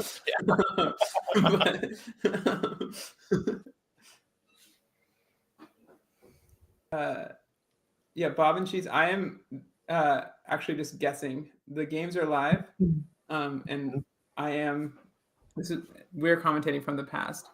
I'm now Wheel of Fortuning, but Do you remember what the thought was? Just a I think YOLO. it was that I have a game action I'm allowed to take, and then okay, that's good enough for me. Sometimes when I'm losing, I'm like, I just need to tap my lands as much as I'm able to and cast as many spells as I'm able to, so that I feel better about myself. I mean, that gives me the spirit to win the games, like the last game, where someone who hadn't tapped their mana and cast their spells in a previous game would not have won. You know. I do not think I would have won the previous game. I also think that I don't know. I did not see it on this, but I wonder, like, is there something Andy could have done differently? You know, like, but I don't know. Yeah, I think it didn't have to do the third mode on the requisition raid, or maybe it was only 2 modes. But I think if Andy had left up Bow of Nylea, you were cooked. To activate on the Ornithopter. Yeah, on the in response to you enchanting it. Yeah.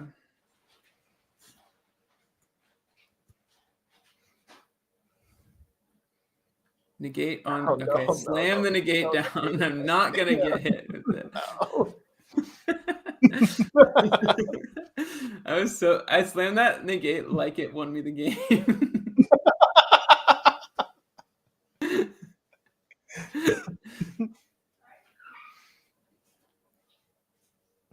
Yeah, okay. I cast Bantu's. I had to get I was like, if I don't get a chance to cast this Bantu's Monument before I lose, I'm gonna. What was the point of the whole cube if you don't get to cast it first? Okay. So back to the draw. Here's where the Bone Savers come in. There's the Bone Savers. I'm like, oh wait, okay, so it wasn't in yet. No. It's like I'm just like, okay, how do I make my deck be an entirely different deck? Grabs another Ornithopter. Signing in an Ornithopter. What do I do here? I need one more Ornithopter. Slide some more Ornithopters from Jason's deck over.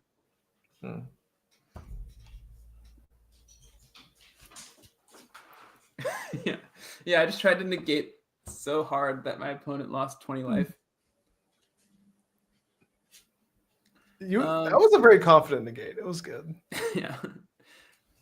I mean, you can't. Negate's not a card you can cast timidly. Like, Yeah. what's the scenario where you're casting like a timid? I guess if you know it's gonna get countered, Yeah. then you're like. Or if you want it to get countered. Yeah, that's true. Activity. You're trying to project weakness. Yeah. I was talking about that the other day, about how I try to give off false tells with my body language in Magic, and someone accused me of angle shooting, which is very sad. You wouldn't shoot an angle. No, I would never. I prefer shooting directly at straight. Or at a. What's the opposite of an angle? A line. Yeah, okay. I nailed it. I did a good job. That was awesome, actually. Yeah.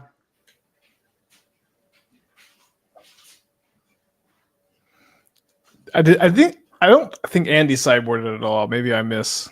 I think he brought in the Okay. the deafening silence. Deafening but sound. That makes sense. That seems like a main deckable card though in this cube, honestly. Like if it's Yeah. in cube. Every deck we've seen so far, the Paradox Engine deck, the Thrumming Stone deck, I think would all be pretty unhappy to see Deafening Silence.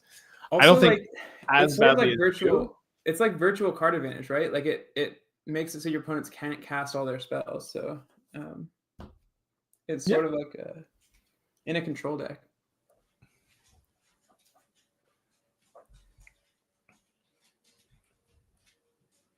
I should have had a sideboard Kessig Wolf run. That would have been. Kessig Wolf. Kessig Wolf. It seems really fun. So clutch.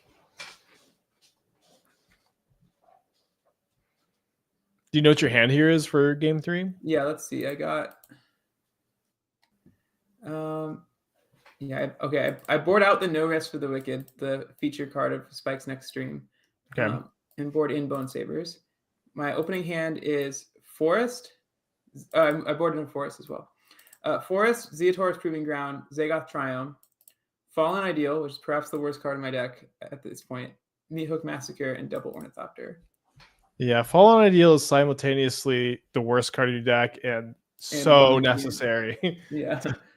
So yeah, it would have been nice great. to get that weaponize the monsters, or like I needed like some other sack outlet that wasn't just Goblin Bombardment. Mm-hmm. But there's not that many in the cube. Let's just dodge turn 3 Bow of Nylea one time. Yeah. For once, You were right to not tell me Andy's hands here. This is definitely hero versus villain. Yeah. Yeah. Here.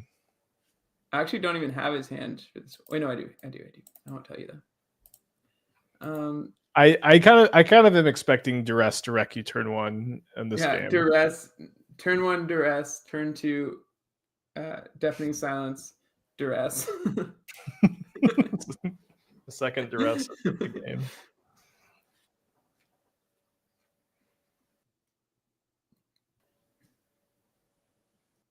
Any mulligan? Yeah, Andy Mulligan's twice. Andy Mulligan's to 5. So I have a shot. Okay.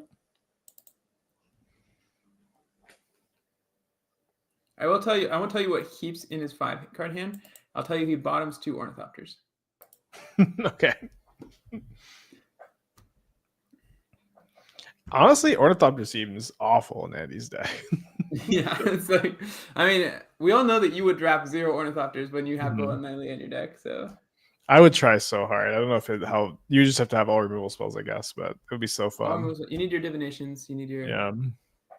You need. I mean, like Bioblight. You have to like time your Bioblights well and stuff. Like.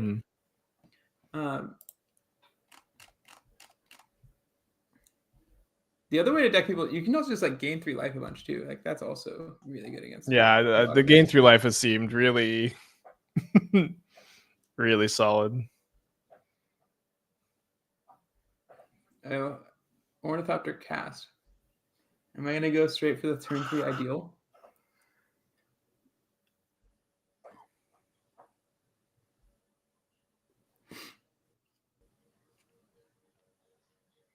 You know what's a fun card in this cube?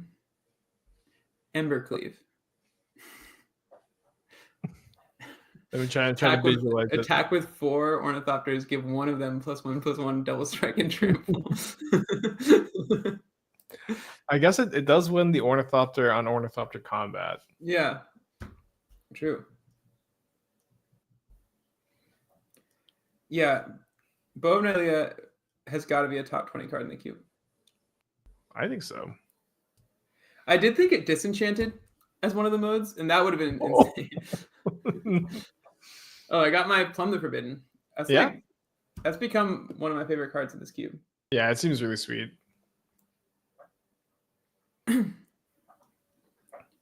Cycles and Dothatriome. Yeah. What? You gotta be feeling kind of good here with this negate in your hand also. Oh, is negate in my hand? I think it is. Maybe I am seeing. It is in my hand. But yeah, I think that you stupid duress. You cast the draw spell so that you could find the land to hold up the negate. The stupid duress to clean the clear the way.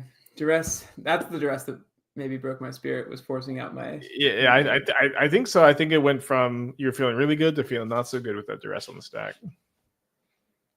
Yeah, with the negate, I'm like in a pretty good spot. I drew a bunch of cards. Setting up I mean, this Viridian thing it's good, but my goal is to not put any Ornithopters in the graveyard until I'm winning the game. So.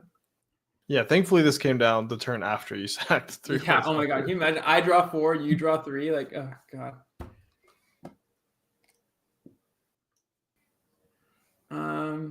What am I casting here? Spontu's Monument? Yeah. My favorite card to cast and have do not too much. Cast 1 Ornithopter. Great. Oh, no land for turns. Not great. Oh yeah, I drew all those cards and I did not draw a land. Not what you want to see. Is it Raska time again? Yep. Yeah. If I had the Spell Pierce too, that would have been. That would have been nice. Unlucky TBH. Oh, and then there's the drawn off the Viridian. No. Yeah. Another Splinter Twin situation, Deafening Silence and Vraska. Because I can't do the thing where I like overload the Abrupt Decay. Also so hard to... Oh, you know what? I think I had... Oh, I'm sacking that. Okay. I'm not even sure what you tutor for here. If I had to Vindicate my deck. It's really tough with like the Bantus being gone too, because like in theory you want to go Bantus, you want to get ad nauseum, go Bantu your Ornithopters into Bombardment, sack your Ornithopters, but yeah, the Bantus and the Mihuk Massacre are the two main ways to like have something in play already, and then but both of those get died to the Vraska. Yeah, and the assault formation comes down, so now the clock begins.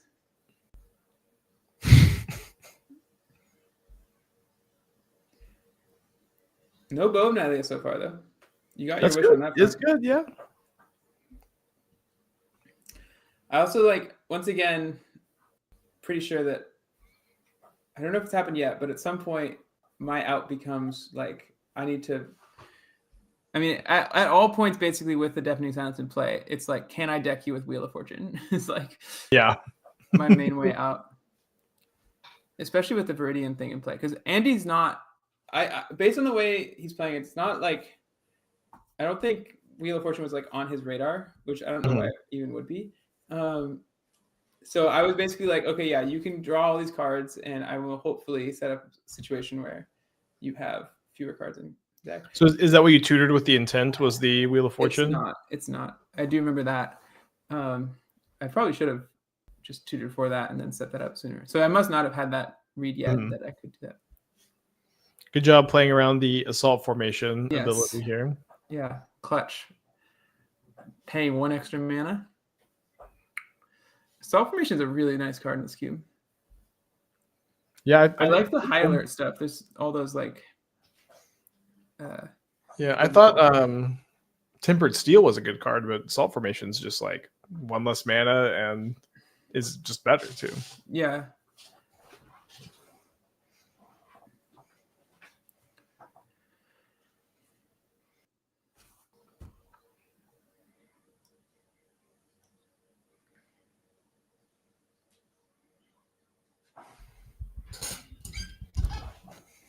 Yeah. Hmm. Not in a great spot. Also, never a good sign when I have to echo and return like here, where it's just like Yeah. I leave one in hand, I guess. Do you remember what the thought behind leaving one in hand is? I think it's that I wanted to be able to Bloodbond March, like, but that doesn't quite make sense because Bloodbond March doesn't do anything yet. But I think maybe I'm it's like, so tough when you're in this position to like, yeah, like, to play there's around. there's like literally no good way to maneuver. Yeah, I think what my plan is like get a Bloodbond March in play, and then and then all I need to do is cast Ornithopters and Goblin Bombardment, and just hope there's no disenchant. But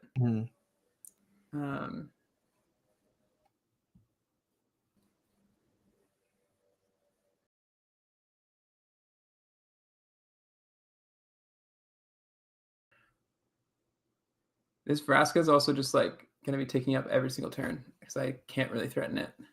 It's a -9 on the ultimate, I think. I think so. Let's see.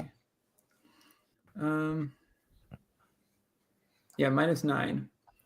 It's so funny. The ultimate doesn't quite win the game. Yeah.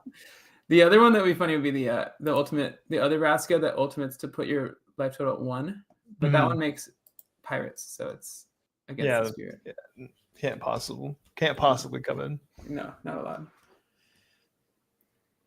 Are there any other planeswalkers that like? Tomio comes to mind. The new one. Well, it's a creature, so I guess it doesn't really. Oh yeah, you can't. Work. Yeah. There's the completed Tomio. Is that? I have no idea what that card does. Yeah, no one does.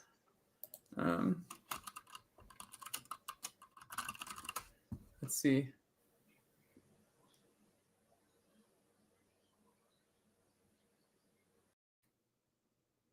A lot of the Planeswalker deck ones would be maybe fine. You know the match is going well when we're scouring Scryfall for planeswalkers that can't win the game to add to the queue. Yeah, that's true. Yeah, Seal of Primordium now is that another unbeatable. Yeah. I really wanted to see Andy cast Balance this game too. Yeah. Balancing away. That would be so funny if I like finally set up a good board and I get balanced. Or I like have Wheel of Fortune in my hand. I need to wait one turn and he balances it away. There's a combo with Chainsaw here. Yeah, it would be.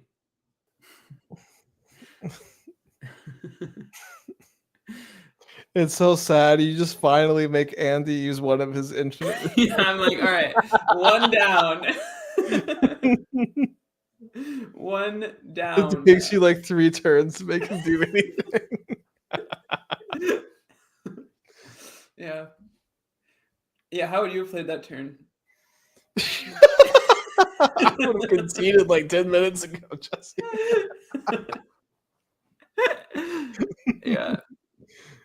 I would say that like my I'd be on my stubbornness flight and home. refusal to lose when I'm 100% to lose is not one of my best qualities. Yeah, it's good. It's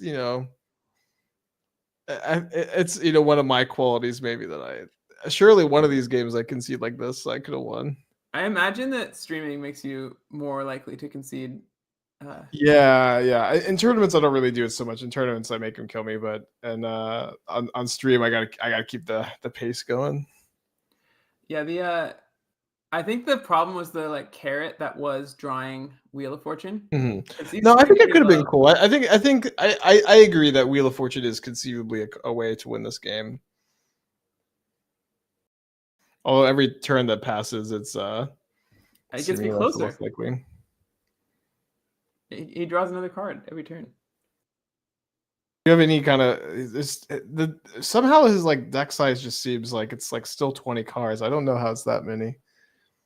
It does, yeah, it does look pretty tall. Maybe it's just one really big card that casts a wide shadow. An Ornithopter.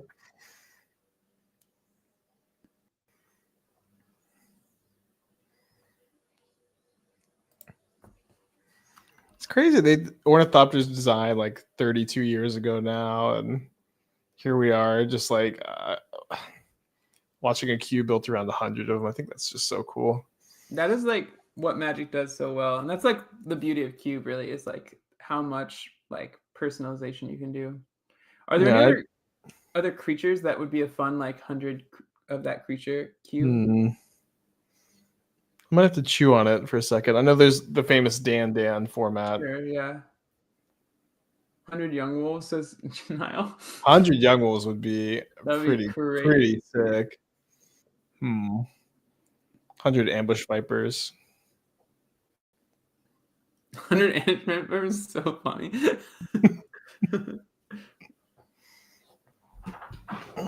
100 eater of days.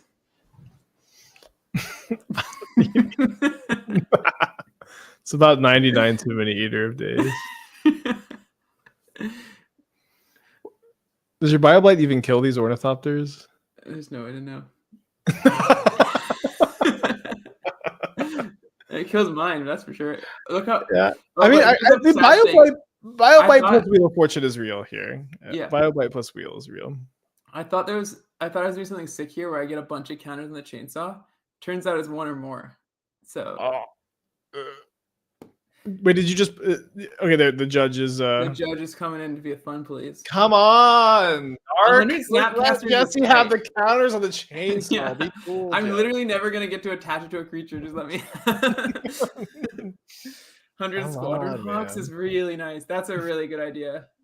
100 Squadron Hawks. You were having fun, Jesse. Let me take this dice off the chainsaw here. She threw it at my head too. You didn't see it because it was off camera, but. There's a lot of anger in that quip I saw. Yeah, I was like, fine. It's now a 2/2 instead of a freaking 8/2, like a cool person would have. I think 100 Snapcasters and 100 Squadron Hawks are two excellent cube ideas. 100 Squadron Hawks. I actually love that idea. Yeah. I'm not even sure 100's enough, you know? Yeah. 100 Signal Pests. Signal Pest is a good one.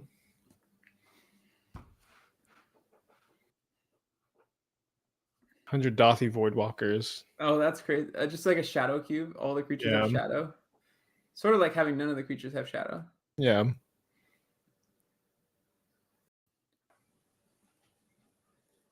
100 Deafening Silences.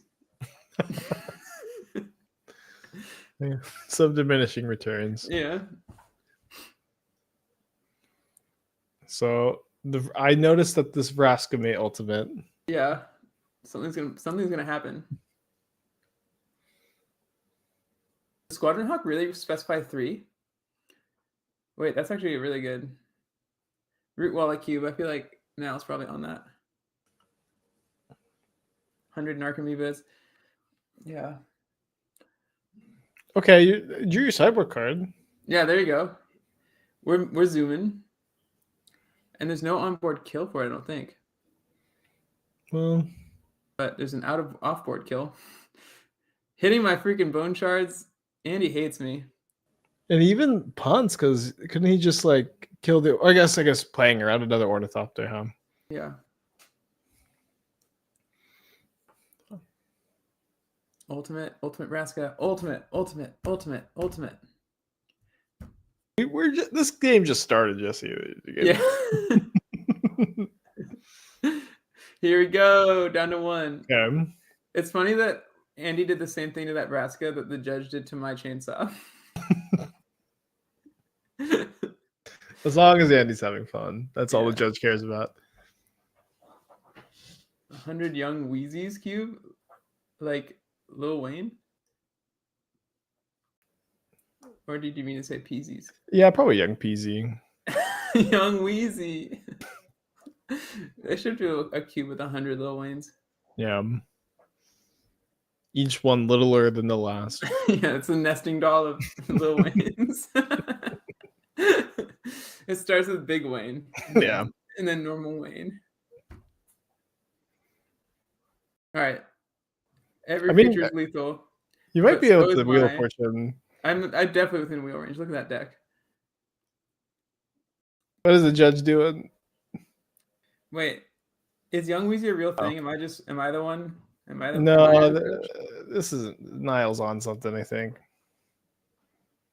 Pyro. Wait, Oh, Young Wolf is Young Wolf, Weezy? Weezy. Mhm. Oh, Seek help. man, I don't want to do this anymore.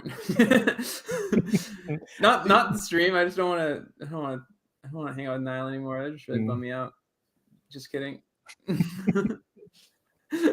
It's funny because she can talk to me right now if she wants to, but she won't. Oh, she says fuck myself. Oh, I will. As soon as the cameras turn off.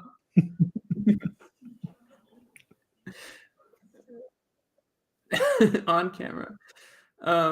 Wait, literally, how does Andy have this many ornithopters in his hand? Wait. Where did this come from? Oh, what happened to the Viridian? He sacked it to Roscoe. Oh, he's drawn enough cards.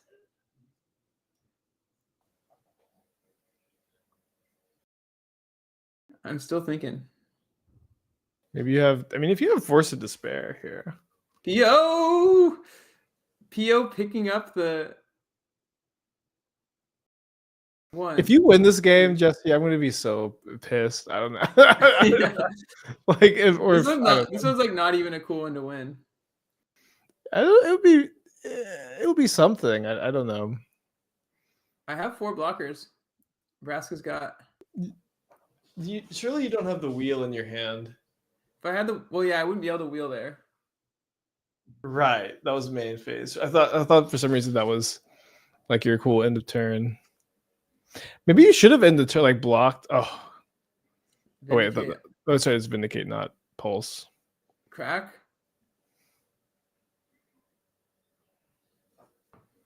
It's Jover.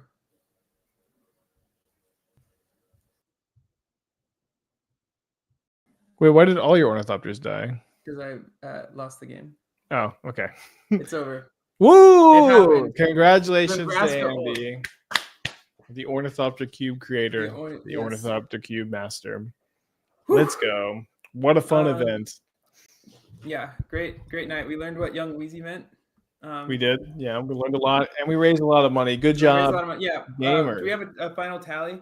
One last chance if you want to get in on the final tally. Exclamation point donate. Let's go. Ornithopters in the chat. Exclamation point donate. The number 1 donator gets to have their name on an Ornithopter in this cube. So that is a really fun incentive. It's really sick. $32.50 for the day. $3,250 plus. Good job, gamers. Yeah. Thank you guys so much. It's been a ton of fun. This cube is super dope. Tabletop Workers United are fucking awesome. It's been such a pleasure getting to know them through planning this event. You still have a chance to donate on your way out. Sorry, not $32.50. It's just $32.20. If you want to get to $32.50, exclamation point donate. You can do that even if you're watching after the fact. And yeah, thank you so much to everyone in chat. Thank you so much to everyone who donated. Thank you to Niall for hosting. Thanks, Spike, for showing up.